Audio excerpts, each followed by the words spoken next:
ಆತ್ಮೀಯ ಎಲ್ಲ ಕೇಳುಗರಿಗೂ ನಮಸ್ಕಾರ. ಇಂದು ಪ್ರವೀಣ್ ಕುಮಾರ್ ಕಣ್ಣಪ್ಪ ಅವರು ಅರಿವಿನ ನಿರಿಗೆಯ 19ನೇ ಉಪನ್ಯಾಸ ಕಾರ್ಯಕ್ರಮದಲ್ಲಿ ದಕ್ಷಿಣ ಕರ್ನಾಟಕದಲ್ಲಿ ಕಬ್ಬಿಣ ಯುಗ ಮತ್ತು ಬೃಹತ್ಶಿಲಾಯುಗ ಸಂಸ್ಕೃತಿ ವಿಷಯವಾಗಿ ಮಾತನಾಡಲಿದ್ದಾರೆ. ಮೊದಲಿಗೆ ಅವರ ಒಂದು ಕಿರು ಪರಿಚಯವನ್ನ ತಮ್ಮ ಮುಂದೆ ಮಾಡಲು ಬಯಸ್ತೇನೆ. ಪ್ರವೀಣ್ ಕುಮಾರ್ ಕೆ ಅವರು ಮೂಲತಃ ಮಂಡ್ಯ ಜಿಲ್ಲೆಯ ಪಾಂಡವಪುರ ತಾಲೂಕಿನ ಒಂದು ಸಣ್ಣ ಕುಗ್ರಾಮದಿಂದ ಬಂದಂತವರು. ತಮ್ಮ MA ಪದವಿಯನ್ನ ಮೈಸೂರು ವಿಶ್ವವಿದ್ಯಾಲಯದ ಪ್ರಾಚೀನ ಇತಿಹಾಸ ಮತ್ತು ಪುರಾತತ್ವ ವಿಭಾಗದಲ್ಲಿ ಪಡಿತಾರೆ. ನಂತರ ಪೂನಾದ ಪ್ರಸಿದ್ಧ ಡೆಕ್ಕನ್ ಕಾಲೇಜ್ನಿಂದ MPhil ಪದವಿಯನ್ನ ಪಡ್ಕೊಳ್ತಾರೆ. ಮತ್ತೆ ಅದೇ ಸಂಸ್ಥೆಯಲ್ಲಿ ಈಗ ಪ್ರಸ್ತುತ PhD ಸಂಶೋಧನೆಯನ್ನ ಮುಂದುವರಿಸಿದ್ದಾರೆ. ಅವರ ಸಂಶೋಧನೆಯ ವಿಷಯ ಮುಖ್ಯವಾಗಿ ದಕ್ಷಿಣ ಕರ್ನಾಟಕದ ಕಬ್ಬಿಣ ಯುಗ ಸಂಸ್ಕೃತಿಯ ಮೇಲೆ ನಡೀತಾ ಇರತಕ್ಕಂಥದ್ದು.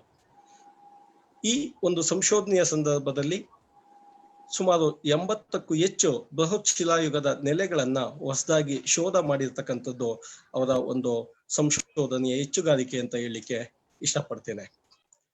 ಇನ್ನು ಪ್ರವೀಣ್ ಅವರ ಒಂದು ಶೈಕ್ಷಣಿಕ ಚಟುವಟಿಕೆಗಳನ್ನ ನಾವು ನೋಡೋದಾದ್ರೆ, ನೆಹರು ಟ್ರಸ್ಟ್ ಮತ್ತು ವಿಕ್ಟೋರಿಯಾ ಆಲ್ಬರ್ಟ್ ಮ್ಯೂಸಿಯಂಗೆ ಇವರು ಒಂದು ಸಂಶೋಧನಾ ವರದಿಯನ್ನ ಸಲ್ಲಿಸಿದ್ದಾರೆ.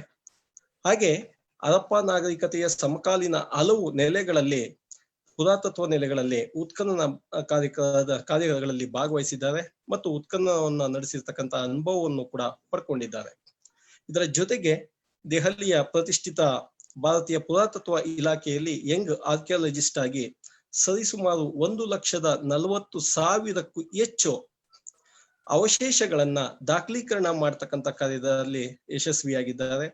ಹಾಗೆ ಇತಿಹಾಸ ದರ್ಪಣ ಸೇರಿದಂತೆ ಅನೇಕ ಪ್ರತಿಷ್ಠಿತ ನಿಯತಕಾಲಿಕೆಗಳಲ್ಲಿ ತಮ್ಮ ಸಂಶೋಧನಾ ಪ್ರಬಂಧಗಳನ್ನ ಪ್ರಕಟ ಮಾಡಿದ್ದಾರೆ ಮತ್ತು ಹಲವು ರಾಷ್ಟ್ರೀಯ ಮತ್ತು ಅಂತಾರಾಷ್ಟ್ರೀಯ ವಿಚಾರ ಸಂಕಿರಣಗಳಲ್ಲಿ ತಮ್ಮ ಪ್ರಬಂಧಗಳನ್ನ ಮಂಡಿಸಿದ್ದಾರೆ. ಇತ್ತೀಚೆಗೆ ಒಂದು ದೀರ್ಘವಾದಂತಹ ಪ್ರಬಂಧವನ್ನು ಇಂಗ್ಲಿಷ್ನಿಂದ ಕನ್ನಡಕ್ಕೂ ಕೂಡ ನೀಡಿದ್ದಾರೆ. ಅದು ಪ್ರಕಟಣೆಯ ಹಂತದಲ್ಲಿ ಇದೆ ಅಂತ ಹೇಳಿಕ್ಕೆ ಇಷ್ಟಪಡ್ತೇನೆ. ಇವರ ಒಂದು ಶೈಕ್ಷಣಿಕ ಚಟುವಟಿಕೆಯ ಜೊತೆಗೆ ಬಹುಮುಖಿ ಪ್ರತಿಭೆಯಾಗಿರ್ತಕ್ಕಂಥ ಪ್ರವೀಣ್ ಅವರು ರಂಗಭೂಮಿ ಕಲಾವಿದರಾಗಿಯೂ ಕೂಡ ಅನೇಕ ನಾಟಕಗಳಲ್ಲಿ ಪ್ರಮುಖ ಪಾತ್ರಗಳನ್ನ ಅಭಿನಯಿಸಿರ್ತಕ್ಕಂಥದ್ದು ಒಂದು ವಿಶೇಷ. ಇಷ್ಟೇ ಅಲ್ಲ, ಒಬ್ಬ ಯುವ ಕವಿಯಾಗಿಯೂ ಹಲವು ಕವಿಗೋಷ್ಠಿಗಳಲ್ಲಿ ತಮ್ಮ ಒಂದು ಕವನಗಳನ್ನ ವಾಚಿಸಿದ್ದಾರೆ. ಇವರು ಇಂದು ಅರಿವಿನ ನಿರಿಗೆ ಅಂತರ್ಜಾಲ ಉಪನ್ಯಾಸ ಮಾಲಿಕೆಯ 19ನೇ ಉಪನ್ಯಾಸವನ್ನ ನೀಡ್ತಾ ಇದ್ದಾರೆ. ಇವರನ್ನ ಮೊದಲು ಆತ್ಮೀಯವಾಗಿ ಬೆಂಗಳೂರು ಹಿಸ್ಟೋರಿಯನ್ ಸೊಸೈಟಿ, ಋತುಮಾನ.com ಮತ್ತು ಇತಿಹಾಸ ದರ್ಪಣದ ಈ 3 ಸಂಸ್ಥೆಗಳ ಪರವಾಗಿ ಪ್ರವೀಣ್ ಕುಮಾರ್ ಅವರನ್ನ ಅತ್ಯಂತ ಆತ್ಮೀಯತೆಯಿಂದ ಸ್ವಾಗತಿಸುತ್ತೇನೆ. ಪ್ರವೀಣ್ ಅವರೇ, ಸ್ವಾಗತ. Thank you. ಇಲ್ಲಿ ನೆರೆದಿರ್ತಕ್ಕಂಥ ಎಲ್ಲ ಕೇಳುಗರಿಗೂ, ಇತಿಹಾಸ ಮತ್ತು ಪುರಾತತ್ವ ವಿಷಯದ ಆಸಕ್ತರಿಗೂ ಹೃತ್ಪೂರ್ವಕವಾದಂತಹ ಸ್ವಾಗತವನ್ನ ಬಯಸ್ತೇನೆ. ಆತ್ಮೀಯರೇ, ಪ್ರವೀಣ್ ಅವರು ಸರಿಸುಮಾರು 1 ಗಂಟೆಯಿಂದ 1 ಗಂಟೆ 15 ನಿಮಿಷಗಳ ಕಾಲ ವಿಷಯವನ್ನ ಮಂಡನೆ ಮಾಡಲಿದ್ದಾರೆ. ಆ ನಂತರದಲ್ಲಿ ಒಂದು 20-25 ನಿಮಿಷಗಳ ಕಾಲ ಪ್ರಶ್ನೋತ್ತರಗಳು ಕೂಡ ಇರ್ತವೆ. ಕೇಳುಗರು ದಯವಿಟ್ಟು ತಮ್ಮ ಪ್ರಶ್ನೆಗಳನ್ನ ಉಪನ್ಯಾಸದ ಕೊನೆಯ ಭಾಗದಲ್ಲಿ ಚಾಟ್ ಬಾಕ್ಸ್ ನಲ್ಲಿ ತಮ್ಮ ಪ್ರಶ್ನೆಗಳನ್ನ ಹಾಕಬಹುದು. ಉಪನ್ಯಾಸ ಮುಕ್ತಾಯಗೊಂಡ ನಂತರದಲ್ಲಿ ಆ ಪ್ರಶ್ನೆಗಳಿಗೆ ಪ್ರವೀಣ್ ಕುಮಾರ್ ಉತ್ತರವನ್ನ ನೀಡಲಿದ್ದಾರೆ. ಇನ್ನೊಂದು ವಿನಂತಿ, ದಯವಿಟ್ಟು ಎಲ್ಲ ಕೇಳುಗರು ತಮ್ಮ ಒಂದು ವಿಡಿಯೋಗಳನ್ನ ಮತ್ತು ಆಡಿಯೋವನ್ನ ಮ್ಯೂಟ್ ಮಾಡ್ಕೋಬೇಕು. ಇಲ್ಲ ಹಾಗಾಗಿ ಅದು ಶಬ್ದ ಮಾಡೋದ್ರಿಂದ ಉಪನ್ಯಾಸ ನೀಡ್ತಕ್ಕಂಥವ್ರಿಗೆ ತೊಂದರೆ ಆಗುತ್ತೆ ಅಂತ ಹೇಳ್ತಾ ಪ್ರವೀಣ್ ಅವರನ್ನ ಮತ್ತೊಮ್ಮೆ ಸ್ವಾಗತಿಸ್ತಾ ವಿಷಯ ಮಂಡನೆಗೆ ಅವಕಾಶವನ್ನ ಕೋರ್ತಾ ಇದ್ದೇನೆ. Thank you for introducing to me here. I'm very happy to share my research to this panel. ಒಂದ್ ಕಡೆಯಿಂದ ಸಾಕಷ್ಟು ಭಯನೂ ಕೂಡ, ಯಾಕೆ ಅಂತಂದ್ರೆ ಸಬ್ಜೆಕ್ಟ್ ಆ ತರ ಇದೆ. ಸಾಕಷ್ಟು ವಿದ್ವಾಂಸರು ಬೃಹತ್ ಶಿಲಾಯುಗ ಮತ್ತು ಕಬ್ಬಿಣ ಯುಗದ ಸಾಕಷ್ಟು ಕಬ್ಬಿಣ ಯುಗದ ಸಂಬಂಧಪಟ್ಟಂತೆ ಸಾಕಷ್ಟು ಅಧ್ಯಯನಗಳನ್ನ ನಡೆಸಿದ್ದಾರೆ. ನಾನು ಇನ್ನೂ ಕೂಡ ಸಂಶೋಧಕನಾಗಿ ಸಂಶೋಧನೆಯ ಹಂತದಲ್ಲಿ ಇರ್ತಕ್ಕಂತಹ ಒಬ್ಬ ಕಿರಿಯ ವ್ಯಕ್ತಿ. ಅದರಿಂದ ನನ್ಗೆ ಎಲ್ಲ ಒಂದು ಕಡೆ ಮುಜುಗರ ಮತ್ತೆ ಸಂಕೋಚವೂ ಕೂಡ, ಭಯವೂ ಕೂಡ ಇದೆ. ಎನಿವೆ, ನನ್ನನ್ನ ಈ ವೇದಿಕೆಯಲ್ಲಿ ಪರಿಚಯ ಮಾಡಿಕೊಟ್ಟಂತ ಅಂಗು ರಾಜೇಶ್ ಅವರಿಗೆ ತುಂಬ ಹೃದಯದ ಧನ್ಯವಾದಗಳು. ಇಂದಿನ ನನ್ನ ಉಪನ್ಯಾಸದ ಶೀರ್ಷಿಕೆಯಾಗಿ ನಾನು ದಕ್ಷಿಣ ಕರ್ನಾಟಕದಲ್ಲಿ ಕಬ್ಬಿಣ ಯುಗ ಮತ್ತು ಬೃಹತ್ ಶಿಲಾಯುಗದ ಸಮಾಧಿಗಳು ಅನ್ನುವ ವಿಚಾರವನ್ನ ನಾನು ಕುರಿತು ಚರ್ಚೆಯನ್ನ ಮಾಡ್ಲಿಕ್ಕೆ ಬಯಸ್ತೇನೆ. ಸ್ನೇಹಿತರೆ, ಶೇರ್ ಮಾಡಬಹುದಲ್ಲ ಈಗ? ಮಾಡಿ ಪ್ರವೀಣ್.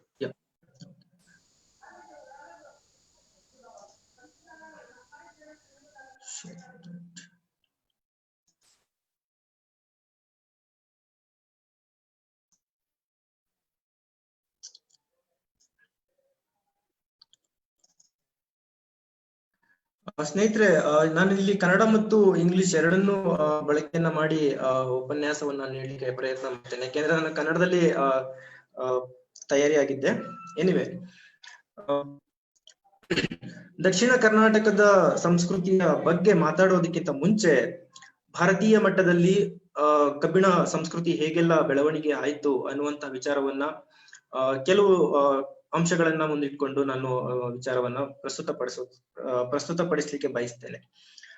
ಸ್ನೇಹಿತರೆ, ಅನೇಕ ಕಲ್ಲಿನ ಉಪಕರಣಗಳ ಬಳಕೆಯ ಬದಲಾಗಿ ಈ ಹೊಸ ಆವಿಷ್ಕಾರದೊಂದಿಗೆ ಈ ಕಬ್ಬಿಣದ ಬಳಕೆಯ ವಿಸ್ತರಣೆ ಮತ್ತು ಶ್ರಮದ ಉತ್ಪಾದಕತೆಯ ಮೇಲೆ ಬೀರಿದಂತ ಒಂದು ಪ್ರಭಾವ ಏನಿದೆ, ಆ ಪ್ರಭಾವದಿಂದಾಗಿ ಈ ಕಬ್ಬಿಣದ ಬಳಕೆಯಿಂದ ಹೊಸ ರೂಪದ ಸಲಕರಣೆಗಳು ಜಾರಿಗೆ ಬರ್ತವೆ. ಅದಾದ ನಂತರ ಕೃಷಿ ಮತ್ತು ಕುಶಲ ವಸ್ತುಗಳ ಉತ್ಪಾದನೆಯಲ್ಲಿ ಒಂದು ಹೊಸ ಆಯಾಮ ಸೃಷ್ಟಿಯಾಗುತ್ತದೆ.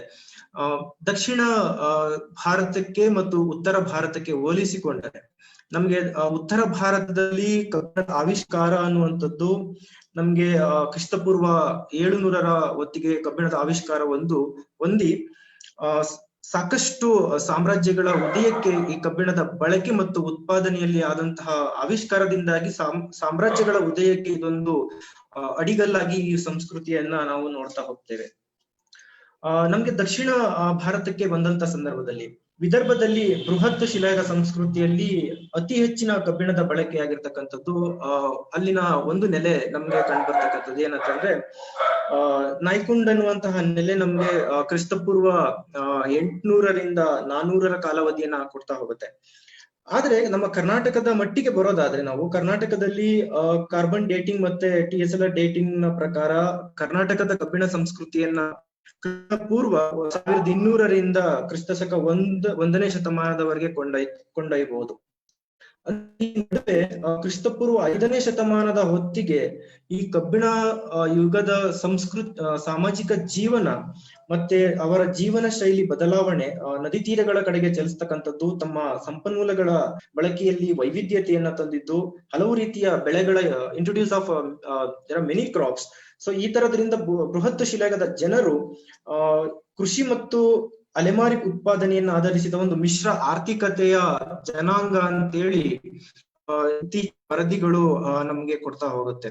ಸ್ನೇಹಿತರೆ, archaeologists have identified the different zones in Indian subcontinent where the evidence of early Iron Age using culture has flourished ಅಂತ ಹೇಳಿ. ಯಾಕೆ ನಮ್ಮ ಭಾರತೀಯ ಮಟ್ಟಕ್ಕೆ ಕಬ್ಬಿಣ ಸಂಸ್ಕೃತಿಯ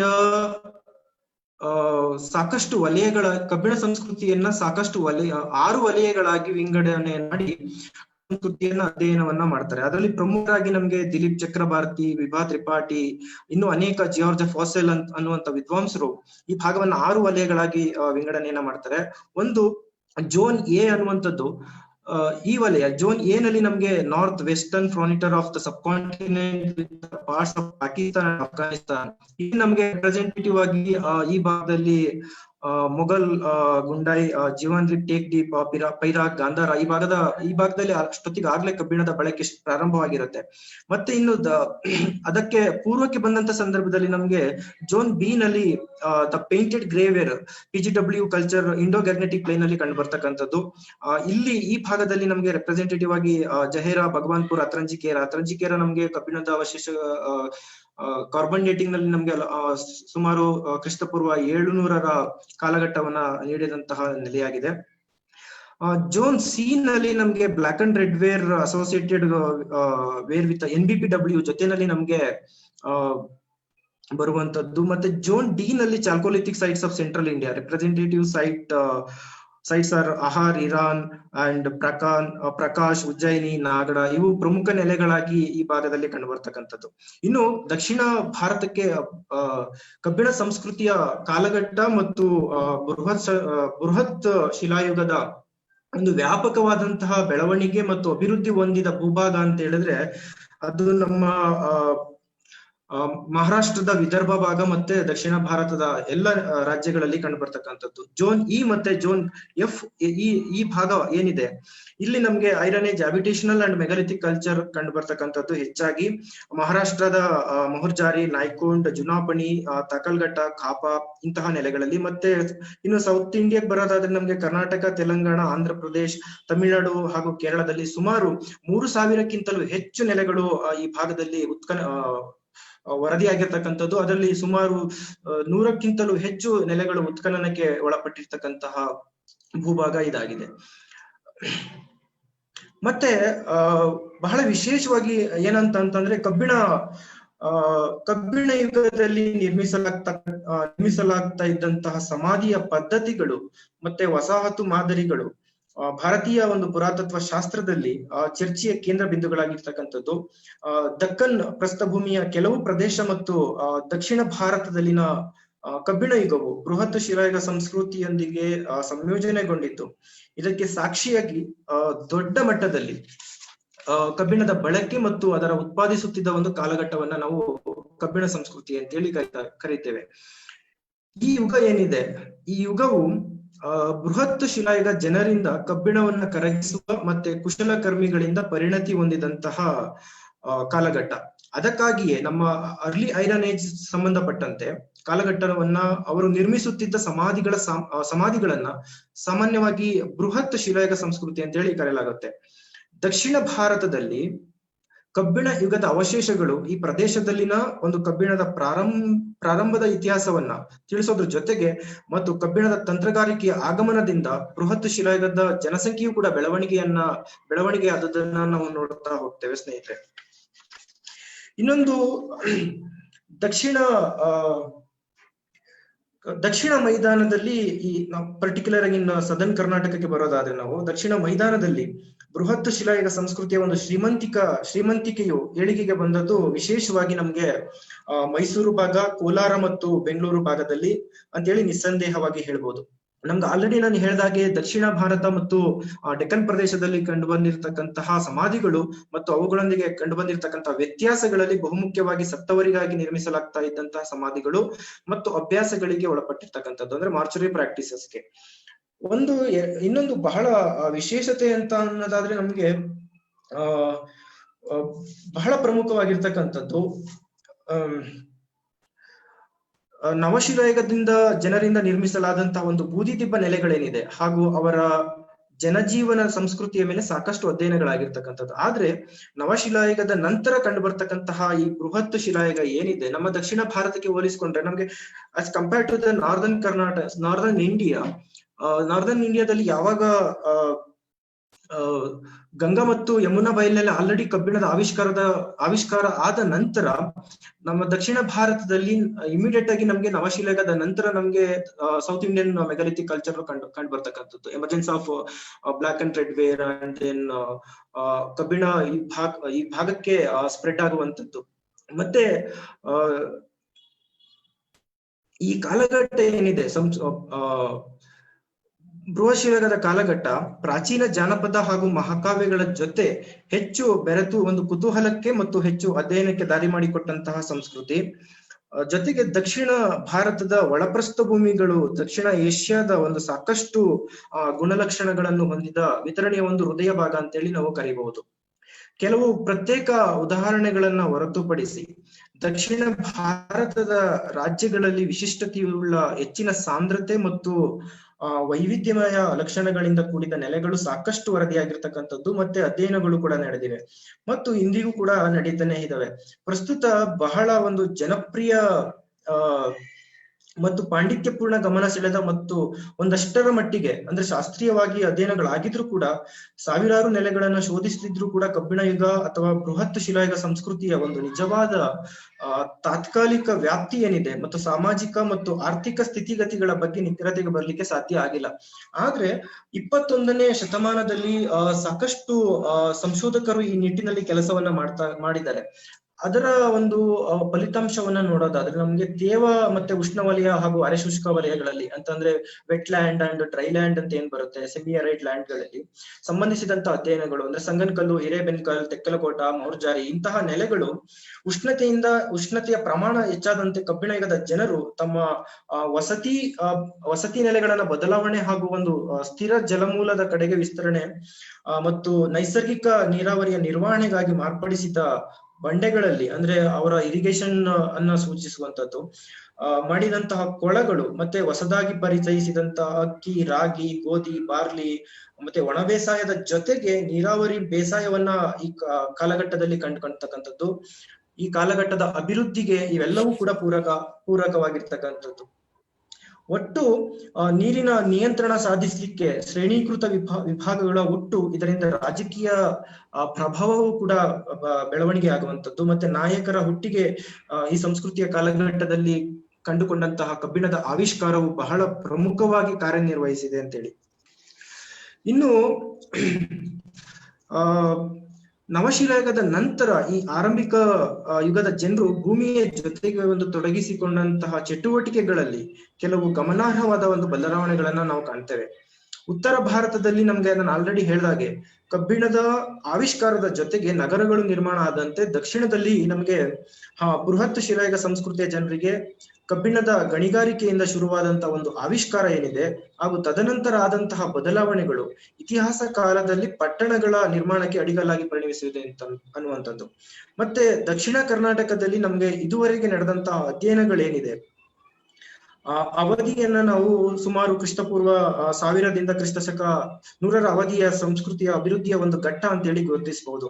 ಮತ್ತೆ ಉತ್ತರ ಕರ್ನಾಟಕದಲ್ಲಿ ಈ ಕಾಲದ ಜನಪದ ಸಮುದಾಯಗಳೇನಿದೆ ಅದು ಮೌರ್ಯರ ಪ್ರಭಾವಕ್ಕೆ ಒಳಪಟ್ಟಂತೆ ದಕ್ಷಿಣದಲ್ಲಿ ಯಾವುದಾದ್ರೂ ಸಾಮ್ರಾಜ್ಯಕ್ಕೆ ಒಳಪಟ್ಟಿದೆ ಅನ್ನುವಂಥದ್ದು ನಿಗೂಢವಾದಂತಹ ವಿಚಾರ. ಮತ್ತೆ ಇದೇ ಕಾಲಘಟ್ಟದಲ್ಲಿ ಕಾಂಟೆಂಪ್ರರಿ ಆಫ್ ಮೆಗಾಲಿಥಿಕ್ ಕಲ್ಚರ್ ಜೊತೆ ನಮ್ಗೆ ಸಿಕ್ಕಿರ್ತಕ್ಕಂತಹ ರೋಮನ್ ನಾಣ್ಯಗಳು, ಪಂಚ್ಮಾರ್ಕ್ ನಾಣ್ಯಗಳು ಇದಕ್ಕೆ ಕೆಲವೊಂದು ಪುಷ್ಟಿಯನ್ನ ನೀಡ್ತಾ ಹೋಗ್ತವೆ. ಕೆಲವೊಂದು ನಾನು ಮುಂದೆ ಅದನ್ನ ಚರ್ಚೆ ಮಾಡ್ತಾ ಹೋಗ್ತೀನಿ ಸ್ನೇಹಿತರೆ. ಅಂದ್ರೆ ಕೆಲವು ದಕ್ಷಿಣ ಕರ್ನಾಟಕದಲ್ಲಿ ಕೆಲವೊಂದು ನೆಲೆಗಳು ಉತ್ಖನನಗಳ ಕೋಲಾರದ ಒಂದು ನೆಲೆ ಇದೆ. ನೆಲೆ ಕೋಲಾರದ ಬನಹಳ್ಳಿಯನ್ನ ಹೊರತುಪಡಿಸಿ ಉಳಿದ ಉತ್ಖನನಗೊಂಡಿರ್ತಕ್ಕಂತಹ ನೆಲೆಗಳು ಸಾಮಾನ್ಯವಾಗಿ ಆದಿ ಇತಿಹಾಸ ಕಾಲಕ್ಕೆ ಸಮೀಪ ಇರತಕ್ಕಂಥದ್ದನ್ನ ಸಾಕಷ್ಟು ವಿದ್ವಾಂಸರು ಗುರುತಿಸ್ತಾ ಹೋಗ್ತಾರೆ. ಮತ್ತೆ ಇದು ಹೆಂಗೆ ಅಂತ ಅಂದ್ರೆ ಇದುವರೆಗೆ ದಾಖಲಾದಂತಹ ಸಮಾಧಿಗಳ ಒಂದು ಪ್ರತಿ ನೆಲೆಯ ಒಟ್ಟು ಸಂಖ್ಯೆ ಆಧಾರದ ಮೇಲೆ ಈ ಕಾಲದ ಜನರು ಗಣನೀಯ ಒಂದು ಪ್ರಮಾಣದ ಜನಸಂಖ್ಯೆಯನ್ನು ಹೊಂದಿರತಕ್ಕಂಥ ಹಳ್ಳಿಗಳಲ್ಲಿ ವಾಸವಾಗ್ತಾ ಇದ್ರು ಅಂತ ಹೇಳ್ಬೋದು. ಇನ್ನೊಂದು ಹೇರಳವಾದ ನೆಲೆಗಳು ಕಂಡುಬಂದಿದ್ರು ಕೂಡ ಈ ಕಾಲದ ಒಂದು ಸಾಮಾಜಿಕ ಮತ್ತು ಆರ್ಥಿಕ ಕಟ್ಟುಪಾಡುಗಳ ಬಗ್ಗೆ ಅಸ್ಪಷ್ಟವಾದ ನಿಲುವಿದೆ. ಯಾಕೆಂತಂದ್ರೆ ಬೃಹತ್ ಶಿಲಾಯುಗದ ಸಂಸ್ಕೃತಿಯ ಅಧ್ಯಯನಗಳಲ್ಲಿ ಹೆಚ್ಚು ತೊಡಗಿಸಿಕೊಂಡಿರ್ತಕ್ಕಂತಹ ಮೊಹಂತಿ, ಸೆಲ್ವ, ಸುಂದರ, US ಮೂರ್ತಿಯವರ ಕೆಲವೊಂದು ಪ್ರಶ್ನೆಗಳನ್ನ ಎತ್ತುವುದ್ರ ಮೂಲಕ ಸಾಕಷ್ಟು ಅಧ್ಯಯನಗಳಿಗೆ ಅವರು ಎಡೆ ಮಾಡಿಕೊಡ್ತಾರೆ. ಅವುಗಳಲ್ಲಿ ಕೆಲವನ್ನ ನಾನು ಇಲ್ಲಿ ಹೇಳ್ತಾ ಹೋಗ್ತೀನಿ. ಯಾವ ಉದ್ದೇಶಕ್ಕಾಗಿ ಕಬ್ಬಿಣ ಸಂಸ್ಕೃತಿಯ ಜನರು ಸಮಾಧಿಗಳನ್ನ ನಿರ್ಮಾಣ ಮಾಡ್ತಿದ್ರು, ಅವುಗಳನ್ನ ಕೇವಲ ಸೀಮಿತ ವ್ಯಕ್ತಿಗಳಿಗಾಗಿ ಅಥವಾ ಎಲ್ಲಾ ವ್ಯಕ್ತಿಗಳಿಗಾಗಿ ನಿರ್ಮಿಸ್ತಾ ಇದ್ರ ಅನ್ನುವಂಥದ್ದು. ಮತ್ತೆ ಸತ್ತವರ ವಿಲೇವಾರಿಯ ವಿಧಾನವನ್ನ ಎಲ್ಲರಿಗಾಗಿ ಮಾಡ್ತಾ ಇದ್ರ, ಇವರ ಚಟುವಟಿಕೆಯ ಒಂದು ಗಡಿ ಎಲ್ಲಿಯವರೆಗೆ ಹರಡಿತ್ತು, ಈ ಸಂಸ್ಕೃತಿಯ ಜನ ಒಂದೇ ನೆಲೆಯಲ್ಲಿ ಒಂದಕ್ಕಿಂತ ಹೆಚ್ಚು ವರ್ಷಗಳ ಕಾಲ ಅಥವಾ ದೀರ್ಘಕಾಲದವರೆಗೂ ನಿಂತಿದ್ಯಾ ಅಂತೇಳಿ. ಮತ್ತೆ ಆಳುವ ವ್ಯವಸ್ಥೆ ಹೇಗಿತ್ತು, ಕಾರ್ಮಿಕ ಮತ್ತು ಉತ್ಪಾದನೆಯನ್ನ ಯಾವ ಗುಂಪುಗಳು ನಿರ್ವಹಿಸ್ತಾ ಇದ್ವು, ಮತ್ತೆ ಕೃಷಿ, ಪಶುಸಂಗೋಪನೆ, ಮೀನುಗಾರಿಕೆ, ಬೇಟೆ ಮತ್ತು ತಂತ್ರಜ್ಞಾನದ ಬಗ್ಗೆ, ಮತ್ತೆ ನೆರೆಹೊರೆಯವರ ಗುಂಪಿನೊಂದಿಗೆ ಸಂಬಂಧ ಏನಾದ್ರು ಇತ್ತ, ಧರ್ಮ ಮತ್ತೆ ವ್ಯಾಪಾರ ಸಂಪ್ರದಾಯ, ಈ ತರದ ಅನೇಕ ಪ್ರಶ್ನೆಗಳನ್ನ ಮುಂದಿಟ್ಟು ಅವರು ತುಂಬಾ ಚರ್ಚೆಗೆ ಒಂದು ದಾರಿಯನ್ನ ಮಾಡ್ಕೊಡ್ತಾರೆ. ಮತ್ತೆ ನಾನು ಡೈರೆಕ್ಟ್ ಆಗಿ ನನ್ನ ಪ್ರಮುಖವಾದಂತಹ ವಿಚಾರಕ್ಕೆ ಬರ್ತೀನಿ. ಭಾರತೀಯ ದಕ್ಕನ್ ಪ್ರಸ್ಥಭೂಮಿಯಲ್ಲಿ ಸುಮಾರು 3000ಕ್ಕಿಂತಲೂ ಹೆಚ್ಚಿನ ಬೃಹತ್ ಶಿಲಾಯುಗದ ಮತ್ತು ಅದರ ವಸತಿ ನೆಲೆಗಳು ವರದಿಯಾಗಿರ್ತಕ್ಕಂಥದ್ದು. ಕ್ರಿಸ್ತ ಶಕ 1817ರಲ್ಲಿ ಕರ್ನಲ್ ಕಾಲಿನ್ ಮೆಕೆಂಜಿ ಅವರ ಒಂದು ಬೃಹತ್ ಶಿಲಾಯುಗ ನೆಲೆಗಳ ಆಕಸ್ಮಿಕ ಶೋಧನೆಯಿಂದ ಶುರುವಾದ ಈ ಅಧ್ಯಯನ ಏನಿದೆ ಅದು ಇಂದಿನವರೆಗೂ ಕೂಡ ನಡೀತಾನೆ ಇದೆ. ಇವರು ಕೊಚ್ಚಿನ್, ಚಿತ್ತೂರು, ಹೈದರಾಬಾದ್ ಹಾಗೂ ಅಮರಾವತಿ ಭಾಗದಲ್ಲಿ ಕೆಲವು ಶೋಧಿತಗೊಂಡ ನೆಲೆಗಳನ್ನ ಭಾರತದಲ್ಲಿ ಮೊದಲು ಕಂಡು ಬಂದ ನೆಲೆಗಳಂತೇಳಿ ಪದ್ಯ ಅವರು ಗುರುತು ಮಾಡ್ತಾರೆ. ಆದ್ರೆ ಮೆಕೆಂಜಿಯ ನಂತರ ಬ್ಯಾಬಿಂಗ್ಟನ್ನರು 1829ರಲ್ಲಿ ನೀಲಗಿರಿಯ ಮಲಬಾರ್ ಪ್ರದೇಶದಲ್ಲಿ ಬೃಹತ್ ಶಿಲಾಯುಗದ ನೆಲೆಗಳನ್ನ ಪತ್ತೆ ಹಚ್ಚಿದ್ದಾರೆ. ಅಧಿಕೃತವಾಗಿ ನಾವು ಬ್ಯಾಬಿಂಗ್ಟನ್ನರ್ ಅವರ ಇದೊಂದು ಸಂಶೋಧನೆಯನ್ನ ಇಂದಿಗೂ ಕೂಡ ಬಳಸ್ಕೊಂಡು ಬರ್ತಾ ಇದ್ದೀವಿ. ದಕ್ಷಿಣ ಕರ್ನಾಟಕಕ್ಕೆ ಬರೋದಾದ್ರೆ, ದಕ್ಷಿಣ ಕರ್ನಾಟಕದ ಈ ಭೌಗೋಳಿಕ ಭೂಭಾಗ ಏನಿದೆ, ಈ ಭಾಗ ದಕ್ಷಿಣ ಕರ್ನಾಟಕದ ಉಷ್ಣವಲಯ ಹುಲ್ಲುಗಾವಲು ಪ್ರದೇಶ ಆಗಿದ್ದು, ಪ್ರಾಚೀನ ಶಿಲಾಯುಗದ ಕಾಲದಿಂದ ನವಶಿಲಾಯುಗದ ಕಬ್ಬಿಣ ಹಾಗೂ ಆರಂಭಿಕ ಐತಿಹಾಸಿಕ ಕಾಲದವರೆಗೂ ಕೂಡ ವಿವಿಧ ಒಂದು ಸಾಂಸ್ಕೃತಿಕ ಹಂತಗಳ ಮೂಲಕ ಭಾರತದ ಒಂದು ಪರ್ಯಾಯ ಪ್ರಸ್ಥಭೂಮಿಯ ಭೌಗೋಳಿಕ ವಲಯಗಳಲ್ಲಿ ಈ ವಲಯವು ಮಹತ್ತರ ಬೆಳವಣಿಗೆ ಒಂದು ಸಾಂಸ್ಕೃತಿಕ ಪರಂಪರೆಯಿಂದ ಗುರುತಿಸಿಕೊಂಡಂತಹ ವಲಯವಾಗಿರ್ತಕ್ಕಂಥದ್ದು ಸ್ನೇಹಿತರೆ. ಆಮೇಲೆ ಇನ್ನೊಂದು ಈ ದಕ್ಷಿಣ ಕರ್ನಾಟಕದ ಒಂದು ಭೌಗೋಳಿಕ ಅಂಶಗಳನ್ನ ಗಮನಿಸೋದಾದ್ರೆ, ಈ ದಕ್ಷಿಣ ಕರ್ನಾಟಕದಲ್ಲಿ ಕಂಡುಬರುವಂತಹ ವೇದಾವತಿ, ತುಂಗಭದ್ರದ ಕೆಲವು ಭಾಗ, ಪೆನ್ನಾರ್ ಮತ್ತು ಪಾಲಾರ್, ಕಾವೇರಿ ಮತ್ತು ಅದರ ಉಪನದಿಗಳೇನಿದೆ ಲೋಕಪಾವನಿ, ಶಿಂಷ, ಅರ್ಕಾವತಿ, ಕಣ್ವ, ಹಾರಂಗಿ, ಹೇಮಾವತಿ ಮತ್ತು ಕಬಿನಿ ಭಾಗದ ಸಾಮಾನ್ಯವಾಗಿ ಈ ಪ್ರದೇಶಗಳಲ್ಲಿ ಬೃಹತ್ ಶಿಲಾಯುಗದ ಸಮಾಧಿಗಳು ಮತ್ತು ವಸತಿ ನೆಲೆಗಳು, ಆ ಕಾಲಕ್ಕೆ ಸಂಬಂಧಿಸಿದಂತಹ ಕಬ್ಬಿಣದ ಉಪಕರಣಗಳು ಮತ್ತು ಕಪ್ಪು ಮತ್ತು ಕೆಂಪು ವರ್ಣದ ಮಣ್ಪಾತ್ರೆಗಳೊಂದಿಗೆ ಸಾಂಸ್ಕೃತಿಕ ಸಂಬಂಧವನ್ನ ಹೊಂದಿರೋದನ್ನ ನಾವು ಅವಶೇಷಗಳಲ್ಲಿ ನೋಡ್ತಾ ಹೋಗ್ತೀವಿ. ಮತ್ತೆ ಇದರ ಲ್ಯಾಂಡ್ಸ್ಕೇಪ್ ಹೇಗಿದೆ ಅಂತಂದ್ರೆ, ನಮ್ಮ ಭೌಗೋಳಿಕ ಲಕ್ಷಣಗಳಾಗಿ ಧಾರವಾಡ ಕ್ರಿಯೇಷನ್ ಮತ್ತೆ ಗ್ರೀನ್ ಸ್ಟೋನ್ ಗ್ರಾನೈಟ್ ಬೆಲ್ಟ್ ಕೂಡ ಈ ಭಾಗದಲ್ಲಿ ಇರ್ತಕ್ಕಂಥದ್ದು. ಎಸ್ಪೆಷಲಿ ದಕ್ಷಿಣ ಕರ್ನಾಟಕದ ಭೂಭಾಗವನ್ನ ನಾವು ಪೆನಿನ್ಸುಲರ್ ನೀಸಿಸ್ ಕ್ಲೋಸ್ಪೆಟ್ ಗ್ರಾನೈಟ್ ಅಂತ ಹೇಳಿ ಕರಿತೀವಿ ಸ್ನೇಹಿತರೆ. ಮತ್ತೆ ಈ ಭಾಗದ ದಕ್ಷಿಣ ಕರ್ನಾಟಕದಲ್ಲಿ ಸುಂದರ ಮತ್ತು ಮೂರ್ತಿ ಅವರು ಈ ಭಾಗವನ್ನ 2 ಭಾಗವಾಗಿ ವಿಂಗಡಣೆ ಮಾಡಿ ಅಧ್ಯಯನವನ್ನ ಮಾಡ್ತಾರೆ. ಮತ್ತೆ ಈ 2 ವಲಯಗಳೇನಿದೆ, ದಕ್ಷಿಣ ಕರ್ನಾಟಕ ಮತ್ತು ಉತ್ತರ ಕರ್ನಾಟಕದ ಭೂವೈಜ್ಞಾನಿಕ ಮತ್ತು ಹವಾಮಾನ ವ್ಯತ್ಯಾಸಗಳಿಂದ ಕೂಡಿದಂತ ವಲಯ ಆಗಿರದೆ ಪೂರ್ವ ಇತಿಹಾಸ ಹಾಗೂ ಆರಂಭಿಕ ಇತಿಹಾಸ ಕಾಲದವರೆಗಿನ ಒಂದು ಸಾಂಸ್ಕೃತಿಕ ಹಂತಗಳಲ್ಲಿ ನೆಲೆಗಳ ಸ್ವರೂಪ ಬದಲಾವಣೆಗಳಿಂದಲೂ ಕೂಡ ಈ ಭಾಗ ವಿಭಿನ್ನವಾಗಿರ್ತಕ್ಕಂಥದ್ದು. ದಕ್ಕನ್ ಉಪಖಂಡದಲ್ಲಿ ಒಂದು ವ್ಯಾಪಕವಾದ ಕಬ್ಬಿಣದ ನೆಲೆಗಳು ಹರಡಿದ್ದು, ಅದು ನಾನು ಆಲ್ರೆಡಿ ಹೇಳಿದಾಗೆ ವಿದರ್ಭ, ಆಂಧ್ರ ಪ್ರದೇಶ, ತೆಲಂಗಾಣ, ಕರ್ನಾಟಕ ಈ ಭಾಗದಲ್ಲಿ. ಕರ್ನಾಟಕದಲ್ಲಿಯೂ ಕೂಡ ಹೆಚ್ಚು ಬೃಹತ್ ಶಿಲಾಯುಗದ ನೆಲೆಗಳು ಕಂಡು ಬಂದಿದ್ದು, ಉತ್ತರ ಕರ್ನಾಟಕ ಭಾಗದಲ್ಲಿ ನಮ್ಗೆ ಕಂಡು ಬರುವಂತೆ ದಕ್ಷಿಣ ಕರ್ನಾಟಕದಲ್ಲಿಯೂ ಕೂಡ ಯಥೇಚ್ಛವಾಗಿ ನೆಲೆಗಳು ವರದಿಯಾಗಿರುವಂತದನ್ನ ನಾವು ಗಮನಿಸ್ತೇವೆ. ಕಬ್ಬಿಣ ಯುಗ ಸಂಸ್ಕೃತಿಯ ಸಮಾಧಿಗಳು ಮತ್ತು ವಸತಿ ನೆಲೆಗಳಿಗೆ ಸಂಬಂಧಿಸಿದಂತೆ ಉತ್ತರ ಕರ್ನಾಟಕ ಮತ್ತು ವಿದರ್ಭ ಬೇರೆಡೆ ನೆಲೆಗಳಲ್ಲಿ ಬರುವಂತಹ ವಸತಿ ಸಮಸ್ಯೆಯು ಕೂಡ ನಮ್ಮ ದಕ್ಷಿಣ ಕರ್ನಾಟಕದಲ್ಲಿಯೂ ಕಾಣಬಹುದು. ವೈಜ್ಞಾನಿಕ ಸಂಶೋಧನೆಗಳ ಕೊರತೆ ಈ ಕಾಲದ ಒಂದು ಸಾಂಸ್ಕೃತಿಕ ಉನ್ನತಿಯ ಬಗ್ಗೆ ನಿಖರವಾದ ಒಂದು ಹೇಳಿಕೆಗೆ ಬರೋದು ನೆನೆಗುದಿಯಾಗಿ ಉಳಿದಿದೆ. ಮತ್ತೆ ಗ್ರಾಮೀಣ ಕೃಷಿ ಸಮುದಾಯಗಳ ವಾಸಸ್ಥಳಕ್ಕೆ ಯೋಗ್ಯವಾಗಿದ್ದಂತಹ ಈ ಭೌಗೋಳಿಕ ಸಾದೃಶ್ಯವನ್ನ ಸೂಚಿಸೋದು ಕೂಡ ನಮ್ಗೆ ಸುಲಭ ಆಗಿಲ್ಲ. ಎನಿವೆ, ನಾವು ಒಂದು ಸ್ವಲ್ಪ ಬ್ರೀಫ್ ಇನ್ಫಾರ್ಮೇಶನ್ ನ ಕೊಡ್ಲಿಕ್ಕೆ ನಾನು ಬಯಸ್ತೇನೆ. ದಕ್ಷಿಣ ಕರ್ನಾಟಕದಲ್ಲಿ ಮೊಟ್ಟ ಮೊದಲ ಬಾರಿಗೆ ನಮ್ಗೆ 1850ರಲ್ಲಿ ಮೈಸೂರು ಭಾಗದ ಕೂರ್ಗ್ ಭಾಗದಲ್ಲಿ ಡಾಲ್ಮೆನ್ ಗಳನ್ನ ಉತ್ಖನನ ಮಾಡೋದ್ರ ಮೂಲಕ ಕಬ್ಬಿಣ ಯುಗದ ಅವಶೇಷಗಳನ್ನ ಮೊಗ್ಲಿಂಗ್ರವರು ತರ್ತಾರೆ. ಅದಾದ ನಂತರ ಸಾಕಷ್ಟು European scholars and Indian scholars, captain Cole, Robert Bruce Foote, Mortimer Wheeler, Seshadri, Gururaj Rao, Subbaiah, Sundara Murthy, Krishnamurthy, ಇನ್ನು ಅನೇಕ ಪುರಾತತ್ವ ಶಾಸ್ತ್ರಜ್ಞರಿಂದ ಸಾಕಷ್ಟು ನೆಲೆಗಳು ಬೆಳಕಿಗೆ ಬಂದು ಅಧ್ಯಯನಗಳು ಕೂಡ ನಡೆದಿವೆ. ದಕ್ಷಿಣ ಕರ್ನಾಟಕದಲ್ಲಿ ಪ್ರಮುಖವಾಗಿ ಏನು ಕಾವೇರಿ ಜಲಾನಯನ ಪ್ರದೇಶದಲ್ಲಿ ಬೃಹತ್ ಶಿಲಾಯುಗ ನೆಲೆಗಳು ಹರಡಿದ್ದು, ನಾನು ಆಲ್ರೆಡಿ ಹೇಳಿದಾಗೆ ಮೈಸೂರು, ಕೋಲಾರ ಮತ್ತು ತುಮಕೂರು, ಹಾಸನ, ಬೆಂಗಳೂರು, ರಾಮನಗರ ಮತ್ತು ಚಾಮರಾಜನಗರ ಜಿಲ್ಲಾ ವ್ಯಾಪ್ತಿಯಲ್ಲಿ ಹೆಚ್ಚಾಗಿ ನೆಲೆಗಳು ಕಂಡು ಬಂದಿರತಕ್ಕಂಥದ್ದು. ಮತ್ತೆ ಹೆಚ್ಚಾಗಿ ನಮ್ಗೆ ಕೋಲಾರದಲ್ಲಿ ಕೂಡ ಹೆಚ್ಚು ನೆಲೆಗಳು ಬೆಳಕಿಗೆ ಬಂದಿವೆ. ದಕ್ಷಿಣ ಕರ್ನಾಟಕದ ಕೆಲವು ಭೂಭಾಗದ ಕೆಲವು ನೆಲೆಗಳು ಶಾಸ್ತ್ರೀಯವಾಗಿ ಉತ್ಖನನವಾಗಿರ್ತಕ್ಕಂಥದ್ದು. ಅವುಗಳಂತಂದ್ರೆ ಕೊಪ್ಪ, ವಿರಾಜಪೇಟೆ, ಸಾವನದುರ್ಗ, ಬನವಳ್ಳಿ, ಮನಗೊಂಡನಹಳ್ಳಿ, ಉತ್ತನಹಳ್ಳಿ, ಜಡಿಗೇನಹಳ್ಳಿ, ಟಿ ನರಸೀಪುರ, ಎಮ್ಮಿಗೆ, ಹೆಗಡೆಹಳ್ಳಿ, ಬನಹಳ್ಳಿ ಮತ್ತು ತಲಕಾಡು.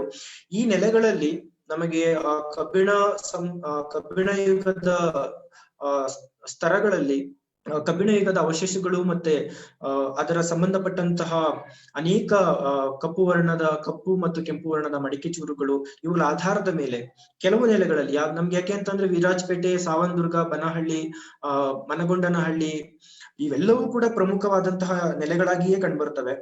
ಮತ್ತೆ ನಮ್ಗೆ ದಕ್ಷಿಣ ಕರ್ನಾಟಕದಲ್ಲಿ ಪ್ರಪ್ರಥಮ ಬಾರಿಗೆ ಬೃಹತ್ ಶಿಲಾಯುಗದ ಸಮಾಧಿಗಳನ್ನ ಪತ್ತೆ ಹಚ್ಚಿದ ಕೀರ್ತಿ SJS ಮೆಕೆಂಜಿ ಅವರಿಗೆ. ಮೊಗ್ಲಿಂಗ್ ಅವರು ಮೊದಲು ಕೆಲವೊಂದನ್ನ ಉತ್ಖನನ ಮಾಡಿರ್ತಾರೆ, ಆದ್ರೆ ಅದು ಹೆಚ್ಚು ಪ್ರಚಲಿತಕ್ಕೆ ಬರಲ್ಲ. ಆದ್ರೆ SJS ಮೆಕೆಂಜಿ ಅವರಿಗೆ ಅದಾದ ನಂತರ ಇವರು ನಮ್ಗೆ ವಿರಾಜಪೇಟೆನಲ್ಲಿ ಪ್ರಪ್ರಥಮವಾಗಿ ಉತ್ಖನನವನ್ನ ಮಾಡ್ತಾರೆ. 1867ರಲ್ಲಿ ಕೆಲವು ಬೃಹತ್ ಶಿಲಾ ಸಮಾಧಿಗಳನ್ನ ಪತ್ತೆ ಹಚ್ಚಿ ನಂತರ 1869ರಲ್ಲಿ ಕ್ಯಾಪ್ಟ್ ಕೋಲ್ ರವರು ಆ ಶಿಲಾ ಸಮಾಧಿಗಳನ್ನ ಉತ್ಖನನ ಮಾಡ್ತಾರೆ. ಈ ಉತ್ಖನನದಲ್ಲಿ ದೊರೆತಂತಹ ಮಣ್ಪಾತ್ರೆಗಳು ಏನಪ್ಪಾ ಅಂತಂದ್ರೆ 3 ಕಾಲುಳ್ಳ ಶೇಖರಣಾ ಜಾಡಿಗಳು, ಅಂದ್ರೆ 3-legged jar, black and red ware pottery and iron implements and also charcoal evidence, ಈ ತರದ ಅವಶೇಷಗಳನ್ನ ಅವರು ವರದಿ ಮಾಡ್ತಾ ಹೋಗ್ತಾರೆ. ಅದೇ ರೀತಿ ನಮ್ಗೆ ಬಹಳ ಇನ್ನೊಂದು ಪ್ರಮುಖವಾದಂತಹ ನೆಲೆಯಾಗಿ ಕೊಪ್ಪ ನೆಲೆ ಕಂಡು ಬರ್ತಕ್ಕಂಥದ್ದು. ಕೊಪ್ಪ ಈ ನೆಲೆ ನಮ್ಗೆ ಪಿರಿಯಾಪಟ್ಟಣ ತಾಲೂಕಿನಿಂದ ಸುಮಾರು 20 ಕಿಲೋಮೀಟರ್ ಅಲ್ಲಿ ಕೊಪ್ಪ ಈ ನೆಲೆ ಮೈಸೂರು ಭಾಗದಲ್ಲಿ ಕಂಡುಬರುವಂತಹ ಸುಮಾರು 100ಕ್ಕಿಂತಲೂ ಹೆಚ್ಚು ಬೃಹತ್ ಶಿಲಾ ಸಮಾಧಿಗಳನ್ನ ಬೆಳಕಿಗೆ ತಂದು ಅವುಗಳಲ್ಲಿ 17 ಸಮಾಧಿಗಳನ್ನ ಉತ್ಖನನವನ್ನ ಮಾಡಲಾಗಿದೆ. ಈ ನೆಲೆಯು ದಕ್ಷಿಣ ಕರ್ನಾಟಕದಲ್ಲಿಯೇ ಅಲ್ಲದೆ ದಕ್ಕನ್ ಪ್ರದೇಶದಲ್ಲಿಯೇ ಒಂದು ಬೃಹತ್ ಶಿಲಾಯುಗ ಸಂಸ್ಕೃತಿಯ ಒಂದು ಅಧ್ಯಯನಕ್ಕೆ ಪ್ರಮುಖ ನೆಲೆಯಾಗಿ ಈ ನೆಲೆ ವಿಶೇಷವಾಗಿರ್ತಕ್ಕಂಥದ್ದು. ಮತ್ತೆ ಈ ಉತ್ಖನನದಲ್ಲಿ ನಮ್ಗೆ ಐರನ್ ಆಕ್ಸ್, ಆರೋಹೆಡ್ಸ್ ಅಂಡ್ ಉಳಿ, ಚಾಕು, ಚೂರಿಗಳು, ಕಬ್ಬಿಣದ ಕೊಡಲಿ ಈ ತರದ ಅವಶೇಷಗಳು ಕಂಡು ಬರ್ತದೆ. ಮತ್ತೆ ಸೆರಾಮಿಕ್ಸ್ ಗಳಲ್ಲಿ ನಮ್ಗೆ ನಯವಾದ ಒಂದು ಕೆಂಪು ವರ್ಣದ ಪಾತ್ರೆಗಳು, ಕಪ್ಪು ವರ್ಣದ, ಕೆಂಪು ವರ್ಣದ ಬಟ್ಟಲುಗಳು, ಸಣ್ಣ ಗಾತ್ರದ ಕುಡಿಕೆಗಳು ಮತ್ತು ಗ್ರಾಫಿಟಿ ಮಾರ್ಕ್ಸ್ ಉಳ್ಳ ಮಣ್ಪಾತ್ರೆಗಳು, ಮತ್ತೆ 3 ಕಾಲಿನ ಜಾಡಿಗಳು ಕೂಡ ದೊರೆತಿವೆ. ಬಹುಮುಖ್ಯವಾಗಿ ಈ 3 ಕಾಲಿನ ಜಾಡಿಗಳಲ್ಲಿ ಭತ್ತದ ಹೊಟ್ಟು ಮತ್ತು ರಾಗಿಯ ಅವಶೇಷಗಳು ಈ ನೆಲೆಯ ಮಹತ್ತರವಾದಂತಹ ಶೋಧನೆಗಳು. ಈ ಆವಿಷ್ಕಾರ ಏನಿದೆ, ಈ ಕೊಪ್ಪ ನೆಲೆಯ ಆವಿಷ್ಕಾರ ದಕ್ಷಿಣ ಭಾರತದಲ್ಲಿಯೇ ಒಂದು ಬೃಹತ್ ಶಿಲಾಯುಗ ಸಂಸ್ಕೃತಿಯ ಜನರ ಕೃಷಿ ಮತ್ತು ಆಹಾರ ಪದ್ಧತಿಯ ಅಧ್ಯಯನಕ್ಕೆ ಮಹತ್ತರವಾದ ಒಂದು ಕೊಡುಗೆಯನ್ನು ನೀಡ್ತಕ್ಕಂಥದ್ದು. ಮತ್ತೆ ಈ ನೆಲೆಯನ್ನ ಕೋಲ್ನ ನಂತರ ಕೆ ಸುಬ್ಬಯ್ಯ ಅವರು 3 ಅವಧಿಗಳಲ್ಲಿ ಉತ್ಖನನವನ್ನ ಮಾಡ್ತಾರೆ. ಅದರಲ್ಲಿ ಶಿಲಾಕೋಣೆಯ 11 ವೃತ್ತ ಸಮಾಧಿಗಳನ್ನ ಮತ್ತೆ 2 ಅವಳಿ ಶಿಲಾಕೋಣೆ ಸಮಾಧಿಗಳನ್ನ ಅವರು ಟ್ವಿನ್ಸ್ ಅಸಿಸ್ಟ್ ಸರ್ಕಲ್ ಗಳನ್ನ ಉತ್ಖನನವನ್ನ ಮಾಡ್ತಾರೆ. ಆದ್ರೆ ಈ ಉತ್ಖನನದಲ್ಲಿ ದೊರೆತಂತಹ ಅವಶೇಷಗಳು ಹಾಗೂ ಕೋಲ್ ನಡೆಸಿರ್ತಕ್ಕಂಥ ಶೋಧಿಸಿದಂತಹ ಅವಶೇಷಗಳಿಗೂ ಹೆಚ್ಚು ವ್ಯತ್ಯಾಸಗಳೇನು ಕಂಡು ಬರಲ್ಲ. ಆದ್ರೆ ಕರ್ನಾಟಕದಲ್ಲಿಯೇ ವಿಶೇಷವಾದಂತಹ ನೆಲೆಯಾಗಿದೆ. ಆದ್ರೆ ಇತ್ತೀಚೆಗೆ ಡಾಕ್ಟರ್ ಅರ್ಜುನ್ ರವರು ಈ ನೆಲೆಯ ಮೇಲೆ ಸಾಕಷ್ಟು ಅಧ್ಯಯನವನ್ನ ಮಾಡ್ತಾರೆ.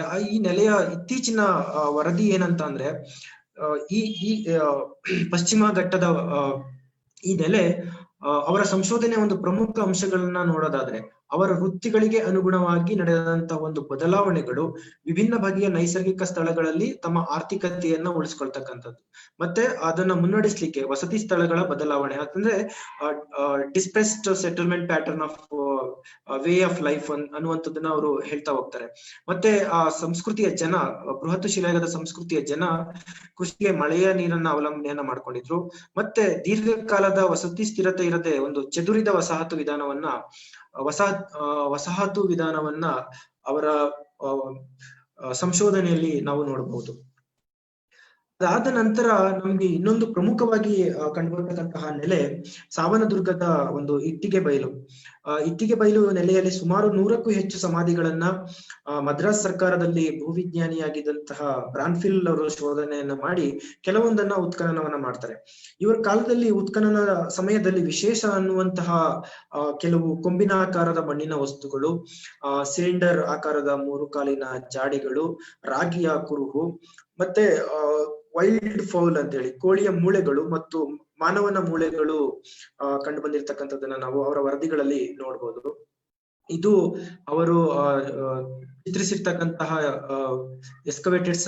ಎಸ್ಕವೇಟೆಡ್ burials. You can see the structure of burial structures, ಯಾವ ತರ ಅದು ಸಮಾಧಿಗಳು. ನಾನು ಅದನ್ನ ಮುಂದಿನ ಇದರಲ್ಲಿ ಸಮಾಧಿಗಳ ವಿಂಗಡಣೆಯನ್ನ ಯಾವ ರೀತಿ ಮಾಡಿದ್ದಾರೆ ಅನ್ನುವಂಥದ್ದನ್ನ ಮುಂದಿನ ಇದರಲ್ಲಿ ಹೇಳ್ತಾ ಹೋಗ್ತೀನಿ. ಮತ್ತೆ ದಕ್ಷಿಣ ಕರ್ನಾಟಕದಲ್ಲಿ ಇನ್ನೊಂದು ನೆಲೆ ಬನವಳ್ಳಿ. ಇದು ಚನ್ನಪಟ್ಟಣ ತಾಲೂಕಿನಲ್ಲಿ ಇರ್ತಕ್ಕಂತಹ ಪ್ರಮುಖವಾದಂತಹ ನೆಲೆ. ಆದ್ರೆ ಇದನ್ನ ಹೆಚ್ಚು ಪ್ರಚಲಿತಕ್ಕೆ ಬರ್ಲಿಕ್ಕೆ ಸಾಧ್ಯನೇ ಆಗ್ಲಿಲ್ಲ, ಯಾಕೆಂತಾನೆ ಗೊತ್ತಿಲ್ಲ ನನ್ಗೆ ಅದು. ಎನಿವೆ, ಬನಹಳ್ಳಿ ಈ ನೆಲೆಯಲ್ಲಿ ವೃತ್ತ ಸಮಾಧಿಗಳನ್ನ ವರದಿಯನ್ನ ನಾವು ನೋಡ್ತೇವೆ. ಇವುಗಳಲ್ಲಿ ಕೆಲವನ್ನ ಕಂಡೋಜಿರಾವ್ ಸೆಪ್ಟೆಂಬರ್ 1 ಮತ್ತೆ 1897ರಲ್ಲಿ ಉತ್ಖನನವನ್ನ ಮಾಡಿ ಅಲ್ಲಿ ಕೆಲವೊಂದು ಅವಶೇಷಗಳನ್ನ ಹೊರತೆಗಿತಾರೆ. ಅವುಗಳಲ್ಲಿ ಪ್ರಮುಖವಾದಂತವು 4-legged red slip jar with thick walls ಇರುವಂತಹ ಮಣ್ಣಿನ ಪಾತ್ರೆಗಳು, ಮತ್ತೆ ಬೌಲ್ಸ್, ಮತ್ತೆ ಅದರ ಮುಚ್ಚಳಗಳು, ಲಿಡ್ಸ್ ಅಂತ ಹೇಳಿ. ಮತ್ತೆ ಅಲ್ಲಿ ಇಂಪಾರ್ಟೆಂಟ್ ಆಗಿ ಒಂದು ಟೆರಕೋಟಾ ಟಾಯ್ ಹೆಡ್ ಸಿಗ್ತದೆ. ಮತ್ತೆ ಮೆಟಲ್ ಆಬ್ಜೆಕ್ಟ್ಸ್ ಅಲ್ಲಿ ನಮ್ಗೆ ಇಂಪಾರ್ಟೆಂಟ್ ಅದು ಎ ಬ್ರಾಂಜ್ ಇಯರ್ ಆರ್ನಮೆಂಟ್, ಮತ್ತೆ a long iron spear head with short handle ಇರುವಂತಹ ಅವಶೇಷಗಳು ನಮ್ಗೆ ಸಿಗ್ತಾ ಹೋಗ್ತವೆ. ಮತ್ತೆ ಇನ್ನೊಂದು ಬೆಂಗಳೂರು ಗ್ರಾಮಾಂತರ ಜಿಲ್ಲೆಯ ದೇವನಹಳ್ಳಿ ತಾಲೂಕಿನಲ್ಲಿ ಇರ್ತಕ್ಕಂತಹ ಮನಗೊಂಡನಹಳ್ಳಿಯಲ್ಲಿ ಶಿಲಾವೃತ್ತ ಮತ್ತು ನಿಲ್ಸುಗಲ್ಲುಗಳ ಒಂದು ಉತ್ಖನನ ನೆಲೆಯಾಗಿ ಮನಗೊಂಡನಹಳ್ಳಿ ಕಂಡು ಬರುತ್ತೆ. ಈ ನೆಲೆಯನ್ನ 1917ರಲ್ಲಿ ಡಾಕ್ಟರ್ ವೆಂಕಟಸುಬ್ಬಯ್ಯ ಅವರು ಶೋಧನೆಯನ್ನ ಮಾಡಿ 2 ಸಮಾಧಿಗಳನ್ನ ಅವರು ಉತ್ಖನನ ಮಾಡ್ತಾರೆ. ಒಂದು ಬಹಳ ವಿಶಿಷ್ಟ ಎನ್ನಿಸುವಂತಹ ಕಾಲುಳ್ಳ ಜಾಡಿಗಳನ್ನ ಅವರು ಹೊರತೆಗಿತಾರೆ. ಇದೇ ಸಮಯದಲ್ಲಿ ನಮ್ಗೆ ಮಿಸ್ಟರ್ ಬುಷ್ರಿಂದ ಬೆಳ್ಳಂದೂರು ಎನ್ನುವಂತಹ ನೆಲೆಯಲ್ಲಿ ಇನ್ನೊಂದು ನೆಲೆ ಉತ್ಖನನ ಆಗುತ್ತೆ. ಈ ಮನಗೊಂಡನಹಳ್ಳಿ ನೆಲೆಯನ್ನ 1971ರಲ್ಲಿ ಸುಂದರ ಅವರು ಮತ್ತೆ ಭೇಟಿಯನ್ನ ಕೊಟ್ಟು ಆ ನೆಲೆಯಲ್ಲಿ ಕಂಡು ಬಂದಿರತಕ್ಕಂತಹ ನಿಲ್ಸುಗಲ್ಲುಗಳ ಒಂದು ಕಂಪ್ಯಾರಿಟಿವ್ ಸ್ಟಡಿ ಮಾಡ್ತಾರೆ. ಅವು ಒಂದೇ ರೀತಿಯ ಒಂದು ಬೃಹತ್ ಶಿಲಾಯುಗ ಸಂಸ್ಕೃತಿಯ ಸಮಾಧಿಗಳ ಸಂಕೀರ್ಣಕ್ಕೆ ಸೇರದೆ ಅವು 2 ಪ್ರತ್ಯೇಕ ಸಂಪ್ರದಾಯಗಳಿಗೆ ಸೇರದ್ದು ಅಂತೇಳಿ ಅವರು ಅಭಿಪ್ರಾಯವನ್ನ ಕೊಡ್ತಾ ಹೋಗ್ತಾರೆ. ಇವು ಮನಗೊಂಡನಹಳ್ಳಿಯಲ್ಲಿ ಕಂಡು ಬಂದಿರುವಂತಹ ಬೃಹತ್ ಶಿಲಾಯುಗದ ಸಮಾಧಿಗಳು ಮತ್ತೆ ನಿಲುಸುಗಲ್ಲುಗಳು. ಮತ್ತೆ ಆ ನೆಲೆಯಲ್ಲಿ ಉತ್ಖನನಗೊಳಪಟ್ಟಂತಹ ಉತ್ಖನನದಿಂದಾಗಿ ಬಂದಂತಹ ಅವಶೇಷಗಳಾಗಿ ಈ ಮಣ್ಣಿನ ಪಾತ್ರೆಗಳು ಯಾವ ರೆಡ್ ಮಾರ್ಕ್ಸ್ ಏನ್ ತೋರಿಸ್ತಾ ಇದ್ದೀನಿ, ಅವು ನಮ್ಮ ಗುಂಟ್ಕಲ್, ಅನಂತಪುರ ಮತ್ತೆ ಮೈಸೂರು ಭಾಗದ ಕೆಲವು ನೆಲೆಗಳು ಇಲ್ಲಿಗೆ ಅವು ತುಂಬಾ ವೆರಿ ಸಿಮಿಲಾರಿಟಿ ಇರುವಂತದನ್ನ ಲೆಸ್ನಿಕ್ ಅವರು ಗುರುತಿಸ್ತಾರೆ. ಮತ್ತೆ ಉತ್ತರಹಳ್ಳಿ ಇನ್ನೊಂದು ನೆಲೆ ಬೆಂಗಳೂರಿನ ಉತ್ತರಕ್ಕಿರತಕ್ಕಂತಹ ನೆಲೆ. ಈ ನೆಲೆಯಲ್ಲಿ ಒಂದು ವೃತ್ತ ಸಮಾಧಿಗಳನ್ನ ಮೇಜರ್ ವಚೋಸ್ ಅಂತ ಹೇಳಿ ಸಂಶೋಧಕ ಶೋಧನೆಯನ್ನ ಮಾಡಿ ಕೆಲವನ್ನ ಅವರು ಉತ್ಖನನ ಮಾಡ್ತಾರೆ. ಈ ಉತ್ಖನನದಲ್ಲಿ ವಿಶಿಷ್ಟ ಅನ್ನಿಸುವಂತಹ ಬಹುಶಃ ಮೇ ಬಿ ಶಸ್ತ್ರಾಸ್ತ್ರವಾಗಿ ಬಳಸಿರ್ತಕ್ಕಂತಹ ಅಥವಾ ಒಂದು ಉದ್ದವಾದ ಒಂದು ಸಾಧನ, ಮೇ ಬಿ ಜಾವ್ಲಿನ್ ಅಥವಾ ಡ್ಯಾಗರ್ ಇರ್ಬೋದು ಅಂತೇಳಿ. ಮತ್ತೆ ಇಲ್ಲಿ ಕೆಲವು ceramics assemblage ಆಗಿ polished and the black and red ware deep sagar based basin and carnated bowls, deep conical vases and global bodies potteryಗಳು ಈ ಉತ್ಖನನದಲ್ಲಿ ನಮಗೆ ಸಿಗ್ತವೆ.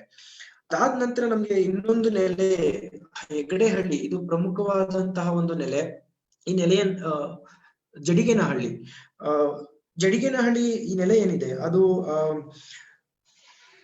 ಕರ್ನಾಟಕದ ಒಂದು ಭೌಗೋಳಿಕ ಎಲ್ಲೆಯಲ್ಲಿ ವಿಶೇಷವಾದ ಮತ್ತೆ ವಿಶಿಷ್ಟವಾದ ಸಮಾಧಿಗಳನ್ನ ಹೊಂದಿರುವ ಒಂದು ಬೃಹತ್ ಶಿಲಾ ಸಮಾಧಿಯ ನೆಲೆ.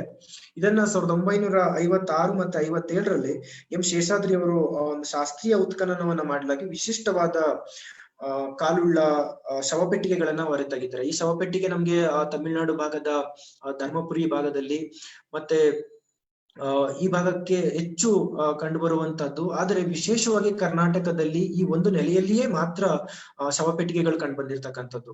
ಯು ಕ್ಯಾನ್ ಸಿ ದ ಇದು ನಮ್ಗೆ ಅದು ಶವಪೆಟ್ಟಿಗೆಯಾಗಿ. ಮತ್ತೆ ಇತ್ತೀಚೆಗೆ ಕುಡತಿನಿ ಅನ್ನುವಂತಹ ನೆಲೆಯಲ್ಲಿ ಪ್ರೊಫೆಸರ್ ಕೋರಿ ಶೆಟ್ಟರ್ ಮತ್ತು ಅವರ ತಂಡ ಕುಡತಿನಿಯಲ್ಲಿ ಒಂದು ಸಣ್ಣ ಮಗುವಿಗಾಗಿ ನಿರ್ಮಾಣ ಮಾಡಿದಂತ ಒಂದು ಶವಪೆಟ್ಟಿಗೆಯನ್ನ ಕಂಡುಹಿಡಿದಿರ್ತಕ್ಕಂಥದ್ದು ಬಹಳ ವಿಶೇಷವಾದಂತಹ ಸಂಶೋಧನೆ ಅಂತ ಹೇಳಿ ಕರಿಬಹುದು. ಅದೇ ರೀತಿ ನಮ್ಮ ಕರ್ನಾಟಕದಲ್ಲಿ ಈ ತರದ ಶವಪೆಟ್ಟಿಗೆಗಳು ಇತ್ತೀಚೆಗೆ ಮೈಸೂರು ವಿಶ್ವವಿದ್ಯಾಲಯದ ಪ್ರೊಫೆಸರ್ ಆದಂತ ಡಾಕ್ಟರ್ ವಿ ಶೋಭಾ ಅವರ ಮತ್ತು ಅವರ ತಂಡ ಚಾಮರಾಜನಗರದ ಭಾಗದಲ್ಲಿಯೂ ಕೂಡ ಈ ತರದ ಶವಪೆಟ್ಟಿಗೆಗಳನ್ನ ಗುರುತಿಸಿದ್ದಾರೆ ಅವರು. ಮತ್ತೆ ಈ ನೆಲೆ ಅಧ್ಯಯನದ ದೃಷ್ಟಿಯಿಂದ ಈ ನೆಲೆ ಜಡಿಗೇನಹಳ್ಳಿ ಈ ಪ್ರದೇಶದ ಒಂದು ಸಾಂಸ್ಕೃತಿಕ ಸನ್ನಿವೇಶವನ್ನ ಅರ್ಥೈಸಿಕೊಳ್ಳೋದಿಕ್ಕೆ ಈ ನೆಲೆಯು ಒಂದು ಅಪಾರವಾದಂತಹ ಕೊಡುಗೆಯನ್ನು ನೀಡಿರ್ತಕ್ಕಂಥದ್ದು. ಅದಾದ ನಂತರ ಇನ್ನೊಂದು ಪ್ರಮುಖವಾದಂತಹ ನೆಲೆ ಟಿ ನರಸೀಪುರದಲ್ಲಿ ನಮ್ಗೆ ನೀವು ನವಶಿಲಾಯುಗದಿಂದ ಹಿಡಿದು ಅರ್ಲಿ ಹಿಸ್ಟಾರಿಕ್ ವರೆಗೂ ಕೂಡ ನಮ್ಗೆ ಸಾಕಷ್ಟು ಅವಶೇಷಗಳು ಸಿಕ್ಕಿರ್ತಕ್ಕಂಥದ್ದು. ಮತ್ತೆ ಇದನ್ನ ಫಸ್ಟ್ ರಿಪೋರ್ಟ್ ಮಾಡಿದ್ದು ರಾಬರ್ಟ್ ಬ್ರೂಸ್ ಫುಟ್ ಅದಾದ ನಂತರ ರಾಬರ್ಟ್ ಬ್ರೂಸ್ ಫುಟ್ ಅವರ ನಂತರ ಶೇಷಾದ್ರಿ ಅವರು 1971-72 ಕಾಲಘಟ್ಟದಲ್ಲಿ ಈ ನೆಲೆಯನ್ನ ಉತ್ಖನನವನ್ನ ಮಾಡ್ತಾರೆ. ಮತ್ತೆ 11 ಮತ್ತು ಈ ನೆಲೆ ಉತ್ಖನನದ 11 ಮತ್ತು 12ನೇ ಸ್ತರ ಏನಿದೆ ಅದು ಬ್ಲಾಕ್ ಅಂಡ್ ರೆಡ್ ವೇರ್, ಮತ್ತೆ black polished and red polished ware and one iron dagger ಈ ನೆಲೆಯಲ್ಲಿ ಅವರು ಗುರುತಿಸ್ತಾರೆ. ಮತ್ತೆ several many graffiti marks also met with in this site. You can see the graffiti marks ಮತ್ತೆ ಅವರು ಉತ್ಖನನವನ್ನ ಮಾಡಿದಂತಹ ಸ್ತರವನ್ನ. ಅದರ ಜೊತೆಗೆ ಕಾವೇರಿ ನದಿಯ ಜಲಾನಯನ ಪ್ರದೇಶದಲ್ಲಿ ಇನ್ನೊಂದು ಪ್ರಮುಖವಾದಂತಹ ನೆಲೆ ಹೆಮ್ಮಿಗೆ. ಈ ನೆಲೆಯನ್ನ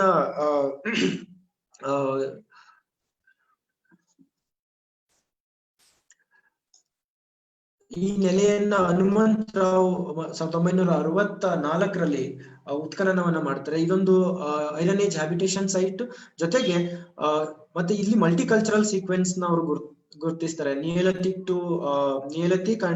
Neolithic, chalcolithic and early historic phase. ಈ ನಡುವೆ ಅಲ್ಲಿ ಒಂದು ಸಣ್ಣ ಪ್ರಮಾಣದಲ್ಲಿ ಮೆಗಾಲಿಥಿಕ್ ಕಲ್ಚರ್ ನ ಬ್ಲಾಕ್ ಅಂಡ್ ರೆಡ್ ವೇರ್ ಮತ್ತೆ ಅದಕ್ಕೆ ಸಂಬಂಧಪಟ್ಟಂತಹ ಕೆಲವು ಅವಶೇಷಗಳನ್ನ ಅವರು ಗುರುತಿಸ್ತಾರೆ. ಇದೊಂದು this sites are indicate the continuous occupation of the culture ಅಂತ ಹೇಳಿ ಅವರು ಐಡೆಂಟಿಫೈ ಮಾಡ್ತಾರೆ. ಇನ್ನೊಂದು ಹೆಗ್ಗಡೆಹಳ್ಳಿ, ಇದು ಕೂಡ ಬಹಳ ಪ್ರಮುಖವಾದಂತಹ ನೆಲೆ. ಈ ನೆಲೆಯನ್ನ ಕೆ ಸುಬ್ಬಯ್ಯ ಅವರು 1971, 74 ಮತ್ತೆ 75ರಲ್ಲಿ ಉತ್ಖನನವನ್ನ ಮಾಡ್ತಾರೆ. ಅದಾದ ನಂತರ ದೇವರಾಜ ಅವರು ಮೈಸೂರು ಆರ್ಕಿಯಾಲಜಿಕಲ್ ಡಿಪಾರ್ಟ್ಮೆಂಟ್ ಇವರು ಈ ನೆಲೆಯನ್ನ ಗುರುತಿಸಿ ಎಕ್ಸ್ಕವೇಷನ್ ಮಾಡ್ತಾರೆ. ಮತ್ತೆ ಈ ಕಾಂಪ್ಲೆಕ್ಸ್ ಅಲ್ಲಿ ಮೆಗಾಲಿಥಿಕ್ ಬರಿಯಲ್ಸ್ ಆಗಿ ನಮ್ಗೆ stone circle, dolmens, cist, cairns and solitary menhirs ಗಳು ಕಂಡು ಬಂದಿರತಕ್ಕಂಥದ್ದು. ಮತ್ತೆ ಇದರ ಅಸೋಸಿಯೇಟೆಡ್ ಆಗಿ ನಮ್ಗೆ included black and red ware like bowls, dishes, red ware and small vessels ಗಳು ಕಂಡು ಬಂದಿರತಕ್ಕಂಥದ್ದು. ಅದ್ರ ಜೊತೆಗೆ ಐರನ್ ಇಂಪ್ಲಿಮೆಂಟ್ಸ್ ಆಗಿ weapons like arrow heads, knife, chisel, dagger, spear head.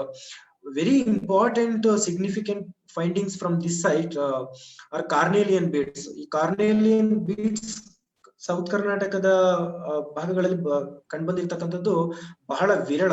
So ಅದರಿಂದ ಈ ನೆಲೆ ಬಹಳ ಪ್ರಮುಖವಾದಂತಹ ನೆಲೆಯಾಗಿ ಕಂಡು ಬರುತ್ತೆ.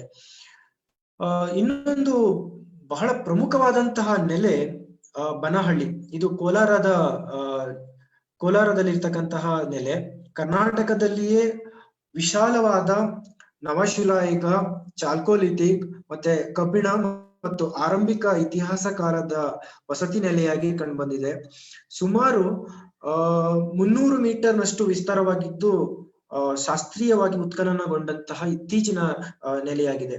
ಮತ್ತೆ ಸಾಕಷ್ಟು ಪ್ರಮಾಣದಲ್ಲಿ ಕಬ್ಬಿಣದ ಅವಶೇಷಗಳು ಈ ನೆಲೆಯಲ್ಲಿ ಶೋಧನೆಗೊಂಡಿದ್ದು ಕಬ್ಬಿಣ ಯುಗದ ಸಾಮಾಜಿಕ ಮತ್ತು ಆರ್ಥಿಕ ಸ್ಥಿತಿಗತಿಗಳ ಬಗ್ಗೆ ಅಧ್ಯಯನಕ್ಕೆ ಸಾಕಷ್ಟು ಪೂರಕ ಅಂಶಗಳನ್ನ ಈ ನೆಲೆ ಒದಗಿಸಿಕೊಡುತ್ತೆ. ಅದ್ರ ಜೊತೆಗೆ ವೆರಿ ಇಂಪಾರ್ಟೆಂಟ್ ಏನಂತಂದ್ರೆ ಇದು overlap between the Neolithic and iron age ಅಂತ ಹೇಳಿ. ನಿಯೋಲಿಥಿಕ್ ಟು ಅರ್ಲಿ ಹಿಸ್ಟ್ರಿ ವರ್ಗೂ ಕೂಡ ಈ ನೆಲೆ ಕಂಡು ಬಂದಿರತಕ್ಕಂಥದ್ದು. ಅದರ ಜೊತೆ ಎಲ್ಲೋ ಒಂದು ಕಡೆ ಅನುಮಾನವನ್ನ ಕೊಡುವಂತಹ ಚಾಲ್ಕೋಲಿಥಿಕ್ ರಿಮೆನ್ಸ್ ಗಳು ಕೂಡ ಈ ನೆಲೆಯಲ್ಲಿ ಕಂಡು ಬಂದಿದೆ. ಅಂದ್ರೆ ಸಾಕಷ್ಟು ಪ್ರಮಾಣದಲ್ಲಿ ಕಬ್ಬಿಣದ ಅವಶೇಷಗಳು ಈ ನೆಲೆಯಲ್ಲಿ ಕಂಡು ಬಂದಿರತಕ್ಕಂಥದ್ದು. ಪ್ರಮುಖವಾಗಿ ಈ ನೆಲೆಯು ನವಶಿಲಾಯುಗ ಮತ್ತು ಆದಿ ಕಬ್ಬಿಣಯುಗ ಸಂಸ್ಕೃತಿಯಿಂದ ಹೆಚ್ಚು ಪ್ರಾಮುಖ್ಯತೆಯನ್ನ ಪಡೆದಿದ್ದು, ಮತ್ತೆ ಅಷ್ಟೇ ಚರ್ಚೆಗೆ ಗ್ರಾಸವಾಗಿಯೂ ಕೂಡ ಈ ನೆಲೆ ಆಗಿದೆ. ಉತ್ಖನನಕಾರರ ಪ್ರಕಾರ ಚಾಲ್ಕೋಲಿಥಿಕ್ ಸಂಸ್ಕೃತಿಯ ಕುರುಹುಗಳು ಅನ್ಬಹುದಾದಂತಹ ಒಂದು ಸಣ್ಣ ಪ್ರಮಾಣದಲ್ಲಿ ದೊರೆತ ಲಂಬವಾದ ಶವಕುಣಿಗಳು, ಹೆಚ್ಚು ಸುಟ್ಟಂತಹ ಗುಲಾಬಿ ಕಂದು ಬಣ್ಣದ ಪಾತ್ರೆಗಳು ಈ ನೆಲೆಯಲ್ಲಿ ದೊರಕಿರ್ತಕ್ಕಂಥದ್ದು. ಆದ್ರೆ ನಮ್ಗೆ ಇದರ ಜೊತೆನಲ್ಲಿ ನಮ್ಗೆ ಹೆಮ್ಮಿಗೆ ಮತ್ತು ಟಿ ನರಸೀಪುರದಲ್ಲಿಯೂ ಕೂಡ ಚಾಲ್ಕೋಲಿಥಿಕ್ ಲೆವೆಲ್ ಕಂಡು ಬರ್ತಿದೆ. ಸ್ತರದಲ್ಲಿ ಚಾಲ್ಕೋಲಿಥಿಕ್ ಲೆವೆಲ್ ನ ಗುರುತಿಸ್ತಾರೆ. ಆದ್ರೆ ಕರ್ನಾಟಕದಲ್ಲಿ ಏನಂತಂದ್ರೆ ಚಾಲ್ಕೋಲಿಥಿಕ್ ಕುರುಹುಗಳು ಸಿಕ್ಕಿರೋದು ಅತಿ ವಿರಳ. ಮತ್ತು ದಕ್ಷಿಣ ಕರ್ನಾಟಕದ ಭೌಗೋಳಿಕ ಭಾಗದಲ್ಲಿ ಈ ಕಾಲದ ಬಗ್ಗೆ ಕುರುಹುಗಳೇ ಇಲ್ಲದೆ ಇರುವಂತಹ ಸಂದರ್ಭದಲ್ಲಿ ಸಿಕ್ಕ ಕುರುಹುಗಳಿಂದ ವಲಸೆ ಅಥವಾ ಮೇ ಬಿ ಕೈಗಾರಿಕೋತ್ಪನ್ನಗಳ ತಯಾರಿಕೆಗೆ ಇಲ್ಲಿ ಬಂದು ತಾತ್ಕಾಲಿಕವಾಗಿ ನೆಲೆಸಿದ್ರು ಅಂತೇಳಿ ಊಹಿಸ್ಬೋದು ಅಂತೇಳಿ ನನ್ನ ಅಭಿಪ್ರಾಯ. ಯಾಕೆಂತಂದ್ರೆ ಬನಹಳ್ಳಿ ನೆಲೆಯು ಈ ಕೋಲಾರ ಭಾಗದಲ್ಲಿ ಇರೋದ್ರಿಂದ ಇಲ್ಲಿ ಹೇರಳವಾಗಿ ದೊರೆಯುವಂತಹ ಕಬ್ಬಿಣದ ಅದಿರು ಮತ್ತು ಚಿನ್ನದ ಉತ್ಪನ್ನಗಳಿಗೆ ಹೆಸರುವಾಸಿಯಾದಂತಹ ಈ ಭೂಭಾಗ ಚಾಲ್ಕೋಲಿಥಿಕ್ ಜನರು ಇಲ್ಲಿ ನೆಲೆಸಿದ್ರು ಅಂತೇಳಿ ಅಷ್ಟೇ ಊಹಿಸಬಹುದು. ಮತ್ತೆ ಮುಖ್ಯವಾಗಿ ಈ ನೆಲೆಯಲ್ಲಿ ಚಾಲ್ಕೋಲಿಥಿಕ್ ಮತ್ತು ಆದಿ ಕಬ್ಬಿಣಯುಗದ ಸಂಸ್ಕೃತಿಗಳ ಪ್ರಭಾವ ಹೆಚ್ಚಿರೋದ್ರಿಂದ, ಮತ್ತೆ ಅಂದ್ರೆ ಓವರ್ಲ್ಯಾಪ್ ಲೇಯರ್ ಏನಿದೆ 11ನೇ ಲೇಯರ್, ಈ ಭಾಗದಲ್ಲಿ ಈ ಸಂಸ್ಕೃತಿಯ ಗುರುತಿಸುವಿಕೆ ಪ್ರಪ್ರಥಮವಾಗಿ ಇರ್ತಕ್ಕಂಥದ್ದು. ಮತ್ತೆ ಪ್ರಮುಖವಾಗಿ ಈ ನೆಲೆಯಲ್ಲಿ ಸಿಕ್ಕಿರ್ತಕ್ಕಂತಹ ಕಬ್ಬಿಣ ಯುಗದ ಸಮಾಧಿಗಳು ಅದು ವಸತಿ ನೆಲೆಯಲ್ಲಿ ಸಿಕ್ಕಿರ್ತಕ್ಕಂಥದ್ದು ಇನ್ನೂ ಹೆಚ್ಚು ಮಹತ್ವವನ್ನು ಪಡೆದಿದೆ. ಅಂತಂದ್ರೆ ಹ್ಯಾಬಿಟೇಷನ್ ಕಮ್ ಬರಿಯಲ್ ಸೈಟ್ ಅಂತ ಹೇಳಿ ಐಡೆಂಟಿಫೈ ಮಾಡಲಾಗಿದೆ. ಈ ನೆಲೆಯು ಆದ್ರಿಂದ ನವಶಿಲಾಯುಗದಿಂದ ಆರಂಭಿಕ ಇತಿಹಾಸ ಕಾಲದವರೆಗೂ ಒಂದು ಸಂಸ್ಕೃತಿಯ ಮುಂದುವರಿದ ವಿಕಸನಕ್ಕೆ ಒಂದು ಒಳ್ಳೆಯ ನಿದರ್ಶನದ ನೆಲೆಯಾಗಿ ಪರಿಣಮಿಸಿರ್ತಕ್ಕಂಥದ್ದು. ಮತ್ತೆ ದಕ್ಷಿಣ ಭಾರತದಲ್ಲಿ ಕಬ್ಬಿಣ ತಯಾರಿಕೆಗೆ ಉತ್ತಮ ಸಾಕ್ಷಿಗಳನ್ನು ನೀಡಿದ ನೆಲೆಯಾಗಿದೆ. ಒಟ್ಟು ಈ ನೆಲೆಯಲ್ಲಿ ಒಟ್ಟು 6 ಕಬ್ಬಿಣದ ಕುಲುಮೆಯ ಮತ್ತು ಕಿಟ್ಟದ ಕುರುಹುಗಳು ದೊರಕಿರ್ತಕ್ಕಂಥದ್ದು. ಆಲ್ಸೋ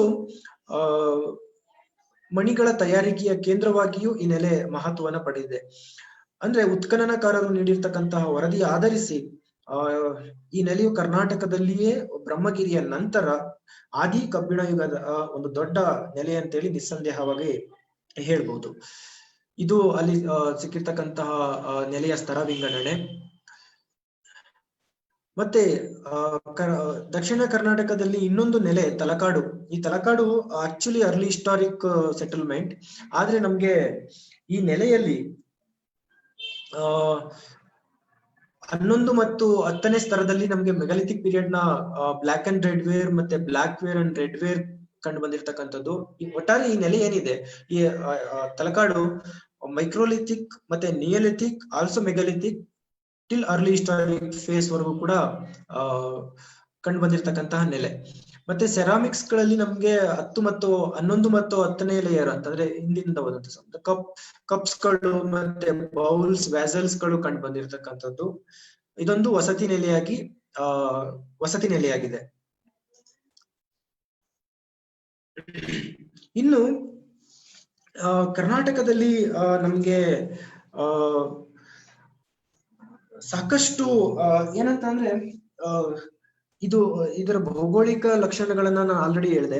ಮತ್ತೆ ಕೃಷ್ಣಸ್ವಾಮಿ ಇನ್ನು ಇದಕ್ಕೆ ಸಂಬಂಧಿಸಿದಂತೆ ಅಂದ್ರೆ ಕಬ್ಬಿಣ ಯುಗದ ಜೊತೆಯಲ್ಲಿ ಕಂಡು ಬರುವಂತಹ ಬೃಹತ್ ಶಿಲಾಯುಗ ಏನಿದೆ, ಬೃಹತ್ ಶಿಲಾಯುಗದ ಜನರು ನಿರ್ಮಾಣ ಮಾಡುವಂತಹ ಸಮಾಧಿಗಳೇನಿದೆ, ಅವುಗಳನ್ನ ಕೃಷ್ಣಸ್ವಾಮಿ, ಆಲ್ಚಿನ್ ಅಂಡ್ ಆಲ್ಚಿನ್, ದೀಕ್ಷಿತ್, ಸರ್ಕಾರ್, ದೇವ್, ಮತ್ತೆ ಗುರುರಾಜ್ ರಾವ್, ಲೆಸ್ನಿಕ್, ಸುಂದರ, ನರಸಿಂಹಯ್ಯ, ಮತ್ತೆ ರಾವ್, ಮತ್ತೆ ಇನ್ನು ಅನೇಕ ಪುರಾತತ್ವ ಶಾಸ್ತ್ರಜ್ಞರು ಈ ನಮ್ಮ ಪರ್ಯಾಯ ಪ್ರಸ್ಥಭೂಮಿ ಏನಿದೆ ಮತ್ತು ಭಾರತದಲ್ಲಿನ ಒಂದು ಕಬ್ಬಿಣ ಯುಗ ಜೊತೆ ಬೃಹತ್ ಶಿಲಾಯ ಸಂಸ್ಕೃತಿಯ ಬಗ್ಗೆ ಮತ್ತು ಅವುಗಳ ಸಮಾಧಿಗಳ ವರ್ಗೀಕರಣವನ್ನ ಮಾಡ್ತಾ ಹೋಗ್ತಾರೆ. ಮತ್ತೆ ಅದರ ಮೇಲೆ ಸಾಕಷ್ಟು ಸಂಶೋಧನಾ ಕೆಲಸವನ್ನ ಮಾಡಿದ್ದಾರೆ. ಮತ್ತೆ ಈ ಶಿಲಾ ಸಮಾಧಿಗಳನ್ನ ಕೃಷ್ಣಸ್ವಾಮಿಯವರು dolmenoid cist and port hole cist, dolmens, menhir, cairn circles, topikal, hood stone, rock cut caves ಅಂತೇಳಿ ವರ್ಗೀಕರಣವನ್ನ ಮಾಡ್ತಾರೆ.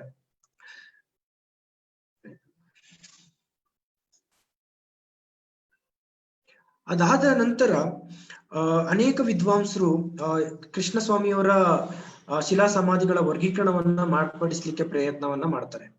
ಅದರಲ್ಲಿ ಸುಂದರ, ಆಲ್ಚಿನ್ ಅಂಡ್ ಆಲ್ಚಿನ್, US ಮೂರ್ತಿ, ಅದರಲ್ಲಿ ಪ್ರಮುಖವಾಗಿ ನಮ್ಗೆ US ಮೂರ್ತಿಯವರ ಕೆಲವು ವರ್ಗೀಕರಣಗಳು ಒಂದು ನಿರ್ದಿಷ್ಟ ಪ್ರದೇಶಕ್ಕೆ ಸೀಮಿತವಾಗಿತ್ತು ಅಂತೇಳಿ. ಅಂದ್ರೆ US ಮೂರ್ತಿಯವರ ಒಂದು ಬೃಹತ್ ಶಿಲಾ ಸಮಾಧಿಗಳನ್ನ ಅವರು 2 ವಿಭಾಗಗಳಾಗಿ ವಿಂಗಡಣೆಯನ್ನ ಮಾಡ್ತಾರೆ. ಒಂದು ಸೆಪುಲ್ಚರ್ ಅಂತೇಳಿ, ಒಂದು ನಾನ್ ಸೆಪುಲ್ಚರಲ್ ಅಂತೇಳಿ. ಅದನ್ನ ಒಂದು ಅಗೇನ್ ಸೆಪುಲ್ಚರಲ್ ಕ್ಯಾಟಗರಿನಲ್ಲಿ ನಮ್ಗೆ pit burial, cist, stone circle, sarcophagus, dolmenoid cist with porthole, urn burials ಗಳು ಕಂಡು ಬರ್ತವೆ, ಆ ತರದ ಸಮಾಧಿಗಳು. ಮತ್ತೆ non sepulchral commemorative or memorial in nature ಅಂತೇಳಿ, many porthole, dolmens, stone alignment avenue, ಇವು ಬರೀ ಸಮಾಧಿಗಳಾಗಿರದೆ ಅವು ಸ್ಮಾರಕಗಳಾಗಿ ಕಂಡುಬರುವಂತದ್ದು. ಅವುಗಳನ್ನ 2 ರೀತಿಯಲ್ಲಿ ನಾವು ನೋಡ್ಬೋದು. ಒಂದು ಪ್ರೈಮರಿ ಬರಿಯಲ್ಸ್ ಅಂಡ್ ಸೆಕೆಂಡರಿ ಬರಿಯಲ್ಸ್ ಅಂತೇಳಿ. ಪ್ರೈಮರಿ ಬರಿಯಲ್ಸ್ ಅಂತಂದ್ರೆ ನಮ್ಗೆ ಸಮಾಧಿಗಳಲ್ಲಿ ಕಂಪ್ಲೀಟ್ ಸ್ಕೆಲಿಟನ್ ರಿಮೇನ್ಸ್ ಗಳು ಇರ್ತಕ್ಕಂಥ ಸಮಾಧಿಗಳು, ಹ್ಯೂಮನ್ ಆಗಿರ್ಬೋದು ಅಥವಾ ಅನಿಮಲ್ಸ್ ಆಗಿರ್ಬೋದು, ಅಂದ್ರೆ ಬಿಲಾಂಗ್ಸ್ ಟು ದ ಮೆಗಲಿಥಿಕ್ ಕಲ್ಚರ್. ಮತ್ತೆ ಸೆಕೆಂಡರಿ ಬರಿಯಲ್ಸ್ ಗಳಾಗಿ ನಮ್ಗೆ ಕ್ರಿಮೇಟೆಡ್ ಸ್ಕಲ್ ಗಳು ಅಂತೇಳಿ, ಎಲ್ಲೋ ಒಂದ್ ಕಡೆ ಸುಟ್ಟಂತದನ್ನ ಸಮಾಧಿಗಳಲ್ಲಿ ಇಟ್ಟು ಸಮಾಧಿಗಳನ್ನ ನಿರ್ಮಾಣ ಮಾಡ್ತಕ್ಕಂಥದ್ದು. ಅದ್ರ ಜೊತೆಗೆ ಗ್ರೇವ್ ಗೂಡ್ಸ್ ಗಳನ್ನ ಇಡುವಂತದ್ದು. ಈಗ ಅದನ್ನ ನಾವು ದಕ್ಷಿಣ ಭಾರತದಲ್ಲಿ ಯಾವ ರೀತಿಯಾದಂತಹ ಬೃಹತ್ ಶಿಲಾಯುಗ ಸಮಾಧಿಗಳನ್ನ ನಾವು ನೋಡ್ತೀವಿ ಅನ್ನುವಂಥದ್ದನ್ನ ಇಲ್ಲಿ ತೋರಿಸ್ತಾ ಹೋಗ್ತೇನೆ. ಇವು ವಿದರ್ಭ ಭಾಗದಲ್ಲಿ ಕಂಡುಬರುವಂತಹ ಕೇನ್ ಅಂಡ್ ಸ್ಟೋನ್ ಸರ್ಕಲ್. ಇದು cist circle from Arkavathi basin. You can see the burial, ಯಾವ ತರ ಸಮಾಧಿಗಳನ್ನ ಅವರು ನಿರ್ಮಾಣ ಮಾಡ್ತಾ ಇದ್ರು ಅಂತೇಳಿ. ಇದು ಕಾಸರಗೋಡು ಕೇರಳ ಭಾಗದಲ್ಲಿ ವಿಶೇಷ ಮಾದರಿಯ ಕೊಡೇಕಲ್ ಸಮಾಧಿಗಳು. ಮತ್ತೆ ಪ್ರಪಂಚದಲ್ಲಿಯೇ ವಿಶೇಷವಾಗಿ ಕಂಡುಬರ್ತಕ್ಕಂಥದ್ದು ಕೇರಳ ಭಾಗದಲ್ಲಿ ಈ ತರದ ಸಮಾಧಿಗಳು. ಮತ್ತೆ ರಾಕೆಟ್ ಚೇಂಬರ್ ಅಂದ್ರೆ ಭೂಮಿಯ ಅದ ಭೌಗೋಳಿಕ ಪರಿಸರಕ್ಕೆ ಅನುಗುಣವಾಗಿ ಈ ಸಮಾಧಿಗಳು ನಿರ್ಮಾಣವಾಗ್ತಕ್ಕಂಥದ್ದು. ಮತ್ತೆ ಇದೊಂದು ಅಲೈನ್ಡ್ ಸಿಸ್ಟ್ ಮತ್ತೆ ಸ್ಕೆಲಿಟನ್ ಇರುವಂತಹ ಸಮಾಧಿ. ಅಂದ್ರೆ ಪ್ರೈಮರಿ ಬರಿಯಲ್ಸ್ಗೆ ನಮ್ಗೆ ಒಂದ್ 2-3 ಸೈಟ್ ಗಳನ್ನ ಹೊರತುಪಡಿಸಿ ಬಾಕಿವೆಲ್ಲ ನಮ್ಗೆ ಸೆಕೆಂಡರಿ ಬರಿಯಲ್ಸ್ ಗಳಾಗಿ ಕಂಡುಬರ್ತಕ್ಕಂಥದ್ದು. ಇವು ಇನ್ನೊಂದು ರೀತಿಯ ಸಾರ್ಕೋಫೋಗಸ್, ಶವ ಪೆಟ್ಟಿಗೆಗಳು.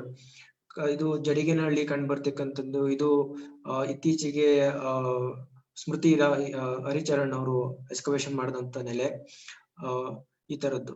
ಇದು dolmenoid cist enclose by stone circle ಅಂತೇಳಿ, ಇನ್ನೊಂದು ವಿಧದ dolmenoid cist enclose by stone circle ಅಂತೇಳಿ. ಕೆಲವೊಂದು ಸ್ಟೋನ್ಸ್ ನಾವು 2 ರೀತಿಯ dolmenoid cist enclose by stone circle ನಾವು ನೋಡ್ತಾ ಹೋಗ್ತೀವಿ. ಮತ್ತೆ ವೃತ್ತಗಳನ್ನ 2ರಿಂದ ಅಥವಾ 1ರಿಂದ 3 ವೃತ್ತಗಳನ್ನ ನಿರ್ಮಾಣ ಮಾಡಿ ಕಟ್ಟಿದಂತಹ ಸಮಾಧಿಗಳು. ಇವು dolmenoid cist enclose by stone circle ಮತ್ತೆ ಅರ್ಕಾವತಿ ಭಾಗದಲ್ಲಿ ಕಂಡು ಬಂದಿರತಕ್ಕಂತಹ ಸಮಾಧಿಗಳು. ಮತ್ತೆ ವಿಶೇಷವಂತಂದ್ರೆ ಈ ಸಮಾಧಿಗಳಲ್ಲಿ 2 ರೀತಿಯ ಕಂಡಿಗಳನ್ನ ನೋಡ್ತಾ ಹೋಗ್ತೀವಿ ನಾವು. ಒಂದು ವೃತ್ತಾಕಾರವಾಗಿರ್ತಕ್ಕಂಥದ್ದು, ಮತ್ತೆ ಒಂದು ಕುದುರೆಯ ಲಾಳಾಕಾರವಾಗಿರ್ತಕ್ಕಂಥದ್ದು. ಒಂದೇ ಕ್ಯಾಟಗರಿಯ ಒಂದೇ ಟೈಪ್ ಆಫ್ ಬರಿಯಲ್ಸ್ ಗಳಲ್ಲಿ ನಾವು ನೋಡ್ತೇವೆ.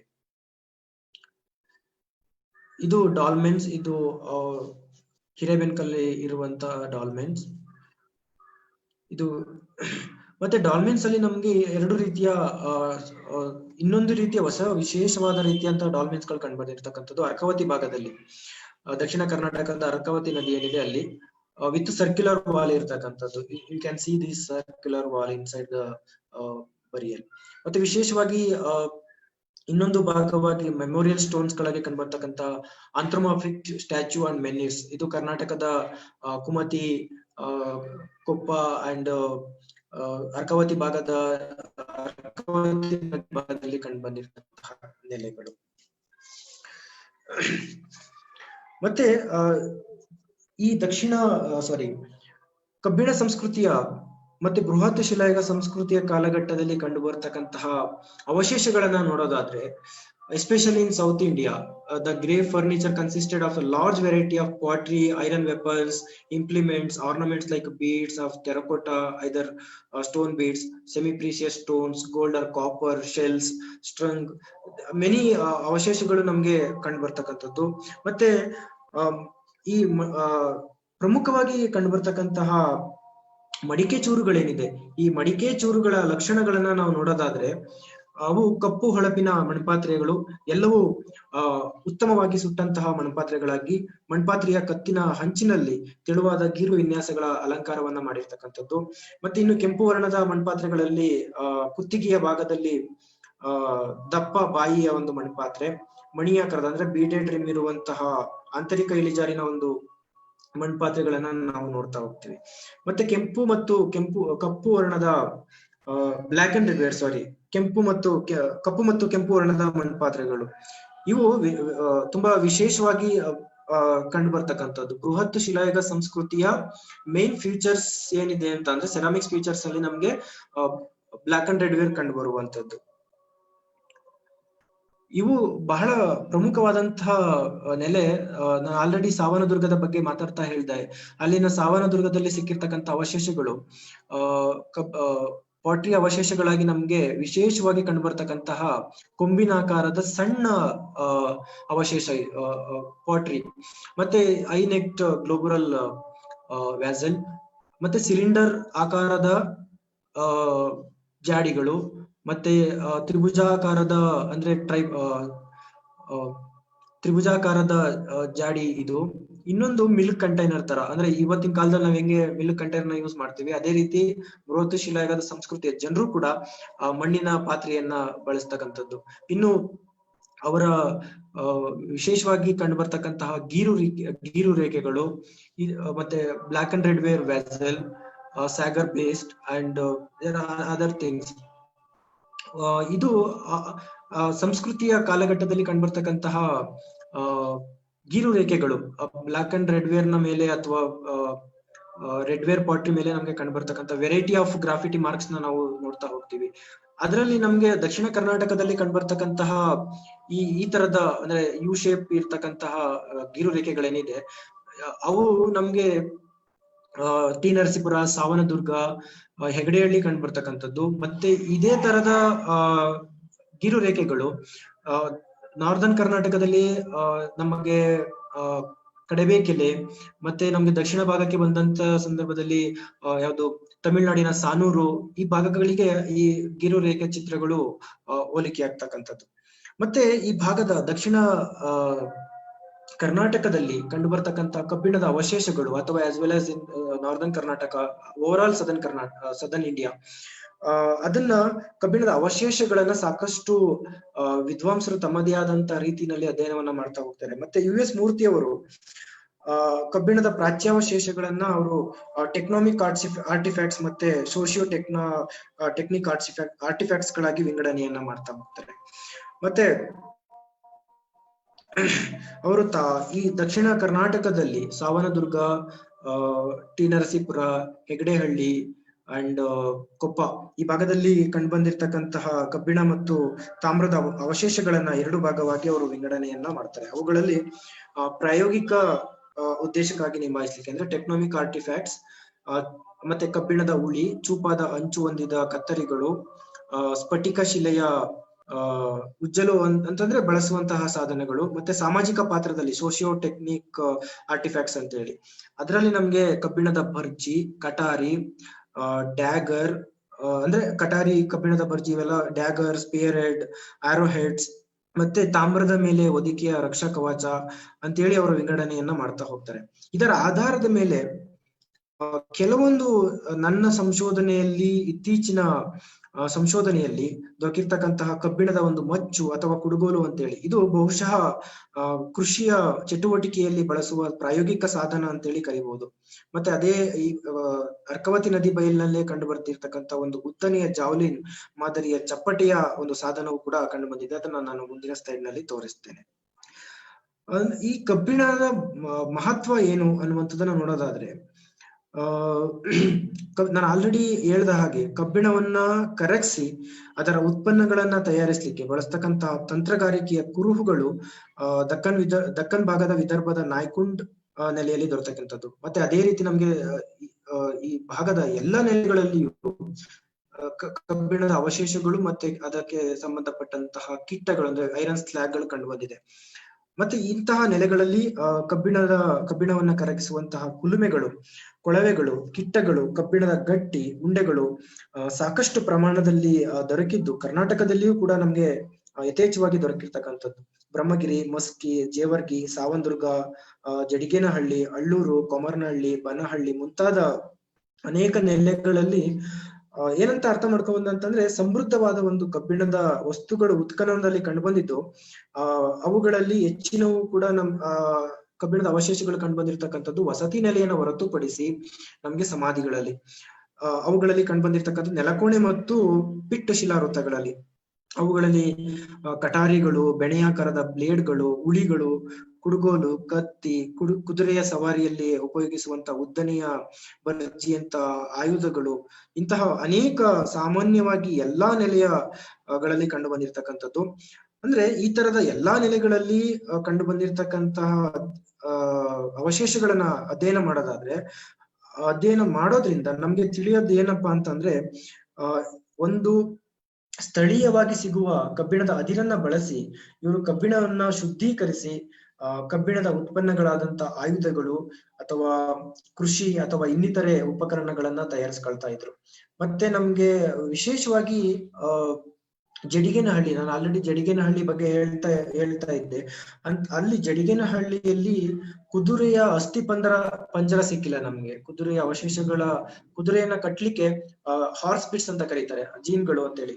ಆ ಕಾಲಘಟ್ಟದ ಹಾರ್ಸ್ ಬಿಟ್ಸ್ ಗಳು ಸಿಕ್ಕಿರೋದ್ರಿಂದ ಈ ಸಂಸ್ಕೃತಿಯ ಜನರಿಗೆ ಕುದುರೆಯ ಸಾಕಾಣಿಕೆಯ ಒಂದು ಬಗ್ಗೆ ಅರಿವಿತ್ತು ಅನ್ನುವಂಥದ್ದನ್ನ ತಿಳಿಬಹುದು. ಮತ್ತೆ ಅಲ್ಲಿ ಜಡಿಗೇನಹಳ್ಳಿಯಲ್ಲಿ ಸಿಕ್ಕಿರ್ತಕ್ಕಂತಹ ಕಬ್ಬಿಣದ ಅವಶೇಷಗಳು, ಉಪಕರಣಗಳಾದಂತಹ ಬಾಣ, ಬರ್ಜಿ, ಕಟಾರಿಗಳಾದಂತಹ ವಸ್ತುಗಳು ನಾಯಕತ್ವದಲ್ಲಿ ಅಂದ್ರೆ ಚೀಫ್ಟಮ್ ಕಮ್ಯುನಿಟಿಗಳು ವಾಸವನ್ನ ಮಾಡ್ತಾ ಇದ್ವು ಅಂತೇಳಿ, ನಾಯಕತ್ವದಲ್ಲಿ ಸಮುದಾಯಗಳು ವಾಸಿಸ್ತಾ ಇದ್ವು ಅನ್ನುವಂಥದ್ದನ್ನ ನಾವು ತಿಳಿಬಹುದು. ಮತ್ತೆ ಈ ದಕ್ಷಿಣ ಕರ್ನಾಟಕದ ಪ್ರಮುಖ ನೆಲೆಗಳಾಗಿ ಕಂಡು ಬಂದಿರತಕ್ಕಂತ ಸಾವನದುರ್ಗ ಮತ್ತೆ ಜಡಿಗೇನಹಳ್ಳಿ, ಈ ಎರಡೂ ನೆಲೆಗಳಲ್ಲಿ ಸಿಕ್ಕಿರ್ತಕ್ಕಂತ ಸಾಂಸ್ಕೃತಿಕ ಅವಶೇಷಗಳ ಅವಲೋಕನವನ್ನ ನೋಡಿದಂತ ಸಂದರ್ಭದಲ್ಲಿ ನಮಗೆ ಗೋಚರಿಸ್ತಕ್ಕಂತ ವಿಚಾರ ಏನಂತಂದ್ರೆ, ಈ ಎರಡೂ ನೆಲೆಗಳು ದಕ್ಷಿಣ ಕರ್ನಾಟಕದ ಪೂರ್ವ ಭಾಗದಲ್ಲಿ ಕಂಡು ಬಂದಿರತಕ್ಕಂಥ ನೆಲೆಗಳು. ಅಂದ್ರೆ ದಕ್ಷಿಣ ಕರ್ನಾಟಕದ ಬೆಂಗಳೂರು ಭೌಗೋಳಿಕ ನೆಲೆಯಲ್ಲಿ ಭೌಗೋಳಿಕ ಪರಿಸರದಲ್ಲಿ ಕಂಡು ಬರ್ತಕ್ಕಂಥ ನೆಲೆಗಳು. ಆದರೆ ಈ ಎರಡೂ ನೆಲೆಗಳು ಬೇರೆ ಬೇರೆ ನದಿಗಳ ದಂಡೆ ಮೇಲೆ ಇರ್ತಕ್ಕಂಥದ್ದು. ಆದ್ರೆ ಇಲ್ಲಿ ಸಿಕ್ಕಂತಹ ಅವಶೇಷಗಳಿಗೆ ಎರಡೂ ನೆಲೆಗಳಿಗೆ ಸಾಮೀಪ್ಯ ಇಲ್ಲದೆ ಇರೋದನ್ನ ನಾವು ಗುರುತಿಸ್ತಾ ಹೋಗ್ತೇವೆ. ಮತ್ತೆ ಇನ್ನೊಂದು ಇವು ನಮ್ಗೆ ಕಂಡುಬರ್ತಕ್ಕಂತಹ ಕಬ್ಬಿಣದ ಅವಶೇಷಗಳು ಇದು ದಕ್ಷಿಣ ಭಾರತದಲ್ಲಿ ಬೇರೆ ಬೇರೆ ನೆಲೆಗಳಲ್ಲಿ ಕಂಡು ಬಂದಿರತಕ್ಕಂತ ಕಬ್ಬಿಣದ ಅವಶೇಷಗಳು. ಟೂಲ್ಸ್ ಗಳಲ್ಲಿ ನಮ್ಗೆ ಆಕ್ಸು, ಸೀಸೆಲ್ಲು, ಸಿಕೆಲ್ಗಳು, ಮತ್ತೆ ವೆಪನ್ಸ್ ಗಳಾಗಿ ಬರ್ಜಿ, ಕಟಾರಿ, ಡ್ಯಾಗರ್ಸ್ ಗಳು, ಸ್ಪಿಯರ್ ಗಳು, ಮತ್ತೆ ವೆಸಲ್ಸ್ ಅಲ್ಲಿ ಕಬ್ಬಿಣದ ಬಂದಿರತಕ್ಕಂಥದ್ದು, ಮತ್ತೆ ಹಾರ್ಸ್ ಬಿಟ್ಸ್ ಗಳು, ಕುದುರೆಯನ್ನ ಕಟ್ಲಿಕ್ಕೆ ಬಳಸ್ತಾ ಇದ್ದಂತಹ ವಸ್ತುಗಳು, ಮತ್ತೆ ಹ್ಯಾರೋ ಹೆಡ್ಗಳು. ಇದು ದಕ್ಷಿಣ ಕರ್ನಾಟಕದ ವಿವಿಧ ನೆಲೆಗಳಲ್ಲಿ ಕಂಡು ಬಂದಿರತಕ್ಕಂತಹ ಕಬ್ಬಿಣದ ಅವಶೇಷಗಳು. ಈ ಅವಶೇಷ ಏನಿದೆ ಇದು ಬಹಳ ಪ್ರಮುಖವಾದಂತಹ ವೆರಿ ಸಿಗ್ನಿಫಿಕೆಂಟ್ ಫೀಚರ್ಸ್ ಇರುವಂತದ್ದು. ಇದನ್ನ ನಮ್ಗೆ ಯುದ್ಧ ಮಾಡ್ಲಿಕ್ಕೆ ಬಳಸ್ತಾ ಇದ್ರೋ ಅಥವಾ ಬೇಟೆ ಆಡ್ಲಿಕ್ಕೆ ಬಳಸ್ತಾ ಇದ್ರೋ ಅನ್ನುವಂಥದ್ದನ್ನ ಗುರುತಿಸಲಿಕ್ಕೆ ಬಹಳ ಕಷ್ಟವಾದಂಥದ್ದು. ಇದು ಕೃಷಿಯ ಉಪಕರಣವಾಗಿ ಬಳಸಿರ್ತಕ್ಕಂತಹ a sickle from the Nagamangala site in Arkavathi basin. ಮತ್ತೆ ಕಬ್ಬಿಣವನ್ನ ಯಾವ ರೀತಿ ಸ್ಮೆಲ್ಟಿಂಗ್ ಮಾಡ್ತಾ ಇದ್ರು ಅನ್ನೋದಕ್ಕೆ ಒಂದೇ ಒಂದು ಉದಾಹರಣೆ ಅಂತಂದ್ರೆ ಅದು ನಾಯ್ಕುಂಡ್ ನಲ್ಲಿ ಸಿಕ್ಕಿರ್ತಕ್ಕಂಥದ್ದು. ಮತ್ತೆ ಟಿಯರ್ ಗಳು ಬಳಸ್ತಕ್ಕಂಥ ಯಾವ ರೀತಿ ಟಿಯರ್ ಗಳು ಇರ್ತವೆ ಕಬ್ಬಿಣವನ್ನ ಶುದ್ಧೀಕರಣ ಮಾಡುವಂತಹ ಸಂದರ್ಭಗಳಲ್ಲಿ. ಈ ಸಮಾಧಿಗಳನ್ನ ಇನ್ನೊಂದು ಬಹಳ ಪ್ರಮುಖವಾಗಿರ್ತಕ್ಕಂಥದ್ದು ಏನಪ್ಪಾ ಅಂತ ಅಂದ್ರೆ ನಿಮಿಷ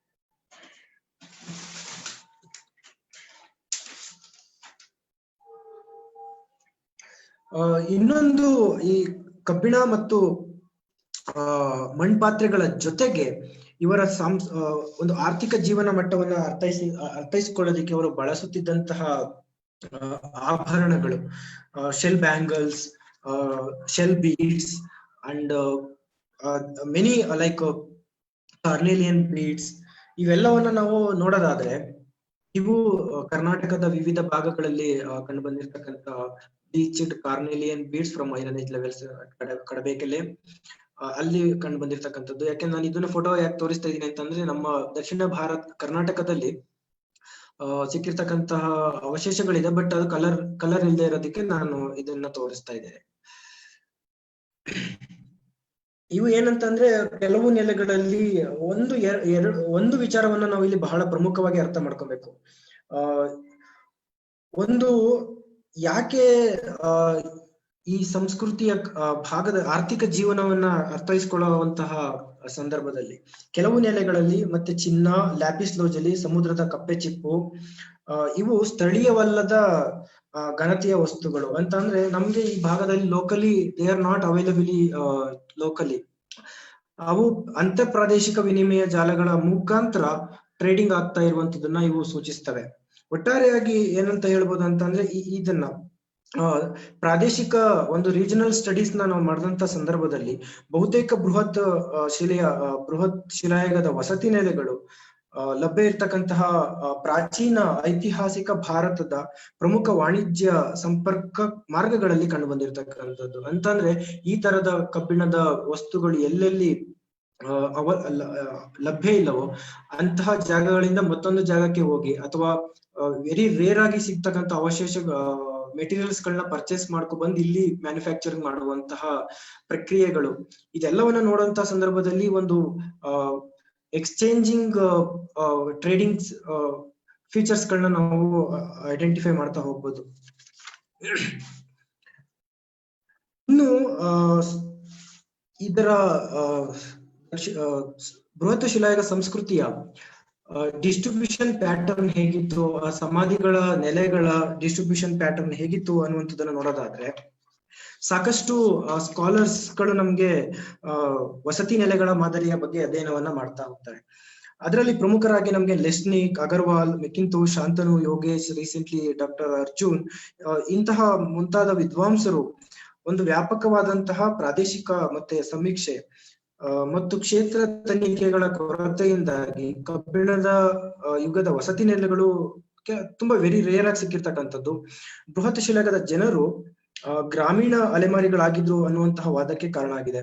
ಆದ್ರೆ ಕೆಲವು ಇತ್ತೀಚಿನ 21ನೇ ಶತಮಾನದಲ್ಲಿ ನಡೆದಂತಹ ಕೆಲವು ಇತ್ತೀಚಿನ ಸಂಶೋಧನೆಗಳೇನಿದೆ ಅವು ವ್ಯಾಪಕವಾದಂತಹ ಮತ್ತೆ ವ್ಯವಸ್ಥಿತವಾದಂತಹ ಪ್ರಾದೇಶಿಕ ಸಮೀಕ್ಷೆ ಮತ್ತು ಕ್ಷೇತ್ರ ತನಿಖೆಗಳ ಮೂಲಕ ಅನೇಕ ವಸತಿ ನೆಲೆಗಳು ಸಮಾಧಿ ನೆಲೆಗಳ ಸುತ್ತಲೂ ಕೂಡ ಕಂಡು ಬಂದಿರ್ತಕ್ಕಂಥದ್ದು. ಮತ್ತೆ ಈ ನೆಲೆಗಳು ನೀರು, ಖನಿಜ ಸಂಪನ್ಮೂಲ, ಕೃಷಿಗೆ ಯೋಗ್ಯವಾದ ಭೂಮಿಯಾಗಿದ್ದು ಇವುಗಳ ನೆಲೆಗಳ ಆಯ್ಕೆಗೆ ಯಾವ ರೀತಿ ಮಾನದಂಡ ಆಗಿದ್ದು ಅನ್ನುವಂಥದ್ದನ್ನ ಇವರ ಅಧ್ಯಯನಗಳಲ್ಲಿ ನಾವು ನೋಡ್ತಾ ಹೋಗ್ತೀವಿ.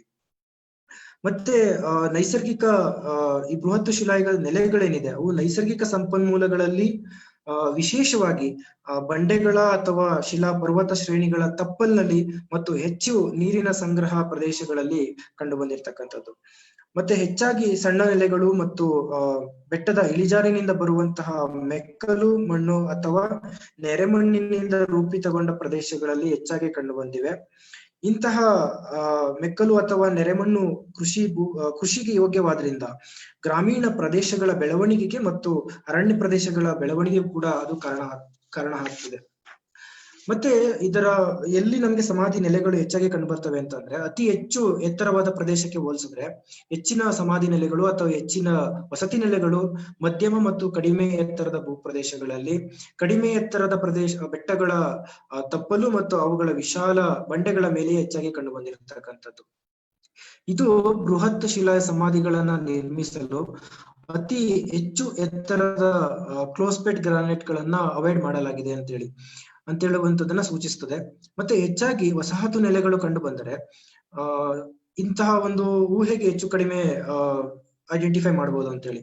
ಮತ್ತೆ ಒಂದು ಉದಾಹರಣೆಯನ್ನ ಕೊಡೋದಾದ್ರೆ, ಅರ್ಕಾವತಿ ಭಾಗದ ನದಿ ಕಣಿವೆ ಭಾಗದಲ್ಲಿ ಕಂಡು ಬರ್ತಕ್ಕಂಥ ಸಮಾಧಿಗಳು ಗುಡ್ಡಗಾಡು ಪ್ರದೇಶದಲ್ಲಿ, ಅರ್ಕಾವತಿ ಅಂತಂದ್ರೆ ದಕ್ಷಿಣ ಕರ್ನಾಟಕದಲ್ಲಿಯೇ ಬರುವಂತಹ ಒಂದು ಭೌಗೋಳಿಕ ಭೂಭಾಗ. ಅಂದ್ರೆ ಈ ಪ್ರದೇಶದಲ್ಲಿ ಕಂಡು ಬರ್ತಕ್ಕಂಥ ಸಮಾಧಿಗಳು ಹೆಚ್ಚಾಗಿ ಗುಡ್ಡಗಾಡು ಪ್ರದೇಶದಲ್ಲಿ ಕೇಂದ್ರೀಕೃತವಾಗಿರ್ತಕ್ಕಂಥದ್ದು. ಮತ್ತೆ ಬೆಟ್ಟದ ತಪ್ಪಲ್ನಲ್ಲಿ ಮತ್ತು ಕೆಲವೊಂದು ನೆಲೆಗಳು ಎತ್ತರದ ಒಂದು ಪ್ರದೇಶಗಳಲ್ಲಿಯೂ ಕೂಡ ಕಂಡು ಬಂದಿದೆ.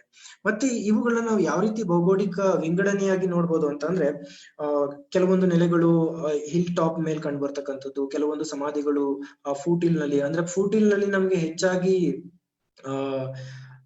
ಸ್ಟೋನ್ ಸರ್ಕಲ್ಸ್ ಗಳು ಕಂಡು ಬರ್ತಕ್ಕಂಥದ್ದು. ಒಟ್ಟಾರೆ ಏನಂತಂದ್ರೆ ನಾನು ಜಾಸ್ತಿ ಹೆಚ್ಚಾಗಿ ನಾನು ವಿವರಣೆಯನ್ನ ನೀಡ್ಲಿಕ್ಕೆ ಹೋಗ್ತಿಲ್ಲ. ಅಂದ್ರೆ ಒಂದು ಈ ಬೃಹತ್ ಶಿಲಾಯುಗ ನೆಲೆಗಳ ಒಂದು ವಿತರಣೆ ಏನಿದೆ, ಒಂದು ಪ್ರದೇಶದ ಭೌಗೋಳಿಕ ರಚನೆಯ ಆಧಾರದ ಮೇಲೆ ವಿಸ್ತೃತವಾಗಿರ್ತಕ್ಕಂಥದ್ದು. ಮತ್ತೆ ಹೆಚ್ಚಾಗಿ ಈ ಸಂಸ್ಕೃತಿಯ ನೆಲೆಗಳು ದಕ್ಷಿಣ ಕರ್ನಾಟಕದ ಬರೋದಾದ್ರೆ, ಒಂದು ಭೌಗೋಳಿಕವಾಗಿ ಜಿಯಾಲಜಿಕಲ್ ಸ್ಟಡಿಯನ್ನ ಮಾಡಿದಂತ ಸಂದರ್ಭದಲ್ಲಿ ನಮ್ಗೆ ಗೊತ್ತಾಗೋದು ಏನಂತಂದ್ರೆ, ಹೆಚ್ಚಾಗಿ ನಮ್ಗೆ ಗ್ರಾನೈಟ್ ಸೀರೀಸ್ ಎಲ್ಲೋಗಿದೆ ಅಲ್ಲಿಯೇ ನಮ್ಗೆ ಸಮಾಧಿ ನೆಲೆಗಳು ಮತ್ತೆ ವಸತಿ ನೆಲೆಗಳು ಎರಡೂ ಜೊತೆಯಾಗಿ ಕಂಡು ಬಂದಿರತಕ್ಕಂಥದ್ದು. ಸಾಮಾನ್ಯವಾಗಿ ಈ ಬೃಹತ್ ಶಿಲಾಯುಗ ಸಮಾಧಿಗಳ ನಿರ್ಮಾಣಕ್ಕೆ ಬಳಸಿರ್ತಕ್ಕಂಥ ಒಂದು ಗಣಿಗಾರಿಕೆಯಿಂದ ತೆಗೆದ ಗ್ರಾನೈಟ್ ಕಲ್ಲನ್ನ ಬಳಸಿರ್ತಕ್ಕಂಥದ್ದು ಬಹಳ ವಿಶೇಷ. ಮತ್ತೆ ಅದು ಕಿರಿಯ ಸರಣಿ ಅಂದ್ರೆ ಯಂಗರ್ ಗ್ರಾನೈಟ್ ಸೀರೀಸ್ ಏನಿದೆ, ಜಿಯಾಲಜಿಕಲ್ ಆಗಿ ಯಂಗರ್ ಗ್ರಾನೈಟ್ ಸೀರೀಸ್ ನಲ್ಲಿ ಮತ್ತು ಈ ಮಾದರಿಯ ಸಾಲಿಗೆ ಬಹಳ ವಿಶೇಷವಾಗಿ ಕಂಡು ಬರ್ತಕ್ಕಂಥದ್ದು ರಾಮನಗರದ ಭೌಗೋಳಿಕ ಪ್ರದೇಶ ಸೂಕ್ತವಾಗಿತ್ತು ಅಂತೇಳಿ ತಿಳಿದು ಬರುತ್ತೆ.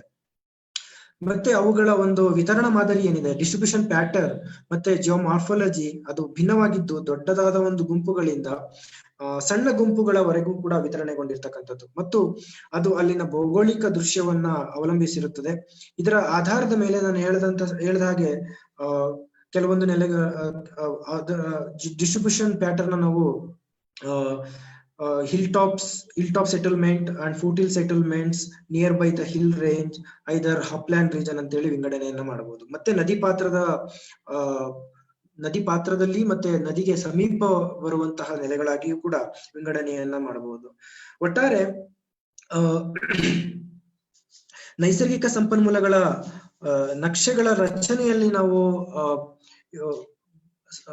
ವಿಂಗಡಣೆ ಇದು ನಾನು ಅಲ್ಲಿ ಹೇಳಿದ ಹಾಗೆ ಯಾವ ರೀತಿ ನೆಲೆಗಳು, ಇದು ಬನಹಳ್ಳಿಯ ಎಕ್ಸ್ಕವೇಷನ್ ಗಿಂತ ಮುಂಚೆ ತೆಗೆದಂತಹ ಫೋಟೋಗ್ರಫಿ ಕಲೆಕ್ಟೆಡ್ ಫ್ರಮ್ ASI.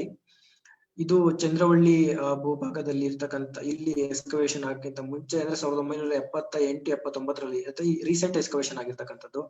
ಅದರ ಒಂದು ಯಾವ ರೀತಿಯ ಕಣಿವೆಯ ಭೂಭಾಗ ಇತ್ತು ಅಂತೇಳಿ.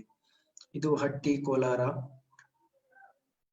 ಮತ್ತೆ ಅದು ಒಟ್ಟಾರೆ ನೈಸರ್ಗಿಕ ಸಂಪನ್ಮೂಲಗಳ ನಕ್ಷೆಯನ್ನು ನೋಡಿದಂತ ಸಂದರ್ಭದಲ್ಲಿ ಇವು ಯಾವುದೇ ಒಂದು ನಿರ್ದಿಷ್ಟ ಮಾದರಿಯ ವಿತರಣೆಯನ್ನ ಸೂಚಿಸೋದಿಲ್ಲ. ಬದಲಾಗಿ ಅವು ಮೂಲಗಳು ಮತ್ತೆ ಕಣಿವೆಗಳು ಮತ್ತೆ ಖನಿಜ ಸಂಪತ್ತುಳ್ಳ ಮತ್ತೆ ಫಲವತ್ತಾದ ಒಂದು ಮಣ್ಣಿನ ಪ್ರದೇಶಗಳ ಜೊತೆ ಒಂದಕ್ಕೊಂದು ಸಂಬಂಧ ಇದ್ದಂತಹ ನೆಲೆಗಳಾಗಿ ಕಂಡು ಬಂದಿರತಕ್ಕಂಥದ್ದು. ಅದು ಕಾಲಾನಂತರ ಅವರು ಸಮಾಧಿ ನೆಲೆಗಳಿಂದ ಸ್ವಲ್ಪ ನದಿಯ ಬಯಲಿಗೆ ಹೋದಂತೆ ಕಾಣುತ್ತೆ. ಯಾಕೆಂದ್ರೆ ನಮ್ಗೆ ಉದಾಹರಣೆಯಾಗಿ ಟಿ ನರಸೀಪುರ ನೋಡಬಹುದು. ಟಿ ನರಸೀಪುರದ ಕಾವೇರಿ ನದಿ ಬಯಲಿನಲ್ಲಿ ನಮ್ಗೆ ಅದು ಇಮಿಡಿಯೇಟ್ ನದಿಯ ಪಾತ್ರದಲ್ಲಿಯೇ ನಮ್ಗೆ ವಸತಿ ನೆಲೆ ಕಂಡು ಬಂದಿರತಕ್ಕಂಥದ್ದು. ಮತ್ತೆ ಈ ಭಾಗದಲ್ಲಿ ಏಕರೂಪ ಜನ ಸಮುದಾಯದಿಂದ ಈ ವಸತಿ ನೆಲೆಗಳೇನಿದೆ ಹಾಗೂ ಸಮಾಧಿಗಳು ರೂಪಿತ ಆಗಿರ್ತಕ್ಕಂಥದ್ದು ಮತ್ತು ಒಂದು ಪ್ರದೇಶದಿಂದ ಇನ್ನೊಂದು ನೆಲೆಗೆ ಅವುಗಳು ರೇಖೀಯ ಚಲನೆಯನ್ನ ಸೂಚಿಸುತ್ತದೆಯೇ ಅನ್ನುವಂಥದ್ದು ಇನ್ನೂ ಖಚಿತ ಆಗಿಲ್ಲ. ಒಂದು ಉದಾಹರಣೆಯನ್ನ ಕೊಡೋದಾದ್ರೆ, ನಾಗಮಂಗಲ ಎನ್ನುವಂತಹ ನೆಲೆ ಅಂದ್ರೆ ದಕ್ಷಿಣ ಕರ್ನಾಟಕದಲ್ಲಿ ನಾಗಮಂಗಲ ಅನ್ನುವಂತಹ ನೆಲೆ ಅರ್ಕಾವತಿ ನದಿ ಭಾಗದಲ್ಲಿ ಕಂಡು ಬರ್ತಕ್ಕಂಥದ್ದು. ಈ ವ್ಯಾಪ್ತಿಯಲ್ಲಿ ಒಟ್ಟು 5 ನೆಲೆಗಳಲ್ಲಿ 3 ರೀತಿಯ ಸಮಾಧಿಗಳು ಕಂಡು ಬರ್ತಕ್ಕಂಥದ್ದು. ಅಂದ್ರೆ ಸಾಮಾನ್ಯವಾಗಿ ಡಾಲ್ಮಿನೇಟ್ ಸಿಸ್ಟ್ ನೊಂದಿಗೆ 2 ಬಗೆಯ ಆಲ್ರೆಡಿ ಹೇಳ್ದಾಗೆ ರಂಧ್ರ ಮಾದರಿಯ ರಚನೆಯಲ್ಲಿ ಇರ್ತಕ್ಕಂಥ ಒಂದೇ ಮಾದರಿಯ ನೆಲೆಗಳು ಒಂದೇ ಮಾದರಿಯ ಸಮಾಧಿಗಳು ಬರುವಂತದ್ದು. ಮತ್ತೆ ಇನ್ನೊಂದು ವಿಶೇಷತೆ ಅಂತಂದ್ರೆ, ನಾನು ನಾಗಮಂಗಲ ಏನ್ ಹೇಳಿದೆ, ಆ ನೆಲೆಯಲ್ಲಿ ಬಂಡೆಯನ್ನ ಕ್ವಾರಿ ಮಾಡಿ ಅಲ್ಲಿಂದ ಕಲ್ಲುಗಳನ್ನ ಸಮಾಧಿಗಳ ನಿರ್ಮಾಣಕ್ಕೆ ಬಳಸಿರ್ತಕ್ಕಂಥದ್ದು. ಮುಂದಿನ ಸ್ಲೈಡ್ಸ್ ನಲ್ಲಿ ನಾನು ಅದನ್ನ ತೋರಿಸ್ತೇನೆ. ಮತ್ತೆ ಕ್ವಾರಿ ಪ್ರದೇಶವು ಬೃಹತ್ ಹಾಸು ಬಂಡೆಯ ಮೇಲೆ ನಡೆದಿರ್ತಕ್ಕಂಥದ್ದು, ಸಮಾಧಿಯ ನೆಲೆಯ ಅತಿ ಸಮೀಪದಲ್ಲಿಯೇ ಇರುವಂತದ್ದು. ಈ ಪ್ರದೇಶದಲ್ಲಿ ಬೃಹತ್ ಶಿಲಾ ಸಮಾಧಿಗಳ ನಿರ್ಮಾಣಕ್ಕೆ ಹೊರಗಿನಿಂದ ಕಲ್ಲನ್ನ ತರದೆ ಸ್ಥಳೀಯವಾಗಿ ದೊರೆಯುವಂತಹ ಗ್ರಾನೈಟ್ ಕಲ್ಲನ್ನೇ ಬಳಸಿರ್ತಕ್ಕಂಥದ್ದು ಇಲ್ಲಿನ ಒಂದು ವಿಶೇಷ. ಸಾಮಾನ್ಯವಾಗಿ ಈ ಅರ್ಕಾವತಿ ಮತ್ತೆ ಕಣುವ ನದಿ ಬಯಲು ಏನಿದೆ ದಕ್ಷಿಣ ಕರ್ನಾಟಕದಲ್ಲಿ, ಎಲ್ಲ ಸಮಾಧಿ ನೆಲೆಗಳು ಸ್ಥಳೀಯವಾಗಿ ದೊರೆಯುವಂತಹ ಕಲ್ಲಿನ ಮೂಲಗಳಿರುವಂತಹ ಪ್ರದೇಶಗಳಿಂದ ಸುಮಾರು 50 ರಿಂದ 250 ಮೀಟರ್ ದೂರದಲ್ಲಿ ಇರ್ತಕ್ಕಂಥದ್ದು. ಒಟ್ಟಾರೆ ನಮ್ಗೆ ಈ ಭಾಗದ ಜಲಾನಯನ ಪ್ರದೇಶದಲ್ಲಿ ಕಂಡು ಬಂದಿರತಕ್ಕಂತ ಬೃಹತ್ ಶಿಲಾಯುಗ ತಾಣಗಳೇನಿದೆ, ಬೆಟ್ಟದ ತಪ್ಪಲಿನಲ್ಲಿ ಮತ್ತು ಅತಿ ಎತ್ತರವಲ್ಲದ ಮಧ್ಯಮ ಎತ್ತರದ ಬೆಟ್ಟದ ವಿಶಾಲ ಜಾಗದಲ್ಲಿ ಮತ್ತು ನೀರಿನ ಸಂಗ್ರಹದಿಂದ ಮತ್ತು ನದಿಯ ಸ್ವಲ್ಪ ದೂರದಲ್ಲಿ ಬೃಹತ್ ಶಿಲಾಯುಗದ ನೆಲೆಗಳು ಕಾಣಿಸ್ಕೊಳ್ತಾ ಇದ್ದಾವೆ.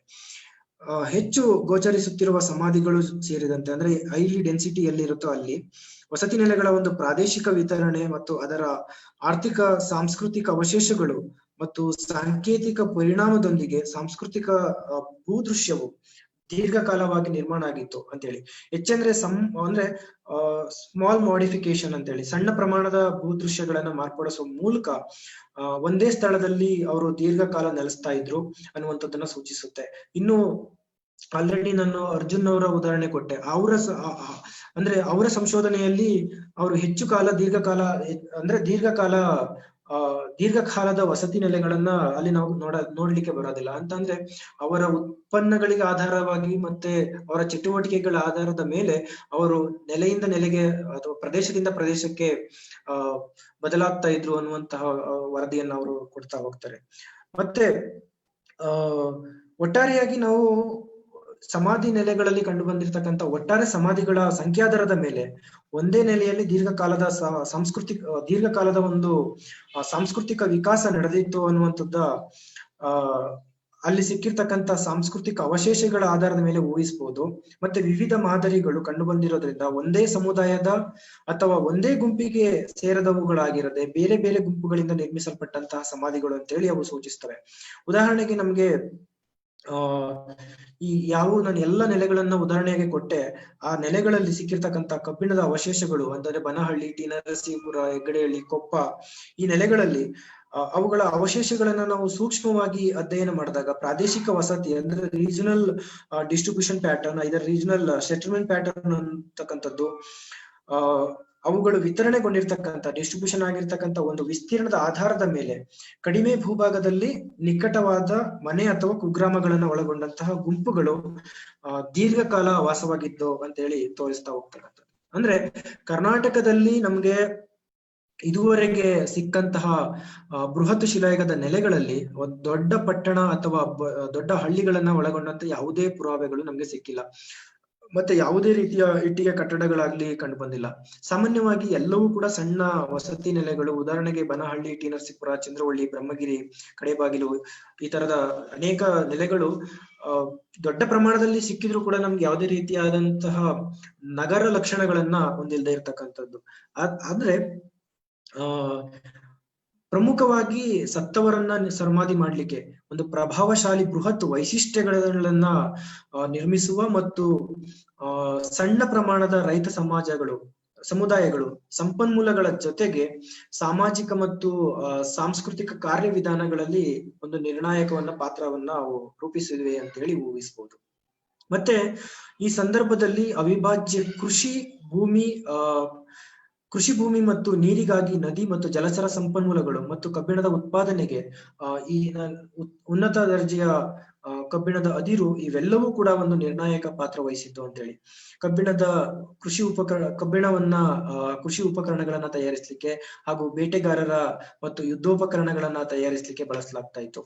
ಮತ್ತೆ ಇದಕ್ಕೆ ಪೂರಕವಾಗಿ ನಾನು ಜಡಿಗೇನಹಳ್ಳಿ, ಬನಹಳ್ಳಿ ಈ ನೆಲೆಗಳಲ್ಲಿ ತೋರಿಸಿದಂತಹ ಕಬ್ಬಿಣದ ಅವಶೇಷಗಳು ಆಧಾರವಾಗಿರ್ತಕ್ಕಂಥದ್ದು. ಮತ್ತೆ ವಿಶೇಷವಾಗಿ ನಮ್ಗೆ ಬೃಹತ್ ಶಿಲಾಯುಗ ಸಮಾಧಿಗಳನ್ನ ನಿರ್ಮಾಣಕ್ಕೆ ಕಲ್ಲನ್ನ ಕ್ವಾರಿ ಮಾಡಲು ಕಬ್ಬಿಣದ ಉಳಿಯಂತಹ ಉಪಕರಣಗಳನ್ನ ಬಳಸಿರ್ತಕ್ಕಂಥದ್ದು ಬಹಳ ವಿಶೇಷ. ಅಂದ್ರೆ ನಮ್ಗೆ ಎಲ್ಲೆಲ್ಲಿ ಆ ಚೀಸಲ್ ಸಿಕ್ಕಿರ್ತಕ್ಕಂಥದ್ದು ಅಲ್ಲಿ ಅದಕ್ಕೆ ಒಂದು ಉದಾಹರಣೆಯಾಗಿ ನಾನು ಆಲ್ರೆಡಿ ಹೇಳ್ದಾಗೆ ಯಾವ ರೀತಿ ಅವು ನದಿಯ ಮೂಲಗಳಾಗಿ ಮತ್ತೆ ಪ್ರಾಕೃತಿಕ ಸಂಪನ್ಮೂಲಗಳಿಗೆ ಒಳಪಟ್ಟಂತೆ ಅವು ವಿತರಣಾ ಮಾದರಿಯನ್ನ ನಾವು ನೋಡ್ತಾ ಹೋಗ್ಬೋದು. ಇದು distribution of the megalithic sites in Arkavathi basin. You can see this ಎಲ್ಲ ಸೈಟ್ಗಳು ನಮ್ಗೆ ಎತ್ತರವಾದ ಬೆಟ್ಟಗಳ ತಪ್ಪಲಿನಲ್ಲಿ ಮತ್ತೆ ಬೆಟ್ಟಗಳನ್ನ ಹೊಂದಿರತಕ್ಕಂಥ ಭೂಭಾಗಗಳಲ್ಲಿಯೇ ಕಂಡು ಬಂದಿರತಕ್ಕಂಥದ್ದು. ಮತ್ತೆ ವಿಶೇಷವಾಗಿ ನಾನು ಇಲ್ಲಿ ಒಂದ್ ಸ್ವಲ್ಪ ಹೇಳ್ಬಿಡ್ತೀನಿ ಇದನ್ನ. ಒಂದು ವಿಶೇಷತೆ ಏನಂತ ಅಂದ್ರೆ ಇತ್ತೀಚೆಗೆ ಶೋಧನೆಗೊಂಡಂತಹ ನಾಗಮಂಗಲ ನೆಲೆ ಏನಿದೆ, ನಮ್ಗೆ ಒಂದು ಪರ್ಟಿಕ್ಯುಲರ್ ಪ್ಯಾಟರ್ನ್ ಸಿಗಲ್ಲ ಬೇರೆ ನೆಲೆಗಳಲ್ಲಿ. ಆದ್ರೆ ಈ ನೆಲೆಯಲ್ಲಿ ನಮ್ಗೆ ಒಂದು ಪರ್ಟಿಕ್ಯುಲರ್ ಡಿಸ್ಟ್ರಿಬ್ಯೂಷನ್ ಪ್ಯಾಟರ್ನ್ ಹೇಗ್ ಸಿಗುತ್ತೆ ಅನ್ನೋದಾದ್ರೆ, ಎಲ್ಲ ಸಮಾಧಿಗಳು ನೇರವಾಗಿ ಕಂಡು ಬರ್ತಕ್ಕಂಥದ್ದು. ಬೇರೆ ಸಮಾಧಿ ನೆಲೆಗಳಲ್ಲಿ ನಮ್ಗೆ ಒಂಥರ ಡಿಸ್ಪ್ರೆಸ್ ಆಗಿರ್ತಕ್ಕಂಥದ್ದು, ಚದುರಿದ ರೀತಿನಲ್ಲಿ ಕಂಡು ಬರ್ತಕ್ಕಂಥದ್ದು. ಆದ್ರೆ ಈ ನೆಲೆಯಲ್ಲಿ ನಮ್ಗೆ ಪ್ರಾಪರ್ ಆಗಿ GPS ಮಾಡಿದಂತ ಸಂದರ್ಭದಲ್ಲಿ ನಮ್ಗೆ ಅವು ನೇರವಾಗಿರ್ತಕ್ಕಂಥದ್ದನ್ನ ಸೂಚಿಸುತ್ತೆ. ಮತ್ತೆ ಇದೇ ನೆಲೆಯಲ್ಲಿ ನಮ್ಗೆ ಕ್ವಾರಿ ಮಾಡ್ಲಿಕ್ಕೆ ಕಬ್ಬಿಣದ ಉಳಿಯನ್ನ ಬಳಸಿರ್ತಕ್ಕಂಥದ್ದು. ನೀವು ಅಲ್ಲಿ ನೋಡ್ಬೋದು, ಇಲ್ಲಿ ಕಬ್ಬಿಣದ ಉಳಿ ಏಟು ಬಿದ್ದಿರ್ತಕ್ಕಂಥದ್ದನ್ನ ನಾವು ನೋಡ್ಬೋದು. Evidence of quarry capstone showing chisel mark. ಇಲ್ಲಿ ಇವು ಸಮಾಧಿಗಳಿಗೆ ಮೇಲ್ಭಾಗದಲ್ಲಿ ಮುಚ್ಚಲಿಕ್ಕೋಸ್ಕರ ಮಾಡ್ತಕ್ಕಂತಹ ಮ್ಯಾಸಿವ್ ಕ್ಯಾಪ್ ಸ್ಟೋನ್ಗಳಿವು. ಇನ್ನೊಂದು ಮತ್ತೆ ಈ ತರದ ನಾನು ಆಲ್ರೆಡಿ ತೋರಿಸಿದಂತಹ ಸಂದರ್ಭದಲ್ಲಿ, ಅಂದ್ರೆ over all plotting of the site on the natural resource map, ಇವೆಲ್ಲ ಕೆಲವು ಉದಾಹರಣೆಗಳನ್ನ ಕೊಡೋದ್ರ ಮೂಲಕ ನನ್ನ ಈ ಚರ್ಚೆಯನ್ನ ನಾನು ಮುಗಿಸ್ತೇನೆ. The overall plotting of the sites on the natural resource map indicates no particular patterning in their distribution. They are in the relation to the water body. You can see the cluster ಏನಿದೆ, ಇದು ನಮ್ಗೆ ಅಗರಿ ವೇದಾವತಿ ಭಾಗದಲ್ಲಿ ಕಂಡು ಬಂದಿರತಕ್ಕಂತಹ cluster. ಇದು ಎಲ್ಲ ನೆಲೆಗಳು ಬೆಟ್ಟಕ್ಕೆ ಹೊಂದಿಕೊಂಡಂತೆ, ಬೆಟ್ಟದ ಭೂಭಾಗಗಳಿಗೆ ಹೊಂದಿಕೊಂಡಂತೆ, ಮತ್ತೆ ನದಿಯ ಹತ್ತಿರದಲ್ಲಿ ಕಂಡು ಬಂದಿರತಕ್ಕಂತಹ ನೆಲೆಗಳು. ಇಲ್ಲಿ ನಮ್ಗೆ ರೆಡ್ ಮಾರ್ಕ್ ಏನಿದೆ, ಇದು ನಾನು ಆಲ್ರೆಡಿ ಹೇಳ್ದಾಗೆ ಕಿರಿಯ ಗ್ರಾನೈಟ್ ಸರಣಿ ಅಂತ ಏನ್ ಕರೀತೀವಿ ನಾವು, ಅದು ಬಳ್ಳಾರಿಯಿಂದ ಶುರುವಾಗಿ ನಮ್ಗೆ ದಕ್ಷಿಣ ಕರ್ನಾಟಕದಲ್ಲಿ ರಾಮನಗರ ಮತ್ತೆ ಚಾಮರಾಜನಗರದ ಕೆಲವು ಭೂಭಾಗಗಳಿಗೂ ಕೂಡ ಅದು ವಿಸ್ತರಣೆ ಆಗಿರ್ತಕ್ಕಂಥದ್ದು. ಮತ್ತೆ ಎಲ್ಲ ಸಮಾಧಿ ನೆಲೆಗಳು ಮತ್ತೆ ಬೃಹತ್ ಶಿಲಾಗದ ಅತಿ ಹೆಚ್ಚು ಡೆನ್ಸಿಟಿ ಕಂಡು ಬಂದಿರತಕ್ಕಂಥದ್ದು ಈ ಸರಣಿನಲ್ಲಿ. ಸೊ ಅದರಿಂದ they are in the relation to water bodies, valleys and ore locations and fertile soil. It is not sure whether this homogeneous pattern indicates that settlement shifts in the megalithic population or their linear movements from one area to another area. There are some few sites have been reported having evidence of ಮತ್ತೆ ನಾನು already ಹೇಳ್ದಂಗೆ ಒಂದು ಆರ್ಥಿಕ ಪರಿಸ್ಥಿತಿಯನ್ನ, subsistence pattern ನಾವು ನೋಡೋದಾದ್ರೆ, ಈ ಭಾಗದ ಸಬ್ಸಿಸ್ಟೆನ್ಸ್ ಪ್ಯಾಟರ್ನ್ ಹೇಗಿತ್ತು ಅನ್ನೋದಾದ್ರೆ, ಅಲ್ಲಿ ಸಿಕ್ಕಿರ್ತಕ್ಕಂತಹ ಕೆಲವು few sites have been reported having evidence of wild fowl, fish in the iron context, suggesting a regional variations in a fishing and hunting pattern on rock art also, like Maski, Savandurga, Brahmagiri, Kadabekele. ಅಲ್ಲಿ ನಮ್ಗೆ fish ಮತ್ತೆ ಇತರೆ ಪ್ರಾಣಿಗಳ ಅವಶೇಷಗಳು ಮತ್ತೆ ರಾಕಾರ್ಡ್ ನಲ್ಲಿ ಕೂಡ ಕಂಡು ಬಂದಿರ್ತಕ್ಕಂಥದ್ದು. ವಿಶೇಷವಾಗಿ ನಮ್ಗೆ the cultivation of ragi and paddy is attested through the pottery impression found at the site of Savandurga. ನಾನು ಆಲ್ರೆಡಿ ಹೇಳಿದಾಗೆ ಸಾವಂದುರ್ಗ ಮತ್ತೆ ಕೊಪ್ಪ ನೆಲೆಗಳಲ್ಲಿ ಕಂಡು ಬಂದಿರತಕ್ಕಂತಹ ರಾಗಿ ಮತ್ತು ಭತ್ತದ ಅವಶೇಷಗಳು ಇವೆಲ್ಲವೂ ಕೂಡ the cultivation the iron production for the purpose of defense, hunting, domestic utility, carpentry and agriculture. Clearly these are indicating a pattern of mixed subsistence economy. In any case, the predominance of domesticated resources in the Iron Age of South and North Karnataka seems clear. Many of Iron Age sites have to be excavated to understand more about the early iron manufacturing culture, with beginning of such approaches at major sites like T. Narsipura, Banahalli, Savanadurga, Chandravalli, Brahmagiri in South Karnataka. In Iron Age, subsistence patterns indicates that domestications activities were conducted mainly for agriculture with the secondary production of meat and milk. ಅಂತ ಇದು ಇಲ್ಲಿ ಕೊಟ್ಟಿರ್ತಕ್ಕಂಥ ಪಟ್ಟಿನಲ್ಲಿ ನಾವು ನೋಡಬಹುದು. ಕರ್ನಾಟಕದಲ್ಲಿ ನಡೆಸಿದಂತಹ ಉತ್ಖನನದ ನೆಲೆಗಳಲ್ಲಿ ಕಂಡುಬಂದಿರ್ತಕ್ಕಂಥ animal remains ಗಳೇನಿದೆ ಅದರಿಂದ ನಮ್ಗೆ ಗೊತ್ತಾಗುತ್ತೆ they were conducted mainly for agriculture with the secondary and production of meat and milk ಅಂತ ಹೇಳಿ.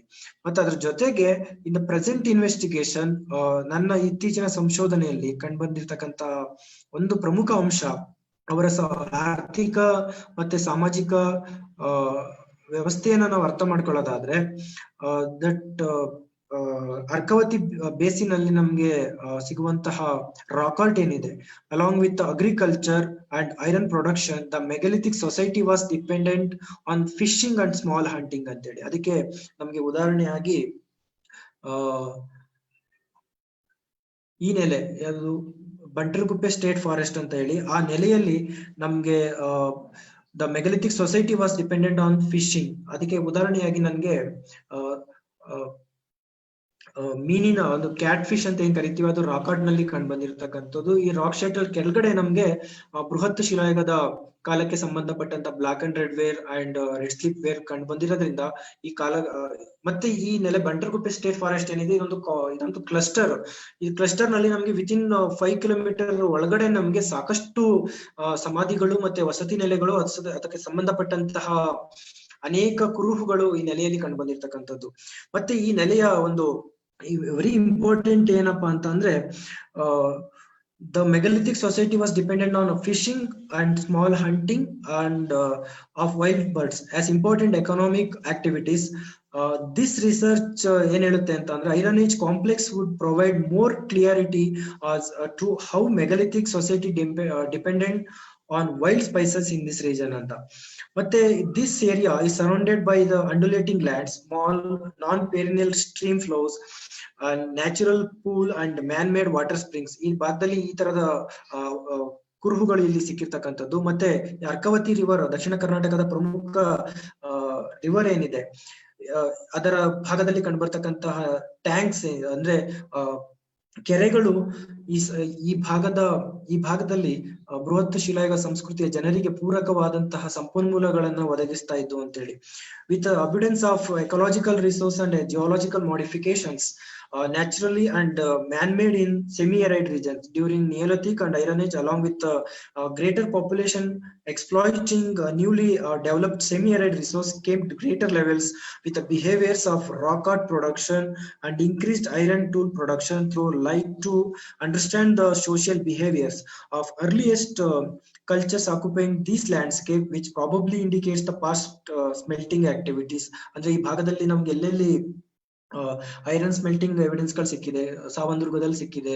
ಮತ್ತೆ ಈ ಪ್ರದೇಶ ಪ್ರಮುಖವಾಗಿ ಬಂಟರಗುಪ್ಪೆ ಸ್ಟೇಟ್ ಫಾರೆಸ್ಟ್ ಅನ್ನೋದು ಒಂದು ಭಾಗದಲ್ಲಿ ಸ್ಮೆಲ್ಟಿಂಗ್ ಕಾರ್ಖಾನೆ, ಇನ್ನೊಂದು ಭಾಗದಲ್ಲಿ ಕೃಷಿಯ ಭೂಭಾಗ, ಇನ್ನೊಂದು ಭಾಗದಲ್ಲಿ ಅವರು ಸಮಾಧಿಗಳನ್ನ ನಿರ್ಮಾಣ ಮಾಡ್ಲಿಕ್ಕೆ ಆಯ್ಕೆ ಮಾಡ್ತಕ್ಕಂಥ ಪ್ರದೇಶ, ಇನ್ನೊಂದು ಭಾಗದಲ್ಲಿ ಶೆಲ್ಟರ್, ಇನ್ನೊಂದು ಭಾಗದಲ್ಲಿ ನೀರಿನ ಮೂಲಗಳನ್ನ ನಾವು ನೋಡ್ತಾ ಹೋಗ್ತೀವಿ.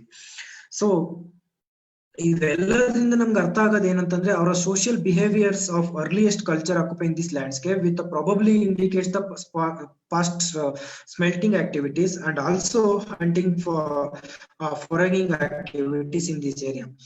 ನಾನು ಆಲ್ರೆಡಿ ಹೇಳಿದಾಗೆ one group of megalithic sites with iron smelting evidence close to the forested area and also iron resource locations, and other group of sites in the forested landscape close to stream of Arkavati suggest that one part of the megalithic area was dependent on iron smelting economy and other side of the area practiced an agro-pastoral form of economy. Andre ನಮ್ಗೆ megalithism is still is a living heritage among local tribes in this region. ಕರ್ನಾಟಕದಲ್ಲಿ ನಮ್ಗೆ ದಕ್ಷಿಣ ಕರ್ನಾಟಕದಲ್ಲಿ ಸಾಕಷ್ಟು ಕೆಲವು ಬುಡಕಟ್ಟು ಜನಾಂಗಗಳು ನಮ್ಗೆ ಬೃಹತ್ ಶಿಲಾಯುಗ ಸಂಸ್ಕೃತಿಯ ಕುರುಹುಗಳಾಗಿ ಸಂಸ್ಕೃತಿಯ ಮುಂದುವರಿದ ಭಾಗಗಳಾಗಿ ನಾವು ನೋಡ್ತಾ ಹೋಗ್ತೀವಿ. ಅಂದ್ರೆ ಈರುಳಿಗ, ಕುರುಬ, ವಡ್ಡ ಈ ತರದ ಕಮ್ಯುನಿಟಿಗಳೇನಿದೆ rarely they are involved in hunting activities. However, the present day Iruligas follow the traditional of activities of rat hunting in this region, and also the Wadar community enide adu this community is engaged in quarry work in this region, and also ಒಂದು ನಮ್ಗೆ ಅರ್ಥ ಆಗೋದು ಏನಂತಂದ್ರೆ, in this region trapping fishing also and small hunting in the dense scrub forest, ಎಲ್ಲವೂ ಕೂಡ ನಮ್ಗೆ ಸಮಾಧಿಯ ನೆಲೆಗಳು ಅಥವಾ ವಸತಿ ನೆಲೆಗಳು ದಕ್ಷಿಣ ಕರ್ನಾಟಕದಲ್ಲಿ, ವಿಶೇಷವಾಗಿ ಬೆಂಗಳೂರಿನ ಪೂರ್ವ ಭಾಗ ಮತ್ತು ಪಶ್ಚಿಮ ಭಾಗದಲ್ಲಿ ಇರ್ತಕ್ಕಂಥದ್ದು. ಅಂದ್ರೆ forest along with the waters channels and lakes near the east boundary of Arkavathi, ನಮ್ಗೆ ಅರ್ಕಾವತಿ ಭಾಗದ ಪೂರ್ವ ಭಾಗ ಏನಿದೆ ಅದು. ಮತ್ತೆ it seems this evidence shows that during Iron Age existence in this region, overall ದಕ್ಷಿಣ ಕರ್ನಾಟಕವನ್ನ ಮಾತಾಡೋದಾದ್ರೆ, ಈ ಭಾಗದ ದಕ್ಷಿಣ ಕರ್ನಾಟಕದ ಕಬ್ಬಿಣಯುಗ ಸಂಸ್ಕೃತಿಯ ಜನ self sustaining small mixed agro-pastoral fishing communities occupied favorable landscape near natural resources and also practiced small scale hunting, agriculture and production of iron tools ಅಂತ ಹೇಳಿ. ಈ ತರದ ಒಂದು ಕಬ್ಬಿಣದ ಬಳಕೆಯಿಂದ ಅವರು ಆದಿ ಇತಿಹಾಸ ಕಾಲದ ಸಾಮ್ರಾಜ್ಯಗಳ ಉದಯಕ್ಕೆ ಈ ಕಬ್ಬಿಣದ ಬಳಕೆ ಕಾರಣ ಆಯ್ತು ಅನ್ನುವಂಥದ್ದು. ನಾನು ಇಲ್ಲಿಗೆ ನನ್ನ ಉಪನ್ಯಾಸವನ್ನ ಮುಗಿಸ್ತೇನೆ. ಏನಾದ್ರೂ ಪ್ರಶ್ನೆಗಳಿದ್ರೆ ಕೇಳಬಹುದು.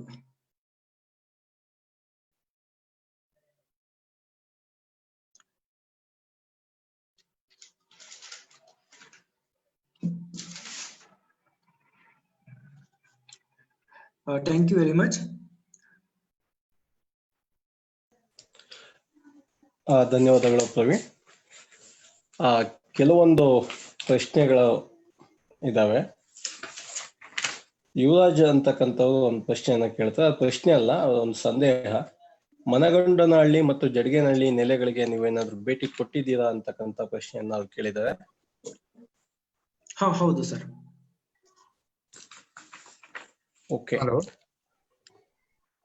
ಸರ್, ಕೇಳಿ ಸರ್, ಪ್ರಶ್ನೆ ಕೇಳಿ ಸರ್. ಸರ್ ಹಲೋ,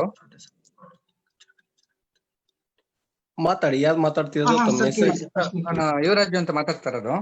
ಹೇಳಿ ಯುವರಾಜ್. ಈಗ ಕೇಳಿದ್ರಲ್ಲ ಸರ್, ಅವರು ಜಡಗೇನಹಳ್ಳಿ ಮತ್ತು ಮನಗಂಡನಹಳ್ಳಿ ಭೇಟಿ ನೀಡಿದ್ದಾರೆ ಅಂತ. ಬಟ್ ಪ್ರಸ್ತುತ ಇವತ್ತು ಪರಿಸ್ಥಿತಿ ಏನಾಗಿದೆ ಅಂತ ನೋಡಿದಿರ ಸರ್ ಅದನ್ನ? ಅಲ್ಲಿ ಇಲ್ಲ ಸರ್, ಅದು ಈಗೆಲ್ಲವೂ ಕೂಡ ನಾಶವಾಗಿದ್ದಾವೆ ಸರ್. ಹೌದು ಸರ್, ಜಡಗೇನಹಳ್ಳಿಲಿ ರಸ್ತೆ ಮಾಡ್ಬೇಕಾದ್ರೆ ಅಲ್ಲಿ ಇರೋದ್ನೆಲ್ಲ ತೆಗೆದುಬಿಟ್ಟಿದ್ದಾರೆ. ಮನಗಂಡನಹಳ್ಳಿ ನಿಲುವುಗಳೇ ಇಲ್ಲ, ಅಲ್ಲಿ ಒಂದ್ ಸಮಾಧಿ ಮಾತ್ರ ಇದೆ. ಸಮಾಧಿನ ನಿಧಿಗಳರು ಎಲ್ಲ ಶೋಧನೆ ಮಾಡಿ ಇದ್ ಮಾಡಿದ್ದಾರೆ.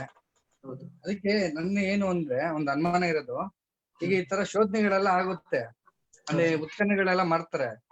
ಉತ್ಖನಗಳಾದ್ಮೇಲೆ ಇದ್ರ ಕಡೆ ಸಂರಕ್ಷಣೆ ಕಡೆ ಗಮನ ಕೊಡೋದಿಲ್ವಾ ಇಲ್ವಾ? ಅದ ಉತ್ಖನಕ್ಕೆ ಬಿಡುತ್ತಾ ಅನ್ನೋದೊಂದು ಅನುಮಾನ. ತಗೊಂಬೇಕು ಸರ್ ಅದು. ಯಾಕಂದ್ರೆ ಇದೊಂದೇ ಅಲ್ಲ, ಸುಮಾರು ಏನ್ ಉತ್ಖನಗಳು ನಡೆದಿದ್ದಾರೆ ಬೆಂಗಳೂರಲ್ಲಿ, ಸುಮಾರು ಎಲ್ಲ ಇದೇ ತರ ನಾಶ ಆಗಿದೆ. ನಾವೇನಿದ್ರೆ ಯಾರ ರೆಕಾರ್ಡ್ ಅಲ್ಲಿ ಇರೋದು ಅಷ್ಟೇ ನೋಡ್ಬೇಕು, ಮತ್ತೇನು ಮಾಹಿತಿಗಳು ಸಿಗಲ್ಲ ಅಲ್ಲಿ ಫೀಲ್ಡ್ ಹೋದ್ರೆ. ಅದೇ ಇದು ಯಾರ ಜವಾಬ್ದಾರಿ ಅನ್ನೋದೇ ಒಂದು ಅನುಮಾನ. ಅದಕ್ಕೆ ಕೇಳಿದೆ. ಅದನ್ನ ನಾವು ಮಾಡ್ಲಿಕ್ಕೆ ಆಗಲ್ಲ ಸರ್, ನಾವು ಎಷ್ಟು ಪ್ರಯತ್ನ ಮಾಡ್ತೀವಿ ಅಷ್ಟೇ, ನಿಮ್ಗೆ ಅಂತಲ್ಲ ಹೇಳಿದ್ದು. ಓಕೆ ಯುವರಾಜ್, ಧನ್ಯವಾದಗಳು.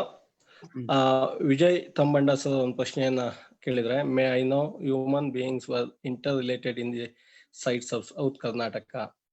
Any cultural connection among the people of the sites that you have explain ಅಂತ ಹೇಳಿ ಕೇಳಿದ್ದಾರೆ. ಪ್ರವೀಣ್? ಹಾ ಸರ್, ಗೊತ್ತಾಯ್ತು. ಸರ್ ಹಲೋ, ಮಾತಾಡಿ. ಕೇಳಿಸ್ತಾ ಇದೆಯಲ್ಲ ಸರ್? ಕೇಳಿಸ್ತಾ ಇದೆ, ಮುಂದುವರಿದೆ ಸರ್. ಪ್ರಶ್ನೆ ಇನ್ನೊಂದ್ಸರಿ ಕೇಳಿ. ಒಂದ್ ಸೆಕೆಂಡ್. ಇಲ್ಲಿ ಗೊತ್ತಾಗ್ತಾ ಇಲ್ಲ. ಹೌದಾ? May I know human beings were interrelated in the sites of south Karnataka. Any cultural connection among the people of the sites that you have explained. ಅಂದ್ರೆ ಸರ್ ಯಾವ ತರ ಅದು ಮೀನ್ಸ್? ಅಂದ್ರೆ ಸಾಂಸ್ಕೃತಿಕವಾಗಿ ಇವಾಗ ಸಂಬಂಧಗಳಿದ್ವು ಅನ್ನೋದ್ರ ಬಗ್ಗೆ ಪ್ರಶ್ನೆಯನ್ನ ಕೇಳ್ತಾ ಇರೋ ತರ ಕಾಣುತ್ತೆ ಸರ್. ಹೌದು ಸರ್, ಸಾಂಸ್ಕೃತಿಕವಾಗಿ ನಮ್ಗೆ ಸಾಕಷ್ಟು ಅಂಶಗಳು ನಮ್ಗೆ ಗೊತ್ತಾಗ್ತಾ ಹೋಗುತ್ತೆ ಅಲ್ಲಿ. ಅಂದ್ರೆ ಇಂಟರ್ ಕನೆಕ್ಷನ್ ಅಂತ ಅಂದ್ರೆ ಇಂಟರ್ ರಿಲೇಟೆಡ್ ಆಗಿ ನಮ್ಗೆ ಕಲ್ಚರಲ್ ಕನೆಕ್ಷನ್ಗಳು ಅಂದ್ರೆ ಬುಡಕಟ್ಟು ಸಮುದಾಯಗಳ ಜೊತೆಯಲ್ಲಿಯೂ ಕೂಡ ನಮ್ಗೆ ಕಾಣ್ಬರುತ್ತದೆ. ಅಂದ್ರೆ ನಾನು ಹೇಳಿದಾಗೆ ಈರುಳಿಗ ಕಮ್ಯುನಿಟಿಯವರು ಇತ್ತೀಚೆಗೆ ನಡೆಸ್ತಕ್ಕಂತ ಅವರ ಒಂದು ಸಂಸ್ಕೃತಿಯ ಭಾಗವಾಗಿ ಸಮಾಧಿಗಳನ್ನ ಅವ್ರು ನಿರ್ಮಾಣ ಮಾಡ್ತಕ್ಕಂಥದ್ದು ಬೃಹತ್ ಶಿಲಾಯುಗ ಸಮಾಧಿಗಳಿಗೆ ಹೋಲುವಂಥದ್ದು. ಮತ್ತೆ ಕುರುಂಬಾಸ್ಗಳು ಅವರು ಕೂಡ ಅದೇ ಸಂಸ್ಕೃತಿಯನ್ನ ಮುಂದುವರ್ಸ್ಕೊಂಡ್ ಬಂದಿಲ್ಲ ಅಂತ ಹೇಳಲಿಕ್ಕೆ ಬರೋದಿಲ್ಲ, ಆದ್ರೆ ಅದರ ಲಕ್ಷಣಗಳನ್ನ ಅವರು ಮುಂದುವರ್ಸ್ಕೊಂಡು ಬಂದಿದ್ದಾರೆ ಅಂತ ಹೇಳ್ಬೋದು ಸರ್. Okay, thank you. ಹಾಗೆ ಭಾಸ್ಕರ್ ಮಯ್ಯ ಅವರು ಒಂದು ಪ್ರಶ್ನೆಯನ್ನ ಕೇಳಿದ್ರೆ, ಪರಶುರಾಮ ಕ್ಷೇತ್ರ ಎಂದು ಕರೆಯಲ್ಪಡುವ ಈ ಕರಾವಳಿ ಕರ್ನಾಟಕವು ಸರ್ ಹಲೋ ಪರಶುರಾಮ ಕ್ಷೇತ್ರ ಎಂದು ಕರೆಯಲ್ಪಡುವ ಈ ಕರಾವಳಿ ಕರ್ನಾಟಕವು ಭೂ ವಿಜ್ಞಾನದ ರೀತಿಯ ಯಾವಾಗ ಅಸ್ತಿತ್ವಕ್ಕೆ ಬಂತು? ಇಲ್ಲಿರುವ ಅತಿ ಪ್ರಾಚೀನ ಪುರಾತತ್ವ ಅವಶೇಷಗಳು ಯಾವುವು?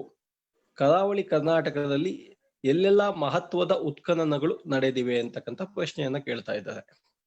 ಸರ್, ಕರಾವಳಿ ಭಾಗದಲ್ಲಿ ನಮ್ಗೆ ಕೆಲವು ಅತಿ ಹೆಚ್ಚಾಗಿ ಸಂಸ್ಕೃತಿಯ ಭಾಗಗಳಾಗಿ ನಮ್ಗೆ ಯಾವ್ದು ಕಂಡುಬರಲ್ಲ. ಅಲ್ಲಿ ಒಂದು ಉಡುಪಿ ಮತ್ತೆ ಮಂಗಳೂರು ಭಾಗದಲ್ಲಿ ನಮ್ಗೆ ಕೆಲವೊಂದು ನೆಲೆಗಳನ್ನ ಹೊರತುಪಡಿಸಿ ನಮ್ಗೆ ರಾಕೆಟ್ ಚೇಂಬರ್ಸ್ ಗಳು ಕಂಡು ಬರ್ತವೆ. ರಾಕೆಟ್ ಚೇಂಬರ್ಸ್ ಅಂತಂದ್ರೆ ಬೃಹತ್ ಶಿಲಾಯುಗ ಸಂಸ್ಕೃತಿಯ ಒಂದು ಟೈಪಾಲಜಿ ಆಫ್ ಬರಿಯಲ್ ಅಂತೇಳಿ, ಅದು ಅಂದ್ರೆ ಉತ್ಖನನಗಳು ಕಂಡು ಬಂದಿರ್ತಕ್ಕಂಥದ್ದು ಕಡಿಮೆ. ನಮ್ಗೆ ಬನವಾಸಿ ಏನಿದೆ ಅದು ಡೈರೆಕ್ಟ್ ಆಗಿ ನಮ್ಗೆ ಅರ್ಲಿ ಹಿಸ್ಟಾರಿಕ್ ಫೇಸ್ಗೆ ಹೋಗುವಂತದ್ದು.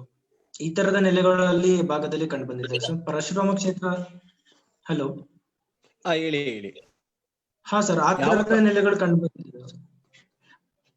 ಅದ್ರ ಬಗ್ಗೆ ನನಗೆ ಐಡಿಯಾ ಇಲ್ಲ ಸರ್. ಅತಿ ಪ್ರಾಚೀನವಾದಂತಹ ಪುರಾತತ್ವ ಅವಶೇಷಗಳು ಯಾವುವು ಅಂತ ಕೇಳ್ತಿದ್ದಾರೆ ಅವರು. ಓಕೆ, ನಾನ್ ಮಾತಾಡ್ಬೋದಾ? ದಯವಿಟ್ಟು ಸರ್. ಇನ್ನೊಂದು ಯಾರು ಕೇಳಿದ್ದಾರೆ? ಕರಾವಳಿ ಕರ್ನಾಟಕದಲ್ಲಿ ಡಾಕ್ಟರ್ LS ರಾವ್ ಅಂತಂದೇಳಿ ಭಾರತೀಯ ಪುರಾತತ್ವ ಸರ್ವೇಕ್ಷಣೆ ಇಲಾಖೆಯವರು, ಅವರು ಕೋಟತಟ್ಟು ಅಂತಂದೇಳಿ ಮುರುಗೇಶಿ ಅವರ ಮಾತಾಡ್ತಿದ್ದಾರೆ.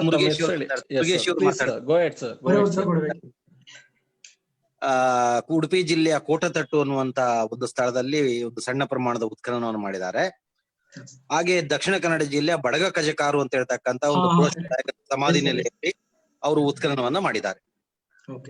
ಎರಡು ಪ್ರದೇಶದಲ್ಲಿ ಅಧಿಕೃತವಾಗಿ ಉತ್ಖನನಗಳು ನಡೆದಿದ್ದಾವೆ. ಮತ್ತೆ ನಮ್ಮ MSRS ಕಾಲೇಜ್ ಶಿರುಭಾವತಿಯಿಂದ ನಾವು ಬಗ್ಗೆರ ಕ್ಯಾರ್ ಅಂತ ಹೇಳ್ತಕ್ಕಂತ ಒಂದು ಬೃಹತ್ ಶಿಲಾಯುಗ ಕಾಲದ ಒಂದು ಮೃತ್ಪಾತ್ರೆ ಸಮಾಧಿ ನೆಲೆಯಲ್ಲಿ ಒಂದು ಸ್ಕ್ರಾಪಿಂಗ್ ಅನ್ನ ನಾವು ಮಾಡಿದ್ದೇವೆ. ಅದರ ವರದಿಯನ್ನು ಕೂಡ ಈಗಾಗಲೇ ನಾವು ಪ್ರಕಟಿಸಿದ್ದೇವೆ ಆಲ್ರೆಡಿ ಅದನ್ನು.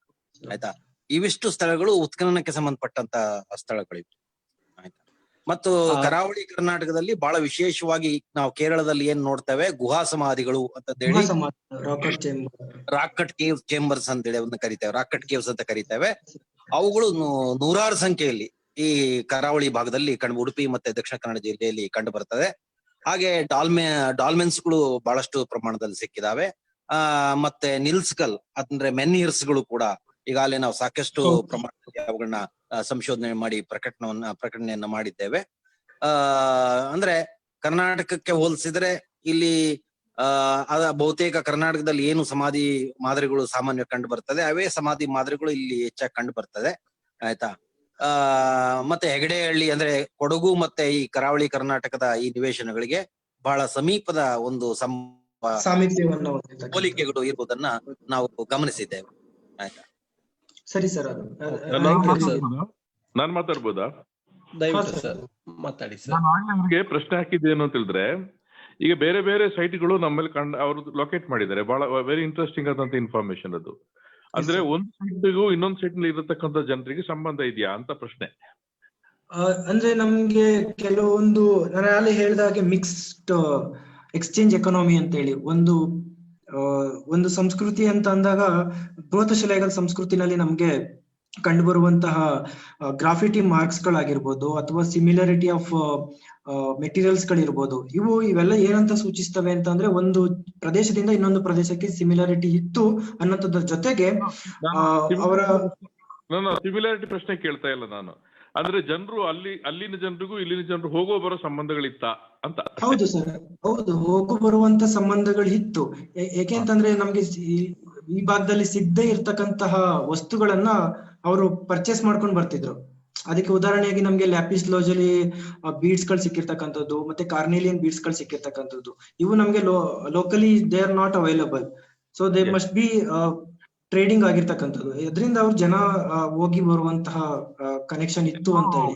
ಮಧ್ಯ ಕರ್ನಾಟಕದಿಂದ ದಕ್ಷಿಣ ಕರ್ನಾಟಕದ ಎಲ್ಲೆವರೆಗೆ ಅಂದ್ರೆ ಹೆಗಡೆಹಳ್ಳಿವರೆಗೆ ಲೊಕೇಟ್ ಮಾಡಿದ್ದೀರಿ, ಅವೆಲ್ಲದಕ್ಕೂ ಆ ಸಂಬಂಧ ಇತ್ತ? ಒಂದು ಮನುಷ್ಯನ ಈಗ ಹೌದು ಸರ್, ಈಗ ನಾನು ಏನೇನ್ ಲೊಕೇಟ್ ಮಾಡಿದ್ದೀನಿ ಎಲ್ಲಾ ನೆಲೆಗಳು ಕೂಡ ಒಂದು ಟ್ರೇಡಿಂಗ್ ರೂಟ್ ಏನಿದೆ ಆ ರೂಟ್ ನಲ್ಲಿ ಇರ್ತಕ್ಕಂಥ ನೆಲೆಗಳೇ. ನಮ್ಗೆ ಬೆಂಗಳೂರು ಭಾಗ ಮತ್ತೆ ಪರ್ಟಿಕ್ಯುಲರ್ ಆಗಿ ಬೆಂಗಳೂರು ಭಾಗ ಏನಿದೆ ಅಲ್ಲಿ ನಮ್ಗೆ ರೋಮನ್ ಕಾಯಿನ್ಸ್ ಗಳು ಸಿಗ್ತಕ್ಕಂಥದ್ದು, ಮತ್ತೆ contemporary of early historic phase ನಲ್ಲಿ ಸಮಾಧಿಗಳ ಜೊತೆಯಲ್ಲಿ ರೋಮನ್ ಕಾಯಿನ್ಸ್ ಗಳು ಸಿಕ್ಕಿರ್ತಕ್ಕಂಥದ್ದು, ಮತ್ತೆ ಹೆಗಡೆಹಳ್ಳಿ ಮತ್ತೆ ಕಾರ್ನೆಲಿಯನ್ ಬೀಡ್ಸ್ ಸಿಕ್ಕಿರೋದು ಹೆಗಡೆಹಳ್ಳಿನಲ್ಲಿ, ಮತ್ತೆ ಅಲ್ಲಿ ನಮ್ಗೆ ರೋಮನ್ ಕಾಯಿನ್ಸ್ ಗಳು ಕೂಡ ಸಿಕ್ಕಿರ್ತಕ್ಕಂಥದ್ದು. ಇವೆಲ್ಲ ಕಾಂಟೆಂಪ್ರರಿ ಆಫ್ ಮೆಗಾಲಿಥಿಕ್ ಕಲ್ಚರ್ ಜೊತೆನಲ್ಲೇ ಸಿಕ್ಕಿರೋದ್ರಿಂದ ಇವೆಲ್ಲವೂ ಕೂಡ ಈ ನೆಲೆಗಳೇನಿದೆ ಬನಹಳ್ಳಿ, ಸಾವನದುರ್ಗ, ಹೆಗಡೆಹಳ್ಳಿ, ಟಿ ನರಸೀಪುರ, ಮೇಲುಕೋದಂಕೆ, ಚಂದ್ರವಳ್ಳಿ ಮತ್ತೆ ಬ್ರಹ್ಮಗಿರಿ, ಇವೆಲ್ಲವೂ ಕೂಡ ಒಂದು ಇಂಟರ್ ಕನೆಕ್ಷನ್ ಇರ್ತಕ್ಕಂತಹ ನೆಲೆಗಳಾಗಿಯೇ ಕಂಡು ಬರ್ತಕ್ಕಂಥದ್ದು.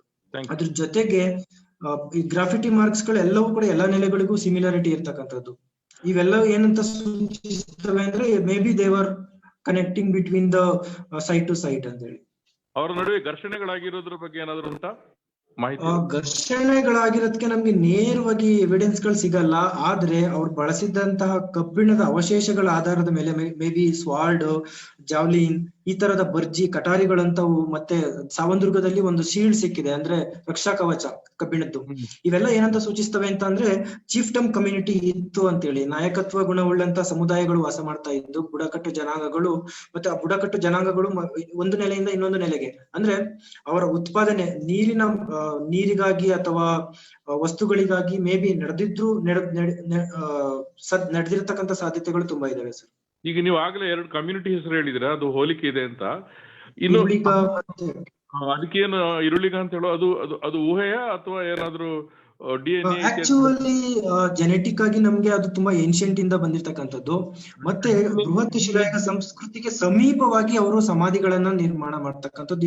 ಇದುವರೆಗೂ ಕೂಡ ನಮ್ಗೆ ನಾವು ನೋಡ್ಬೋದು. ಈಗ ಬೇಕಾದ್ರೆ ಸತ್ತಂತಹ ವ್ಯಕ್ತಿಗೆ ಅವರು ಕಲ್ಲು ಚಪ್ಪಡಿಗಳನ್ನ ಮುಚ್ಚಿ ಮಾಡ್ತಕ್ಕಂಥದ್ದು. ಯಾಕೆಂದ್ರೆ ಅದು ಕಾಲಾನಂತರ ಕಲ್ಸವಿ ಪದ್ಧತಿ ಮಾಡುವಂತಹ ಸರ್. ಅಂದ್ರೆ ಕಾಲಕ್ರಮೇಣ ಆ ಜನರ ಆರ್ಥಿಕ ಪರಿಸ್ಥಿತಿ ಆಧಾರದ ಮೇಲೆ ಅದು ಕ್ಷೀಣಿತ ಆಗ್ತಾ ಬರುತ್ತೆ ಅಂತ ಹೇಳಿ. ಬುಡಕಟ್ಟು ಜನಾಂಗಗಳು ಆದಂತ ಮತ್ತೆ ಕಬ್ಬಿಣದ ಆವಿಷ್ಕಾರದಿಂದ ಸಾಮ್ರಾಜ್ಯಗಳ ಉದಯ, ರಾಜರ ಆಳ್ವಿಕೆ, ಇವೆಲ್ಲದ್ರಿಂದ ಆ ಸಂಸ್ಕೃತಿ ನಾಶ ಹೊಂದಿ ಎಲ್ಲೋ ಒಂದು ಕಮ್ಯುನಿಟಿಗಳು ಎಲ್ಲೋ ಒಂದು ಬುಡಕಟ್ಟು ಜನಾಂಗಗಳು ಬೃಹತ್ ಸಮಾಧಿಗಳ, ಯಾಕೆಂತಂದ್ರೆ ಒಬ್ಬ ಸತ್ತ ವ್ಯಕ್ತಿಗೆ ಒಂದು ದೊಡ್ಡ ಮಟ್ಟದಲ್ಲಿ ಕ್ರಿಯೆಯನ್ನ ಮಾಡ್ತಕ್ಕಂಥದ್ದು. ಅದಕ್ಕೋಸ್ಕರ ಒಂದು ಸಾಧ್ಯತೆ, ಒಂದು ಬುಡಕಟ್ಟು ಆಗುವ ಸಾಧ್ಯತೆ, ಇನ್ನೊಂದು ಪ್ರಕ್ರಿಯೆಯಲ್ಲಿ ನಗರ ವ್ಯಕ್ತಿ ಕೂಡ ಆಗ್ಬೋದಾ?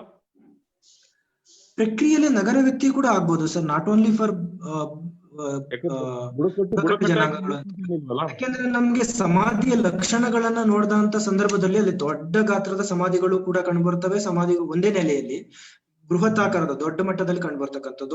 ಅವೆಲ್ಲ ಏನ್ ಇಂಡಿಕೇಟ್ ಮಾಡ್ತವೆ ಅಂತಂದ್ರೆ ಮೇ ಬಿ ಆ ಬುಡಕಟ್ಟು ಜನಾಂಗದ ಅಥವಾ ಸಮುದಾಯದ ಶ್ರೀಮಂತ ವ್ಯಕ್ತಿಗೆ ಅಂದ್ರೆ ಅದು ಏನಂತಾರೆ ಅದಕ್ಕೆ ಭೂಮಿಯನ್ನ ಕೊಂಡ್ಕೊಳ್ಳುವಂತಹ ಪ್ರಕ್ರಿಯೆಯಲ್ಲಿ ಕೂಡ ಕಂಡು ಬರ್ತಕ್ಕಂಥದ್ದು. ಯಾರಾದ್ರೂ ದುಡ್ಡು ಜಾಸ್ತಿ ಇರುತ್ತೋ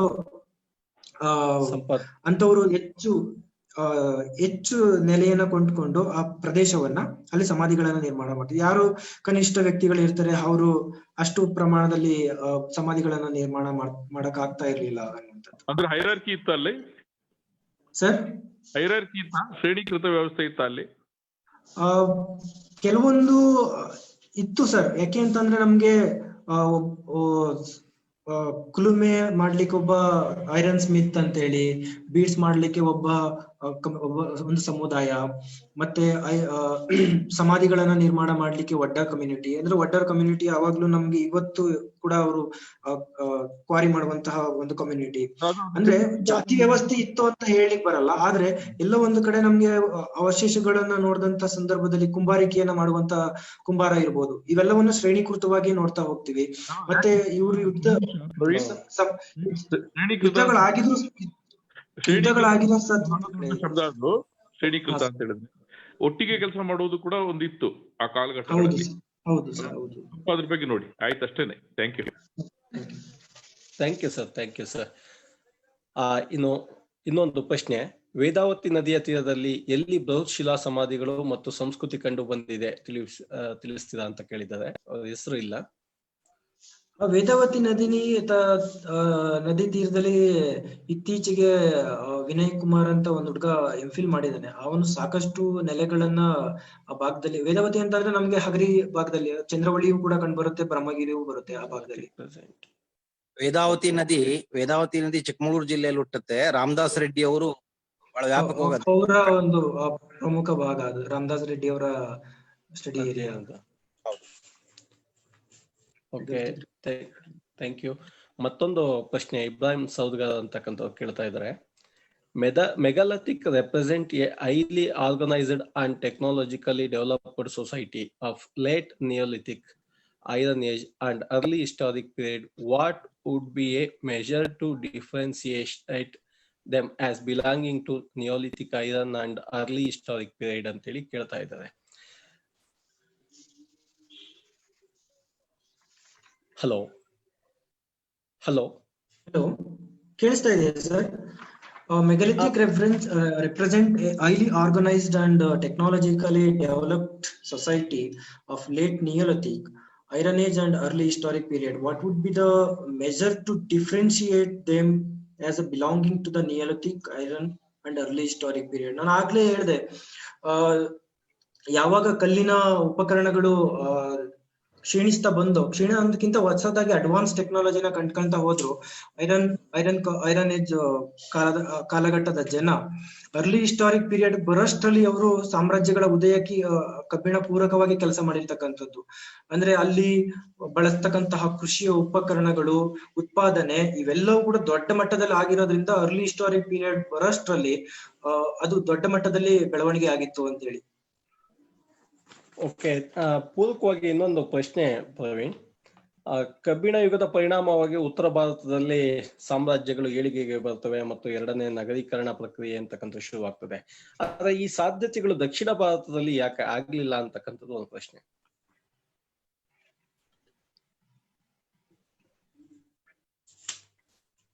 ಹಲೋ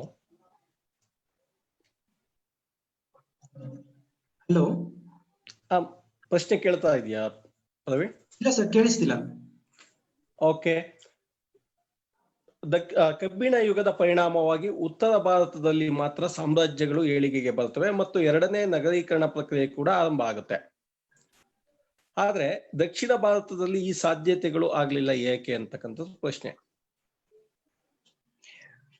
ಯಾಕೆ ಅಂತ ಅಂದ್ರೆ ಅಲ್ಲಿ ಕಂಡು ಬರೋದ್ ನಮ್ಗೆ ಹರಪ್ಪ ಸಂಸ್ಕೃತಿಯಿಂದ ಮುಂದುವರಿದ ಭಾಗವಾಗಿ ಎಲ್ಲಾ ಸಂಸ್ಕೃತಿಯ ಜನ ಗಂಗಾ ಮತ್ತು ಯಮುನಾ ನದಿ ಭಾಗದಲ್ಲಿಯೇ ಕಂಡು ಬಂದಿರ್ತಕ್ಕಂಥದ್ದು. ಮತ್ತೆ ಅಲ್ಲಿ ಇರ್ತಕ್ಕಂತಹ ಫಲವತ್ತಾದ ಭೂಮಿ ಏನಿದೆ ಅದು ಕಬ್ಬಿಣದ ಬಳಕೆಗೆ, ಕಬ್ಬಿಣದ ನಿಕ್ಷೇಪಗಳಿಗೆ ಹೆಚ್ಚಾಗಿ ಇರ್ತಕ್ಕಂಥದ್ದು. ಆದ್ರೆ ಆ ಸಮುದಾಯಗಳು ಅಲ್ಲಿ ಒಳಗೊಂಡಂತಹ ಸಮುದಾಯಗಳು ದಕ್ಷಿಣ ಭಾರತದಲ್ಲಿ ಬರುವಷ್ಟರಲ್ಲಿ ನಮ್ಗೆ ನಿಯೋಲಿಥಿಕ್ ಕಾಲಘಟ್ಟ ಇತ್ತು.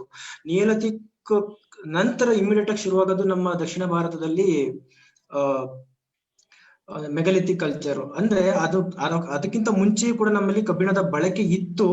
ಅಲ್ಲಿ ಅಂದ್ರೆ ಸಾಮ್ರಾಜ್ಯಗಳ ಉದಯ ಆದ ನಂತರ, ಸಾಮ್ರಾಜ್ಯಗಳ ಉದಯಕ್ಕೆ ಕಾರಣವಾಗಿ ನಮ್ಮ ಈ ಭೂಭಾಗದಲ್ಲಿ ಅವರ ಕಬ್ಬಿಣದ ಒಂದು ಕಬ್ಬಿಣದ ಒಂದು ಬೆಳವಣಿಗೆಯಿಂದ, ಉತ್ಪಾದನೆಯಿಂದ ಈ ಭಾಗಕ್ಕೆ ಅವರು ಮೇ ಬಿ ಆ ಟ್ರೇಡಿಂಗ್ ಗೆ ಬಂದಿರ್ಬೋದು ಅಂತ ಹೇಳಿ ಹೇಳ್ತಾ ಹೋಗ್ತೀನಿ ನಾನು. ಅಂದ್ರೆ ನಗರೀಕರಣ ಪ್ರಕ್ರಿಯೆ ಇಲ್ಲಿ ಯಾಕೆ ಆಗ್ಲಿಲ್ಲ ದಕ್ಷಿಣ ಭಾರತದಲ್ಲಿ, ಮತ್ತು ಸಾಮ್ರಾಜ್ಯಗಳ ಏಳಿಗೆ ಯಾಕೆ ಆಗ್ಲಿಲ್ಲ ಅನ್ನೋದಷ್ಟೇ ಪ್ರಶ್ನೆ. ಸಾಮ್ರಾಜ್ಯಗಳ ಏಳಿಗೆ ಏನಕ್ಕಾಗ್ಲಿಲ್ಲ ಅಂತ ಅಂದ್ರೆ, ನಮ್ಮಲ್ಲಿ ಆಲ್ರೆಡಿ ದಕ್ಷಿಣ ಭಾರತದಲ್ಲಿ ಶಾತವಾಹನರು ಬಂದಿದ್ರಲ್ಲ ಅವಾಗ್ಲೇ. ಶಾತವಾಹನರು ಇದ್ರು. ನಮ್ಗೆ NBPW ಕೂಡ ನಮ್ಗೆ ಈ ಭಾಗದಲ್ಲಿ ಸಿಗುತ್ತೆ. ಅಂದ್ರೆ ಇಲ್ಲಿ ನಮ್ಗೆ ಅವರ ಸಾಮ್ರಾಜ್ಯ ವಿಸ್ತರಣೆ ಆಗಿಲ್ಲ ಅಷ್ಟೇ, ಆದ್ರೆ ನಮ್ಗೆ ಎಲ್ಲೋ ಒಂದು ಕಡೆ ಕೆಲವೊಂದು ಇವೆಲ್ಲವೂ ಕೂಡ ಬಾರ್ಡರ್ ಆಗಿ ಕಂಡು ಬರ್ತಕ್ಕಂಥದ್ದು. ಅಶೋಕನ ಕಾಲದಲ್ಲಿ ನಮ್ಗೆ ಬ್ರಹ್ಮಗಿರಿ, ಚಂದ್ರವಳ್ಳಿ ಅವರಿಗೆ ಮಾತ್ರ ಬರುತ್ತೆ. ಅದರ ಬಿಟ್ಟು ನಮ್ಗೆ ದಕ್ಷಿಣ ಕರ್ನಾಟಕದಲ್ಲಿ ಅವರ ಸಾಮ್ರಾಜ್ಯಗಳೇ ಸಿಗಲ್ಲ, ಸಾಮ್ರಾಜ್ಯದ ಕುರುಹುಗಳೇ ಸಿಗಲ್ಲ. ಅಂದ್ರೆ ಇಲ್ಲಿ ನಮ್ಗೆ ಆಲ್ರೆಡಿ ಚೇರ, ಚೋಳ ಮತ್ತೆ ಸಂಗಮ್ ಕಾಲಘಟ್ಟದ ನಗರೀಕರಣ ಇತ್ತು ಅಂತಕ್ಕಂಥದ್ದು. ಆದ್ರೆ ಇಲ್ಲಿ ನಮ್ಗೆ ನಗರಗಳ ಒಂದು ಬೆಳವಣಿಗೆ ಇರ್ಲಿಲ್ಲ. ಆದ್ರೆ ವಿ ಕ್ಯಾನ್ ಅಸ್ಯೂಮ್ ದಟ್ ಇಲ್ಲಿ ನಮ್ಗೆ ಸೆಮಿ ನಗರಗಳ ಪ್ರಕ್ರಿಯೆ ಇಲ್ಲಿ ಶುರು ಆಗಿತ್ತು ಅಂತ ಹೇಳಿ. ಸಣ್ಣ ಸಣ್ಣ ಸಣ್ಣ ಗುಂಪುಗಳೆಲ್ಲವೂ ಕೂಡ ಬದಲಾಗಿ ಸಾಮ್ರಾಜ್ಯಗಳು ಮಾರ್ಪಾಡಾಗ್ತಾ ಇದ್ವು ಅಂತ ಹೇಳಿ. Okay okay, thank you. ಹಾಗೆ ಮತ್ತೊಂದು ಪ್ರಶ್ನೆ, ಗ್ರಾಫಿಟಿ ಮಾರ್ಕ್ಸ್ಗಳು ಬ್ರಾಹ್ಮಿ ಲಿಪಿಗಳಿಗೆ ಏನಾದ್ರು ಸಂಬಂಧ ಇದೆಯಾ ಅಂತಕ್ಕಂಥದ್ದು. ಯಾಕೆಂದ್ರೆ ಇತ್ತೀಚೆಗೆ ತಮಿಳುನಾಡಿನ ಒಂದು ನೆಲೆಯಲ್ಲಿ ಮಡಿಕೆಯ ಮೇಲೆ ಬ್ರಾಹ್ಮಿ ಲಿಪಿಯ ಈ ಅಕ್ಷರಗಳು ಕಂಡು ಬಂದಿದ್ದಾವೆ. ಅಂಥದ್ದೇನೋ ಸಾಮ್ಯತೆಗಳಿದ್ದಾವ ಅಂತ? ಯಾಕೆಂದ್ರೆ ನಮ್ಮ ದಕ್ಷಿಣ ಕರ್ನಾಟಕ ಮತ್ತು ತಮಿಳು ನಾಡಿನಲ್ಲಿ ಉತ್ತರ ಕರ್ನಾಟಕ ಉತ್ತರ ಭಾರತಕ್ಕೆ ಹೋಲಿಸಿಕೊಂಡ್ರೆ, ದಕ್ಷಿಣ ಭಾರತದಲ್ಲಿ ನಮಗೆ ಉತ್ತರ ಭಾಗಕ್ಕೆ ಹೋಲಿಸಿಕೊಂಡ್ರೆ, ಈ ಕಾಲಘಟ್ಟದ ಕಾಂಟೆಂಪ್ರರಿ ಆಫ್ ಅರ್ಲಿ ಹಿಸ್ಟ್ರಿ ಏನಂತ ಕರಿತೀವಿ, ಅಲ್ಲಿವರೆಗೂ ನಮ್ಗೆ ಸಂಸ್ಕೃತಿಯ ಹಂತ ಇತ್ತು ಅಂತ ಹೇಳಿ. ಅಂದ್ರೆ ಸಂಗಮ ಸಾಹಿತ್ಯದಲ್ಲಿ ನಮ್ಗೆ ಬ್ರಾಹ್ಮಿ ಲಿಪಿ ಇರೋದ್ರ ಜೊತೆಗೆ ಸಂಗಮ ಸಾಹಿತ್ಯದಲ್ಲಿ ಬೃಹತ್ ಶಿಲಾಯ ಸಮಾಧಿಗಳನ್ನ ನಿರ್ಮಾಣ ಮಾಡ್ತಾ ಇದ್ದಕ್ಕೆ ಎವಿಡೆನ್ಸ್ ಗಳು ಸಿಗುತ್ತೆ. ಸೊ ಹಾಗಾಗಿ ಆ ಸಂಸ್ಕೃತಿಯ ಜನ ಲಿಪಿಯ ಬೆಳವಣಿಗೆಯನ್ನು ಕೂಡ ಹೊಂದಿದ್ರು ಅಂತೇಳಿ ಸಂಗಮ ಸಾಹಿತ್ಯವನ್ನ ನೋಡಿದ್ರೆ ನಮ್ಗೆ ಅದು ಗೊತ್ತಾಗುತ್ತೆ. Okay, thank you Pradeep. ಬಹುಶಃ ಎಲ್ಲ ಪ್ರಶ್ನೆಗಳು ಮುಗಿದು ಅಂತ ಕಾಣುತ್ತೆ. ಯಾರಾದ್ರೂ ಪ್ರಶ್ನೆಗಳನ್ನ ಕೇಳ್ತಕ್ಕಂಥ ನೇರ ಅನ್ಮ್ಯೂಟ್ ಮಾಡ್ಕೊಂಡು ಪ್ರಶ್ನೆಯನ್ನ ಕೇಳಬಹುದು.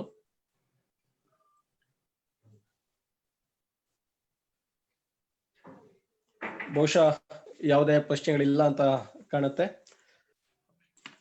ಸುಮಾರು 1 ಗಂಟೆ 45 ನಿಮಿಷಗಳ ಕಾಲ ಸುದೀರ್ಘವಾಗಿ ಒಂದು ಉಪನ್ಯಾಸ ಮತ್ತು ಪ್ರಶ್ನೋತ್ತರದಲ್ಲಿ ಪಾಲ್ಗೊಂಡ್ರಿ ಪ್ರವೀಣ್. ಅರಿವಿನ ನೀರಿಗೆ ಉಪನ್ಯಾಸ ಈ ಸರಣಿಯಲ್ಲಿ ಮೊಟ್ಟ ಮೊದಲ ಪುರಾತತ್ವ ಶಾಸ್ತ್ರವನ್ನು ಕುರಿತಾದಂತ ಮೊಟ್ಟ ಮೊದಲ ಉಪನ್ಯಾಸ ಇದು. ಬಹಳ ಅತ್ಯದ್ಭುತವಾಗಿ ಮೂಡಿ ಬಂದಿದೆ.